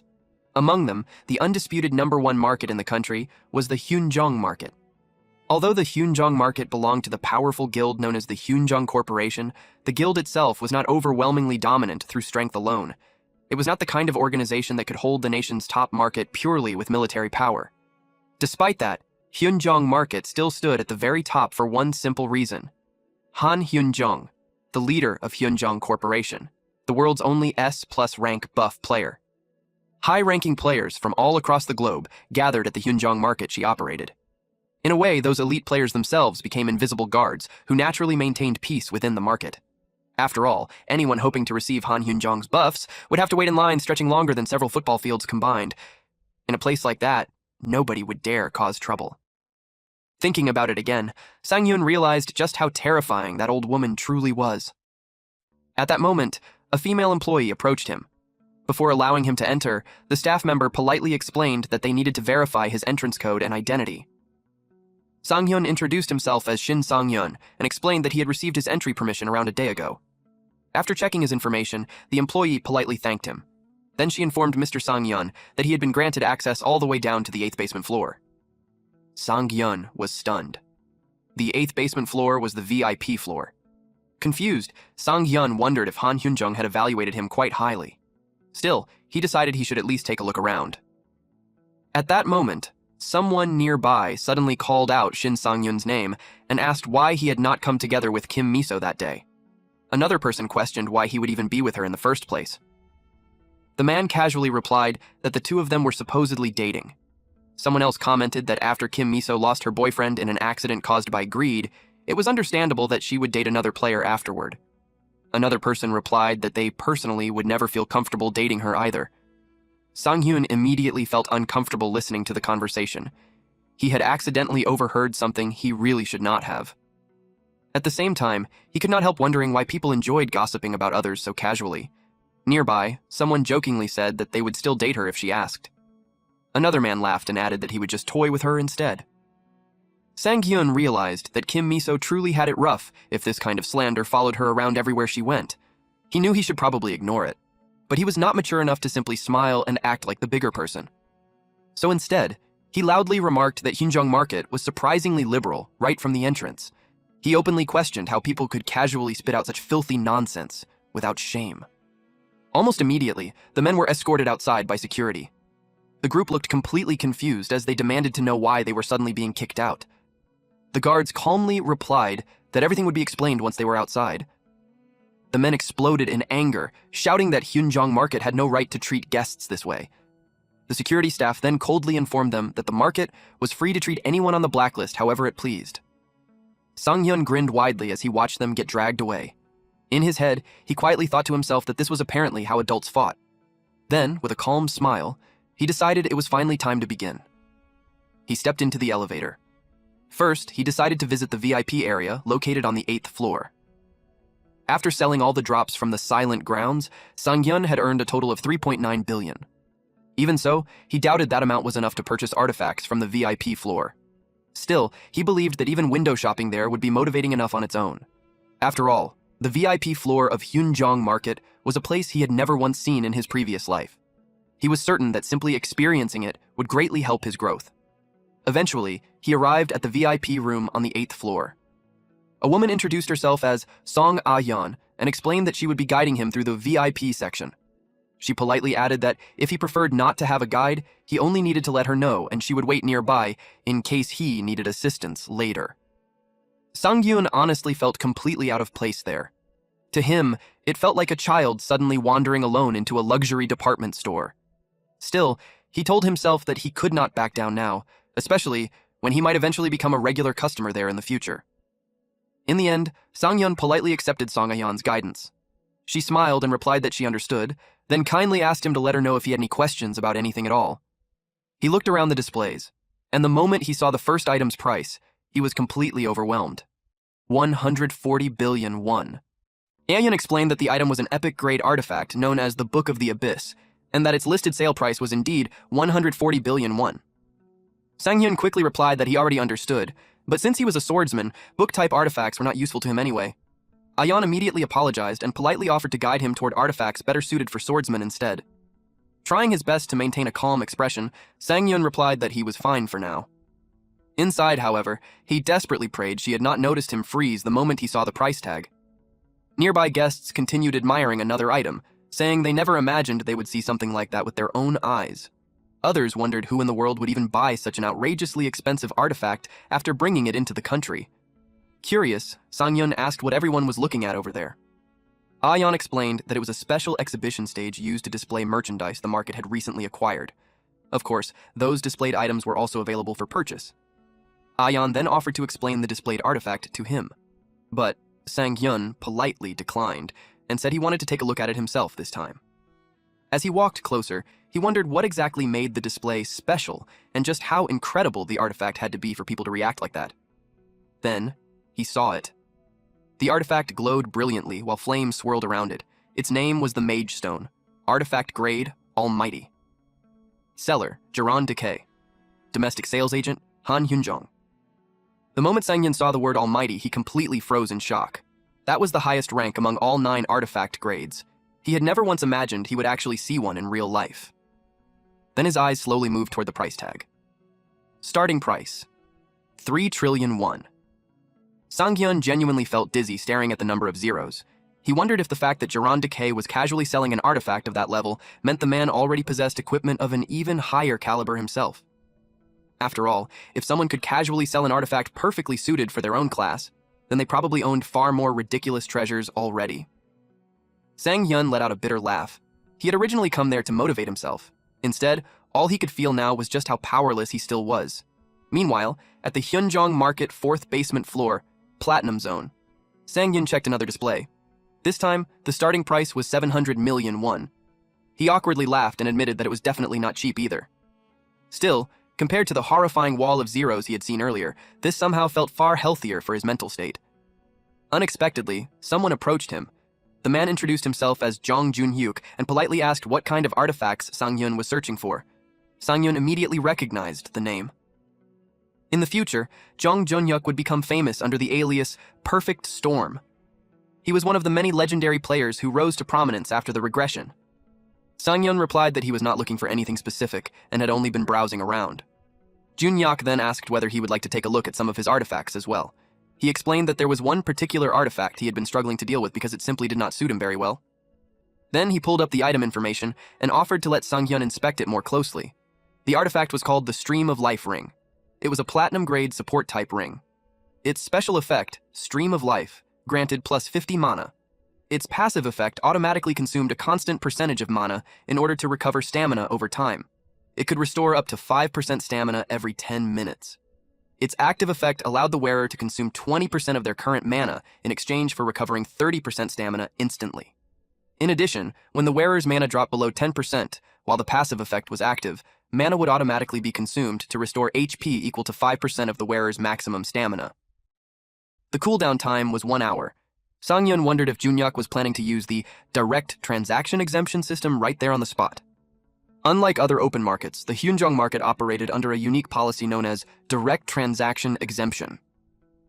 Normally, the Hyunjong market charged a massive 5% transaction fee in exchange for providing safety and convenience during trades. However, if 2 players agreed to conduct a direct transaction inside the market itself, they would be exempt from paying that fee entirely. Sang-hyun admitted to himself that the artifact was honestly pretty good. Since he had already acquired a mana-related title, he felt the ring would actually suit him extremely well. But he still apologized and explained that the artifact was slightly different from what he had truly been searching for. Jun-hyuk calmly replied that it was completely fine. Deep down, the kind of artifact Sang-hyun truly wanted was something so worthless that nobody would even think about buying it in the first place. That way, after devouring it, he could use its effects in completely different ways. And most importantly, those kinds of artifacts were far cheaper too. Suddenly, their conversation was interrupted by loud shouting nearby. Someone was scolding another person for eating inside the market. A girl was casually sitting on the floor holding a slice of pizza, while several pizza boxes were piled up beside her. The guards looked absolutely furious. The girl argued that she was simply eating food she had bought with her own money. She also pointed out that she had never seen any official rules banning food from the area. The guard replied that even if there was no written rule, basic manners still existed because everyone else had to deal with the smell. Apparently, this had already been happening for several days, and it was not just a few slices either. She had been bringing entire stacks of pizzas. The girl awkwardly asked whether he wanted some pizza too, though she immediately clarified that she was not actually planning to share any with him. The employee looked personally offended and asked whether she seriously believed he was acting like this because he wanted to eat her pizza. Feeling pressured, she reluctantly offered him a bite of the free review spaghetti she had received earlier instead. Junyak casually commented that she was causing trouble again. The guard loudly shouted that he did not want any food from her. Meanwhile, the girl argued that the pizza had not done anything wrong. Then she added that, technically, she had not really done anything wrong either. Sang-hyun then approached her and politely apologized for interrupting her meal. Then he asked if she could show him the information for the artifacts she was selling. While casually taking another bite of pizza, she told him to just pick up the artifacts and inspect them himself, since it was not like he was going to steal them anyway. Sang-hyun then grabbed the ring artifacts. The moment he examined them, he immediately felt it. These were perfect for him. Exactly the kind of artifacts he had been searching for. The first artifact was the Ring of Speed. It was a platinum-grade support-type artifact. Its special effect was speed, along with plus 10 dexterity. The ring allowed the wearer to move at explosive speeds far beyond normal human limits. Double speed consumed 20 mancha per second.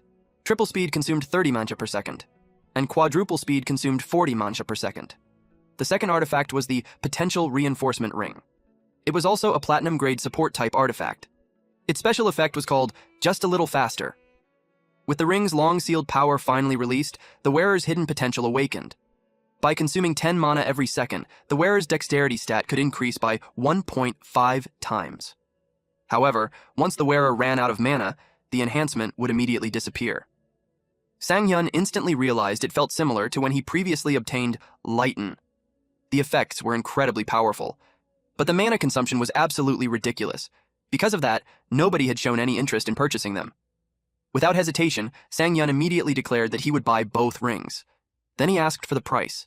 The girl awkwardly admitted that she personally liked those artifacts a lot herself, so she suggested that 1.2 billion won for the speed-focused ring and 1 billion won for the potential-focused ring would be fair prices. Sang-hyun silently stared at her without responding. Feeling pressured by the silence, she quickly added that since he was buying both together, she could lower the combined price to 2 billion won. But Sang-hyun continued glaring at her without saying a single word. The pressure became unbearable. Finally, she nervously announced that since she was currently in an especially cheerful mood from eating pizza, she would offer him a special discount. 1.8 billion won. Sang-hyun continued staring at her. In the end, the two finally settled on 1.3 billion won. Sang-hyun thanked her for the deal. The girl laughed and commented that he was surprisingly good at haggling. Of course, she had no idea that Sang-hyun had spent most of his previous life dirt poor. To him, bargaining like this was simply natural. After completing the purchase, Sang-hyun casually mentioned that he would be heading out now. The girl happily replied that she planned to buy herself something delicious to eat first. Then, with the remaining money, she intended to donate the rest to an orphanage. Sang-hyun became curious. So she explained that she personally ran an orphanage herself. Then she proudly showed him a picture. It was a photo of her together with several adorable children. The moment Sang-hyun saw it, his eyes widened in shock. It was the Joy Orphanage, the very orphanage where he himself had grown up. She quickly noticed his reaction.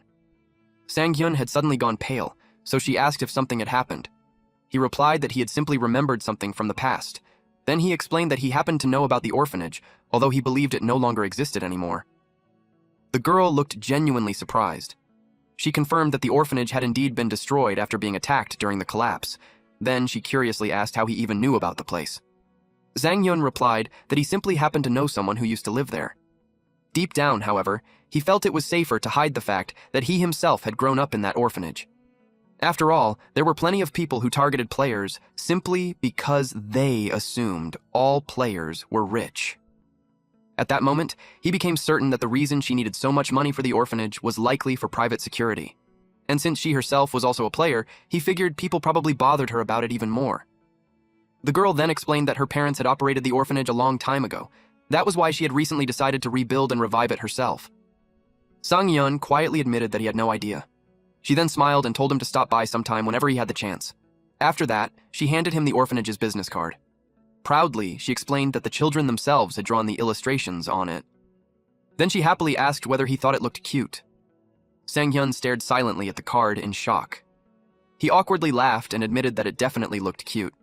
The drawing itself was basically just piles of money everywhere. It honestly made him think those kids already had very realistic dreams. But behind that awkward laugh, Sang-hyun quietly swallowed hard. Suddenly, he felt strangely emotional. The orphanage where he had grown up had truly been a warm and wonderful place. Several of the children there had survived the collapse and were eventually transferred to different institutions afterward. He quietly wondered how all of them were doing now.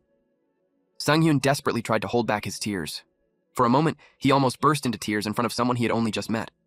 But he immediately told himself that he absolutely could not let that happen. He realized he was becoming emotional over something so small. Even so, he barely managed to suppress it. He had never realized before that having someone else treasure the same memories he carried could feel this fulfilling. At that moment, Sang-hyun quietly decided that he would visit the orphanage soon, in another setting, at the Eden Guild headquarters in Uido. Sang-hyun stepped inside the building. Someone immediately greeted him. A muscular, middle-aged man wearing an orange jumper welcomed him and said they had been waiting for his arrival. The man introduced himself as Jinho. Then he invited Sang-hyun upstairs. Internally, Sang-hyun awkwardly laughed to himself, thinking that he never expected Jo Jinho himself to greet him the moment he walked through the entrance. Even though he had only stopped by on a whim, he realized he now needed to take the situation seriously. An hour earlier, Sang-hyun told the seller that he would contact her again sometime later. She happily replied that she was fine with that since the children would probably love seeing him too. At that moment, Sang-hyun suddenly received a phone call. He apologized and explained that he needed to answer it, asking whether she minded. She quickly replied that it was not a problem at all and mentioned that she should probably get going as well. She added that she was glad they had successfully managed to complete the deal today. Sang-hyun then answered the call. It was Kim Miso. The moment he questioningly said her name out loud, Miso immediately realized that he apparently had not even saved her number. She called because they were about to receive an assignment for a gate raid. It was a 2-person gate with a minimum requirement of level 130. The location was Nowon Station. The dungeon's name was the Black Gate. The name immediately sounded familiar to Sang-hyun. Then he remembered. The Black Gate was the exact same dungeon that Kang Boa, the Arbiter of Swords, had successfully cleared for the very first time. Afterward, she publicly revealed the strategy required to conquer the Black Gate. From what Sang-hyun remembered, perfect coordination between companions was considered the absolute minimum requirement for clearing the dungeon. Still, he believed that he and Kim Miso had worked together fairly well so far. On top of that, archers and swordsmen naturally had excellent compatibility together. And if his memory was correct, the reward for the first successful clear of the Black Gate was something truly extraordinary, like an epic-grade artifact. Those things could easily sell for around 120 billion won. The moment he heard that, Sang-hyun enthusiastically told Miso that he'd definitely participate. He asked what he needed to do and suggested heading to her guild first so they could properly discuss the plan. Miso told him to come over so they could figure things out. Honestly, Sang-hyun was looking forward to it. At the very least, it would stop him from being the pathetic loser drooling in the corner of Hyunjong Market. Jinho noticed the strange expression on Sang-hyun's face and asked if something happened. Sang-hyun replied that it was nothing. The two of them then headed up to the 4th floor. Jinho explained that Miso was in a meeting with the guild president, so he'd temporarily act as Sang-hyun's guide instead. Then he jokingly apologized, saying it might feel uncomfortable having an old man like him showing him around. Sang-hyun laughed and assured him that he wasn't uncomfortable at all. Jinho explained that once they passed through the next area, they'd arrive at the special training room. It was considered one of the greatest prides of the Eden Guild. However, there were restrictions regarding who was allowed to use it. The moment Sang-hyun entered the area, he immediately noticed that the atmosphere had completely changed. Jinho laughed and admitted that he felt exactly the same every single time he came there too. He then explained that nobody was scheduled to use the facility that day, so Sang-hyun could relax and make himself comfortable. Then they opened the door. Sang-hyun immediately pointed out that someone was already inside. Jinho looked genuinely surprised. Inside the training room, A woman was battling a massive golem. The giant golem let out a thunderous growl. Terry swiftly dodged its attacks. Then she stabbed both of her daggers into a single precise point. A hole instantly burst open in the golem's body. Its arm detached completely, and moments later, the giant construct collapsed to the ground. Jinho asked whether she had reserved the training room because he could not find any reservation listed in the system database. Taeri finally noticed the two of them and looked surprised.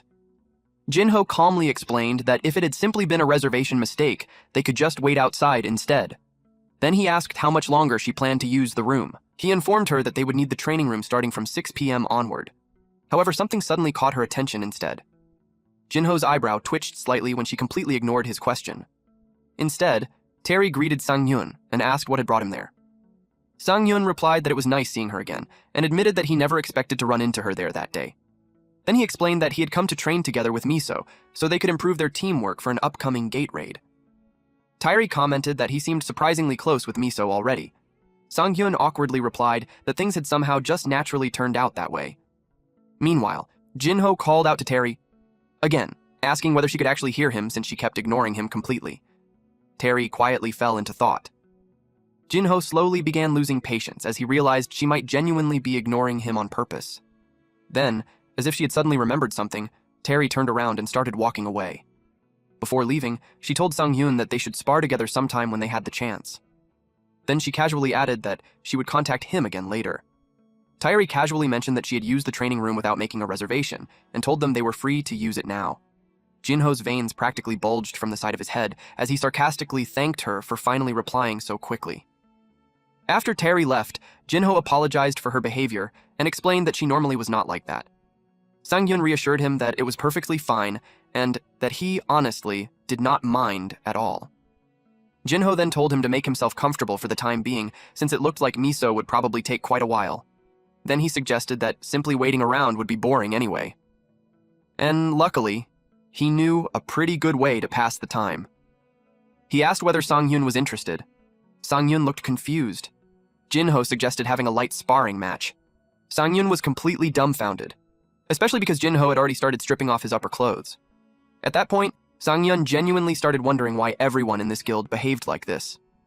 He even began suspecting that challenging random people to fights immediately after meeting them might actually be some kind of guild tradition. Jinho laughed and told him not to feel pressured. He explained that both Miso and Taeri had personally acknowledged Sang-Yun's skills already, so naturally, he could not help becoming curious about him too.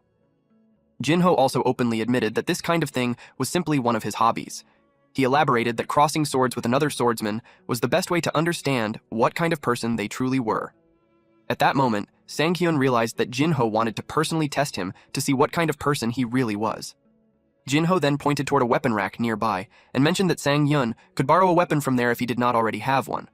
Sang-Yun calmly replied that it was alright because he already had a weapon with him, and he always carried it at all times. Then, right in front of Jinho, Sang-Hyun pulled his weapon out from subspace. It was a hidden special active skill. Through this ability, he could summon a subspace and store items of his choosing inside it. As the skill level increased, the internal storage space would continue expanding. Jinho's eyes widened in shock. Then suddenly, he burst into loud laughter. He admitted that he never expected Sang-Yun to possess a skill like that. Jinho explained that he had already heard rumors claiming Sang-Yun was an interesting person, but now he knew those rumors were absolutely true. Then he grinned and declared that they should begin immediately. Suddenly, Jinho's body began growing larger. He admitted that he originally planned to go easy on Sang-Yun, but after seeing that skill, he realized holding back now would simply be disrespectful. So from the very start, he decided to fight seriously using his full strength. Meanwhile, inside the CEO office of Eden Guild, Miso's father told her to listen to him properly this time. He warned that if things continued like this, the same tragedy would happen all over again. Miso immediately told him not to bring that incident up again. Her father apologized and asked for her understanding, explaining that he was only worried about her. Miso quietly admitted that she understood how he felt. Then she turned around and walked away while telling him not to contact her again. Her father desperately shouted for her to wait. But Kim Yoon-cheol could only let out a helpless sigh. A moment later, his secretary answered his call. Yoon-cheol asked Chief Jang whether he still had connections within the association. Chief Jang replied that he did. The guild president then calmly stated that he had a request. It was regarding Sang-Yun. He ordered them to investigate everything about him in detail, starting from his family and his past. Jinho announced that the setup was complete. Suddenly, training mode activated. The target players were displayed as Jo Jinho and Shin Sang-yoon. Jinho asked Sang-yoon whether he was ready. The system announced that the training mode setup had been completed and that the players could begin the mock battle once prepared. It also displayed that only one out of the two players was currently ready. Jinho asked if they were really fine with limiting the match to only 2 rounds. He explained that crossing swords twice was already enough to understand another swordsman's skill level. Jinho then told Sang-yoon to say the word whenever he was prepared. Sang-yoon quietly observed Jinho's gigantification ability. Even though Jinho was still smaller than the grizzly big bear Sang-yoon had encountered before, the pressure radiating from him was on a completely different level. People often said that Do Gyung-soo had completely changed the entire swordsman meta through his all-rounder swordsman style. But that was only possible because he was Do Gyung-soo himself. Not every player could easily adapt to such a demanding style. Meanwhile, other swordsmen completely rejected that path altogether. Instead, they devoted themselves entirely to strength, firmly believing that absolute power alone was the true answer. Those players endlessly trained both their physical bodies and their raw strength. Sang-hyun himself had once belonged to that same category. Naturally, one question always came to mind. If Do Gyung-soo stood at the very peak of the all-rounder swordsman style, then who stood at the pinnacle of pure strength-based swordsmanship? There was no universally accepted answer across the world, but at least within their country, everyone knew the name, Jo Jinho. With his gigantification skill, he possessed enough power to crush opponents with a single strike. Even as the swordsman meta constantly evolved over time, Jinho had managed to perfectly maintain his position at the top. Sang-hyun quietly wondered how effective his newly strengthened power would actually be against a monster like this. The thought only made him even more excited. Finally, he declared that he was ready and told them to begin. The system announced that all players inside training mode were now prepared and that the mock battle would commence immediately. Jinho grinned widely and admitted that he liked Sang-hyun's confidence. He declared that a real man always cast aside doubt and proved himself through action instead. The moment Jinho merely lifted his sword, violent waves of wind pressure exploded outward. Sang-hyun instantly considered whether he should block the attack using defensive sword or activate stun first. But then he realized something important. Fighting Jo Jinho was different. Against a monster like him, the only answer was to fight strength with strength. At that moment, the skill Psychedelic activated, reinforcing Sang-hyun's body and dramatically increasing his speed. At the same time, his title Face Off also activated. The system confirmed that Jinho was isolated. Within a 5-meter radius of the target, there was nobody else present except for Sang-hyun himself. As a result, the effects of Face Off were activated. Then Jinho swung his sword, and that attack was merely a light strike. Sang-hyun forced himself to remain calm. After all, this was a direct contest of strength against none other than Jo Jinho. Trying to clash head-on against him would have been pure suicide. Sang-hyun immediately realized that he needed to strike from the flank where the force of the attack was weakest. Jinho was visibly caught off guard. Not only did Sang-hyun successfully parry his gigantic sword, he even left a dent in it. Jinho could hardly believe that Sang-hyun had actually blocked his attack. But the reason he was shocked was not simply because the attack had been blocked. Out of all the possible reactions Sang-hyun could have chosen, dodging away, freezing up, or even throwing away his sword in panic, he instead chose to challenge him in a direct contest of power. That was the part Jinho never expected. Sang-hyun calmly declared that it was now his turn. At that moment, Jinho realized he had completely zoned out for a second. The pressure behind Sang-hyun's incoming attack was unbelievable. Instantly, Jinho recognized that the strike was genuinely dangerous. The impact forced Jinho to stagger backward. And yet, he looked like he was enjoying it. It had been an incredibly long time since someone had actually managed to blow him away like that. Jinho immediately realized that he had completely misjudged Sang-hyun. Because he had only heard stories about him through Miso and Taeri, he originally assumed Sang-hyun was merely a big fish inside a small pond. Now he realized how wrong he had been. Jinho tightened his grip around his sword. Then, with a wide grin on his face, he thought of Sang-hyun as a true man, just like himself. He openly admitted that he was genuinely amazed. Sang-hyun simply thanked him. Jinho laughed and admitted that he never expected someone with such a small frame to block his attack head-on. At that point, he realized the rumors calling Shin Sang-hyun a monster were actually true. Meanwhile, Sang-hyun himself knew the real reason behind that result. Psychedelic had triggered a critical effect together with knockback burst. Under normal circumstances, most monsters would have exploded instantly from that combination. But Jo Jinho himself was the real monster here. Sang-hyun modestly claimed that he had simply landed a lucky critical hit. Jinho burst out laughing and told him there was no need to act so humble. According to him, a real man never hid behind false modesty. Then Jinho apologized for being rude until now. He admitted that he should have faced Sang-hyun seriously from the very beginning. The moment Sang-hyun heard that, excitement immediately rose inside him. Because the next attack was the very technique Jo Jinho would one day use to save countless lives during the second collapse 20 years later. Back then, endless meteorites summoned by spellcasting monsters had rained down relentlessly from the sky, and Jo Jinho destroyed all of them with a single sword strike. That technique was his trademark. Starbreaker. Jinho admitted that the technique was still incomplete. In fact, this was the first time he had ever shown it to another person. Even so, he hoped Sang-hyun would still be satisfied despite its flaws. Sang-hyun honestly admitted to himself that he was already satisfied enough simply knowing Jinho was willing to fight him seriously. That alone proved just how much stronger he had become. At the same time, however, he immediately realized a terrifying problem. Even incomplete, this attack was nearly impossible to stop head-on. But surrendering was not an option either. So, Sang-hyun decided to unleash the strongest attack currently available to him. He prepared to combine psychedelic, full charging, and the speed enhancement from speed together with knockback burst. This was the strongest strike he could possibly unleash in his current state. Sang-hyun declared that he was ready. His strategy remained the same as before. Attack the flank where the power was least concentrated. At the same time, he could not help thinking about how absurd this entire situation really was. He was seriously attempting to overpower a level 700 player in a contest of pure strength. A violent force exploded around both of them. Then the two charged forward simultaneously. Sang-hyun remained confident, because until now, he had continued overcoming impossible odds again and again. And at this moment, he had decided that he would overcome the impossible one more time. Meanwhile, Miso was walking through the hallway. She looked genuinely depressed, but she forced herself to focus on training together with Sang-hyun instead. She refused to remain trapped in sadness forever. Suddenly, the entire hallway shook violently. Another woman nearby nervously asked what that tremor had just been, but Miso immediately realized that the vibrations were coming directly from the training room. The moment she understood that, her expression changed instantly. She immediately rushed toward the room. Then the moment she entered, she loudly asked Sang-hyun what in the world was going on. But the chaotic scene inside completely caught her off guard. The entire area looked wrecked.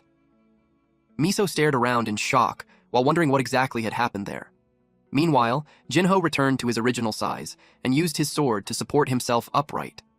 Breathing heavily, he burst into laughter and admitted that Sang-hyun kept surprising him over and over again. Even though it was only a training mode match, he had still poured an enormous amount of power into that final attack. And yet, Sang-hyun had accepted it head-on, as if he were intentionally showing off. Jinho honestly admitted that he truly never expected that outcome. Sang-hyun thanked him for the compliment, but admitted that he had not escaped the clash completely unharmed either. He quietly thought that he had probably damaged his wrist from the impact. Jinho laughed and told him not to worry since Eden Guild possessed top-class medical facilities. According to him, the injury would not even interfere with Sang-hyun's upcoming training session with Miso. Meanwhile, deep down, Jinho realized that he himself had taken far more damage than he expected. He could hardly believe that he had ended up evenly matched against a rookie player who was only just beginning to rise in fame. And strangely enough, he did not feel bad about it at all. Instead, he became convinced that the answer lay in the exact moment their swords collided. Because Sang-hyun's blade did not feel like the sword of a normal rookie. Instead, it felt like receiving the strike of a veteran swordsman who had already survived countless battles. The thought itself sounded unbelievable. But at the same time, Jinho also realized something else. Personally, he still had a very long way to go. At that moment, training mode officially ended.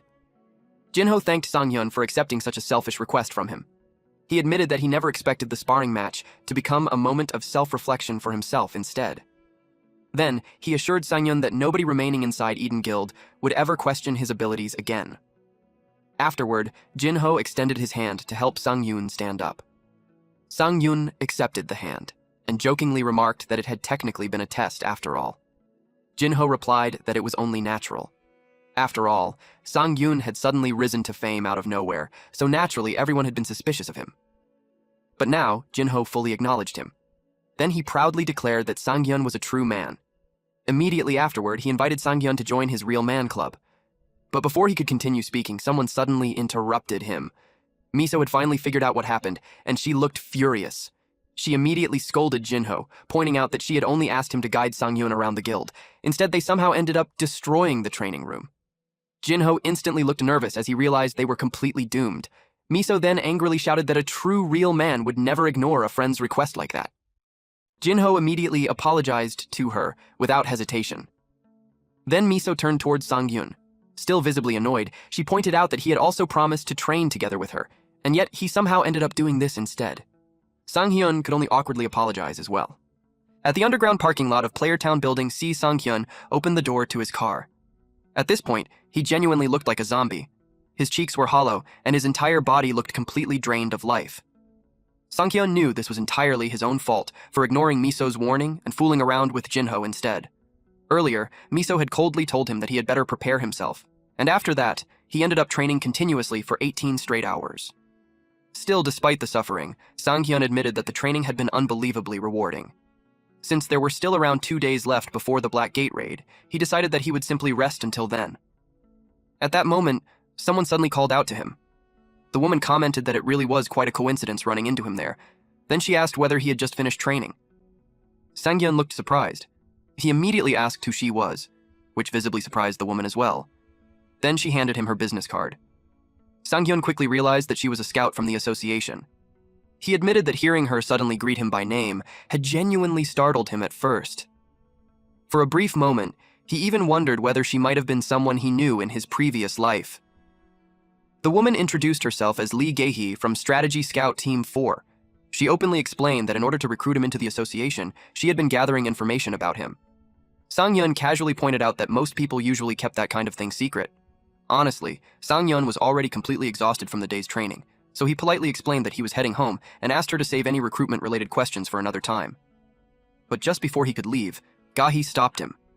Then she asked him a single question. She wanted to know whether he truly had no interest in becoming an association-affiliated player. Sang-hyun calmly replied that, at least for now, he had absolutely no interest in it. Gae nodded as if she had expected that exact answer already. Then she admitted that she had one more question. A more personal one. She politely asked whether she could ask him one final thing. Even though it was painfully obvious how exhausted Sang-hyun was, he still agreed. At the same time, he quietly wondered why she was being so strangely persistent. Honestly, he already felt like he was about to collapse from exhaustion at any second. But then, Gae suddenly asked him directly whether his ability might be some kind of skill capable of copying or even stealing the abilities of others. Then she continued. She asked whether perhaps he possessed an ability that allowed him to see the future. Sang-hyun was instantly caught off guard. The next day, at the entrance of the Uedo Black Gate, a car slowly parked nearby. Miso stepped out of the vehicle. She told the driver that she would contact him again later. She had arrived earlier than expected, but she decided it did not really matter since it simply gave her extra time to prepare. Then she noticed someone sitting on a nearby bench. At first glance, she thought it was Sang-hyun. Miso cheerfully called out to him, saying that he had arrived earlier than she expected, and that she herself had gotten there faster than planned, too. Then she asked if he wanted to warm up together before the raid started. But the moment she got closer, she became completely shocked. Sang-hyun looked so exhausted and haggard that she almost failed to recognize him. She immediately asked what had happened and whether something was wrong. Sang-hyun quickly replied that he was completely fine. Inside his head, however, Sang-hyun was silently cursing. Ever since his conversation with that woman, he had been so disturbed that he failed to sleep properly the entire night. At this point, he genuinely felt like he might collapse unconscious at any moment. He had spent the entire night searching for information about Lee Gae-hee, yet he had failed to uncover anything useful at all. And the uncertainty was slowly eating away at him. He never imagined that someone would already begin suspecting the existence of his exclusive skills, or even his regression itself. He thought he had been extremely careful this entire time, which made him wonder how someone could have figured it out so quickly. Sang-hyun knew the situation was dangerous. To him, it felt like some terrifying weirdo had suddenly seen straight through all his secrets. Now he desperately wondered how he could stop her from becoming even more suspicious. For a moment, he considered laying low for a while. Then he thought maybe acting friendlier toward her would help lower her suspicions. He even briefly considered inviting her out for drinks. But immediately afterward, he realized that would probably make him look even more suspicious instead. Sungyun finally snapped back to reality when Miso called his name again. Miso seriously told him to stop hiding things and asked him honestly whether something had happened. She even wondered if the Churnai should cancel the raid for the day entirely, but Sangyun firmly insisted that he was completely fine and that nothing had happened at all. There was no way he could allow this opportunity to slip away. Trying to forcefully change the subject, Sangyun suddenly pointed at her weapon. He mentioned that he had never seen that bow before and asked whether she had gotten a new one. Miso immediately brightened up and admitted that she'd honestly been wanting to brag about it. The bow was an epic-grade artifact borrowed from Japan's Kurokawa Guild. Since Eden Guild had maintained a long-term partnership contract with them for years, she explained that she had done everything possible to prepare for the raid. Sangyun awkwardly laughed and admitted that the bow was incredible. Deep down, however, he was completely shocked that someone could casually borrow an epic-grade artifact so easily. The moment he thought about the absurd value of such an item, he almost felt dizzy again. Still, the sight motivated him. He suddenly became determined to obtain his own epic-grade artifact someday soon. Sangyun quickly told himself not to get jealous over things like that. For now, he needed to focus on obtaining an epic-grade item first, and worry about Lee Gahi later. He finished preparing himself. Even though it was earlier than originally planned, Sangyun suggested that they begin the raid immediately. Miso agreed. Together, the two walked toward the portal. Sangyun honestly looked terrible, but none of that mattered to him as long as he managed to obtain an epic-grade artifact. No matter how much the issue regarding his regression bothered him, he forced himself to focus only on what he needed to do right now. Meanwhile, Miso quietly thought to herself that Sangyun seriously lacked self-awareness. Not even once had he questioned why she had gone as far as borrowing an epic-grade artifact for this raid. What she witnessed during training a few days ago had genuinely shaken her to the core. She already knew Sangyun's growth speed was absurdly abnormal, but around 15 hours into their training session, Sangyun had suddenly learned an entirely new skill and asked to test it immediately. And afterward, he even panicked while asking whether she was okay. The training grounds, facilities specifically built to withstand destruction, had been shattered apart by a single strike from him. At this point, Miso honestly believed that without borrowing an epic-grade artifact, she would not even be able to keep up with him anymore. That was exactly why she had prepared so thoroughly for this raid, because she refused to spend the rest of her life endlessly chasing after his back. At the entrance of the Black Gate's hollow forest, the two walked side by side through the forest.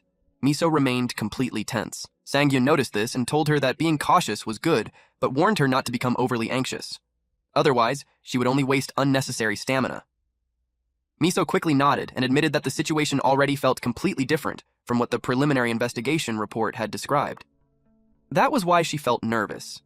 According to the reports, the forest supposedly contained paranormal activity.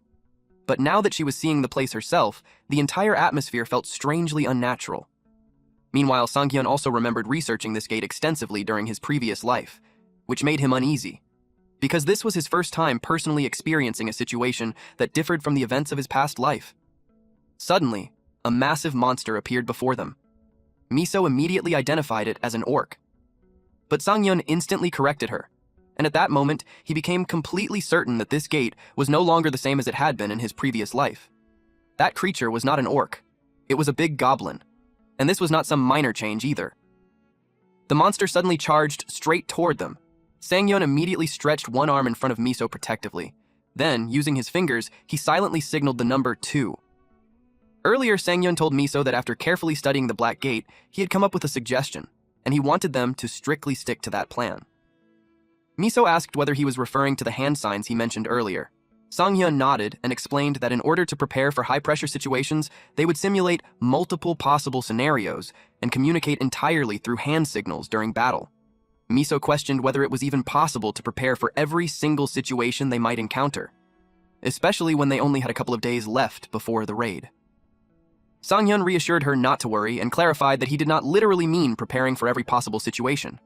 Instead, he explained that as long as they memorized the basic movement patterns, everything else would naturally flow afterward. Still, he admitted that it would not be easy to instantly remember everything during combat. That was why they only had one real option: relentless repetition. By continuously drilling the patterns through repeated training sessions, they would eventually begin reacting instinctively to every situation. And once those hand signs became natural to them, they would be able to clear the raid perfectly. During practice, Sangyun raised 2 fingers.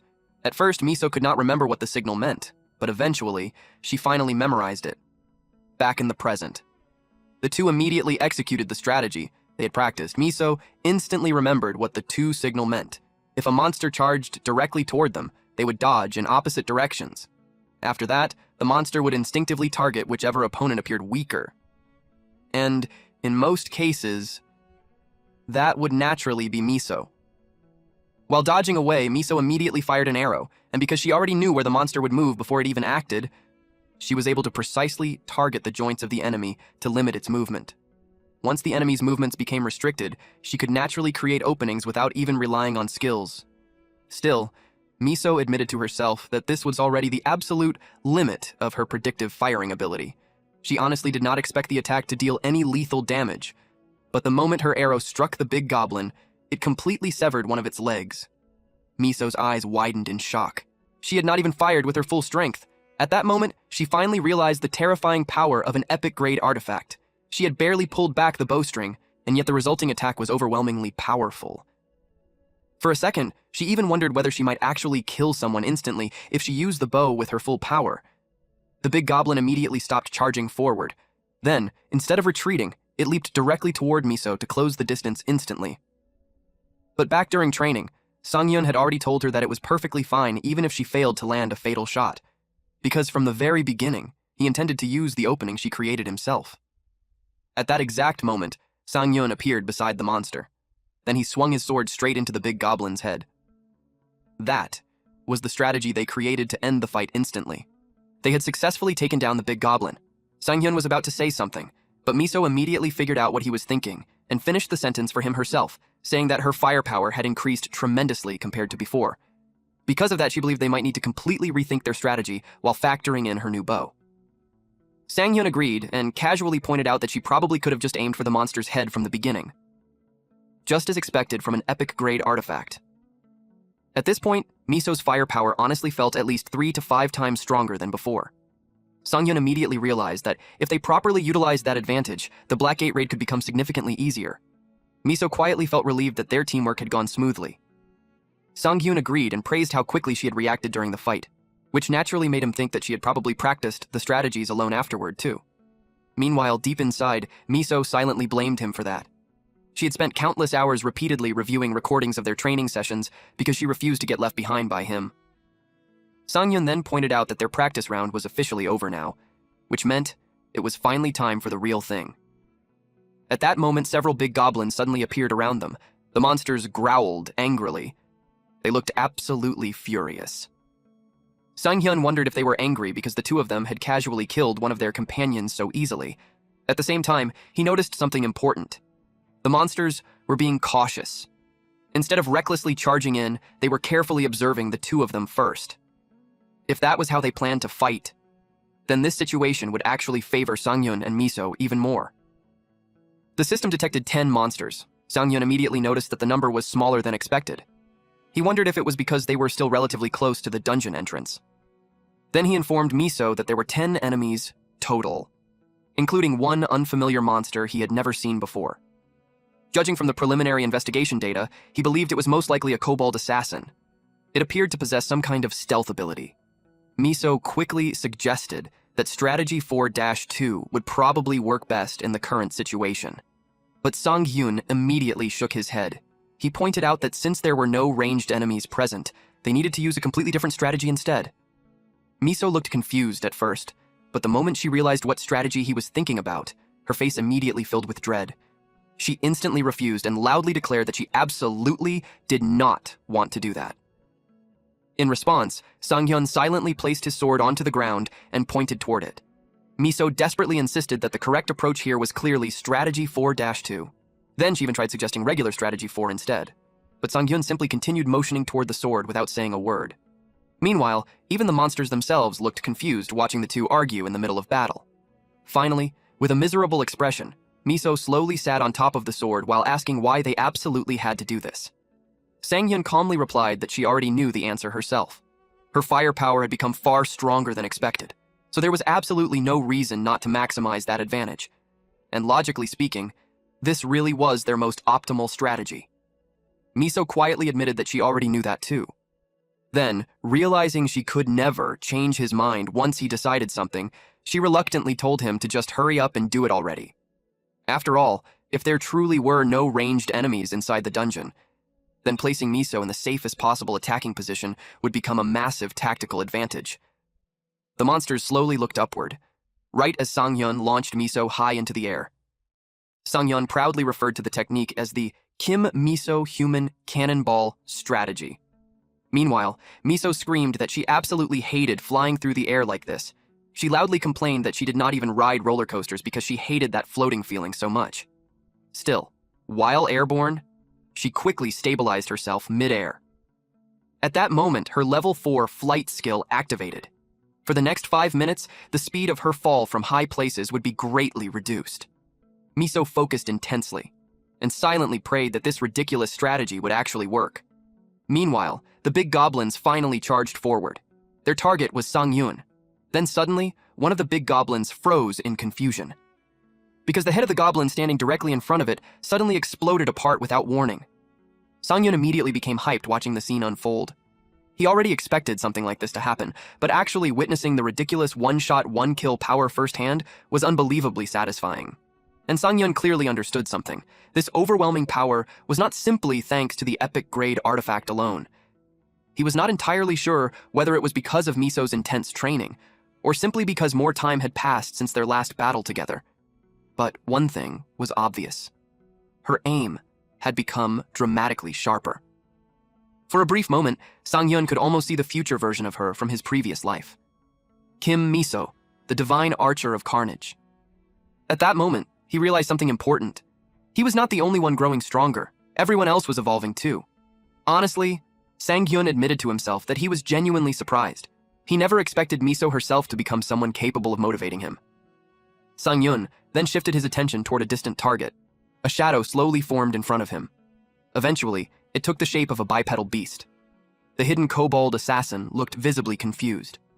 At that exact moment, Sang-hyun rushed straight toward it before it could even target Miso. He coldly told it to stop. Then, in a single swift strike, he severed the kobold's head instantly. Sang-hyun had decided to fight seriously in order to properly support Miso. Honestly, he never expected things to turn out like this. But somehow, the day had finally come when Miso was the one carrying him through the battle instead. Meanwhile, Miso focused on the 7 remaining monsters. She activated the skill Multiple Lock-On. Targets immediately appeared over all 7 monsters' heads. Then she unleashed Stardust Rain. A barrage of arrows shot through the air. Each arrow precisely flew toward its designated target. And in an instant, the heads of all 7 big goblins exploded apart simultaneously. Later that night, at the World Tree Rest area inside Hollow Forest, Sang-hyun sat quietly in front of a bonfire while Miso deliberately kept her back turned toward him. Carefully, Sang-hyun tried speaking to her. He cautiously asked how long she planned on staying angry at him.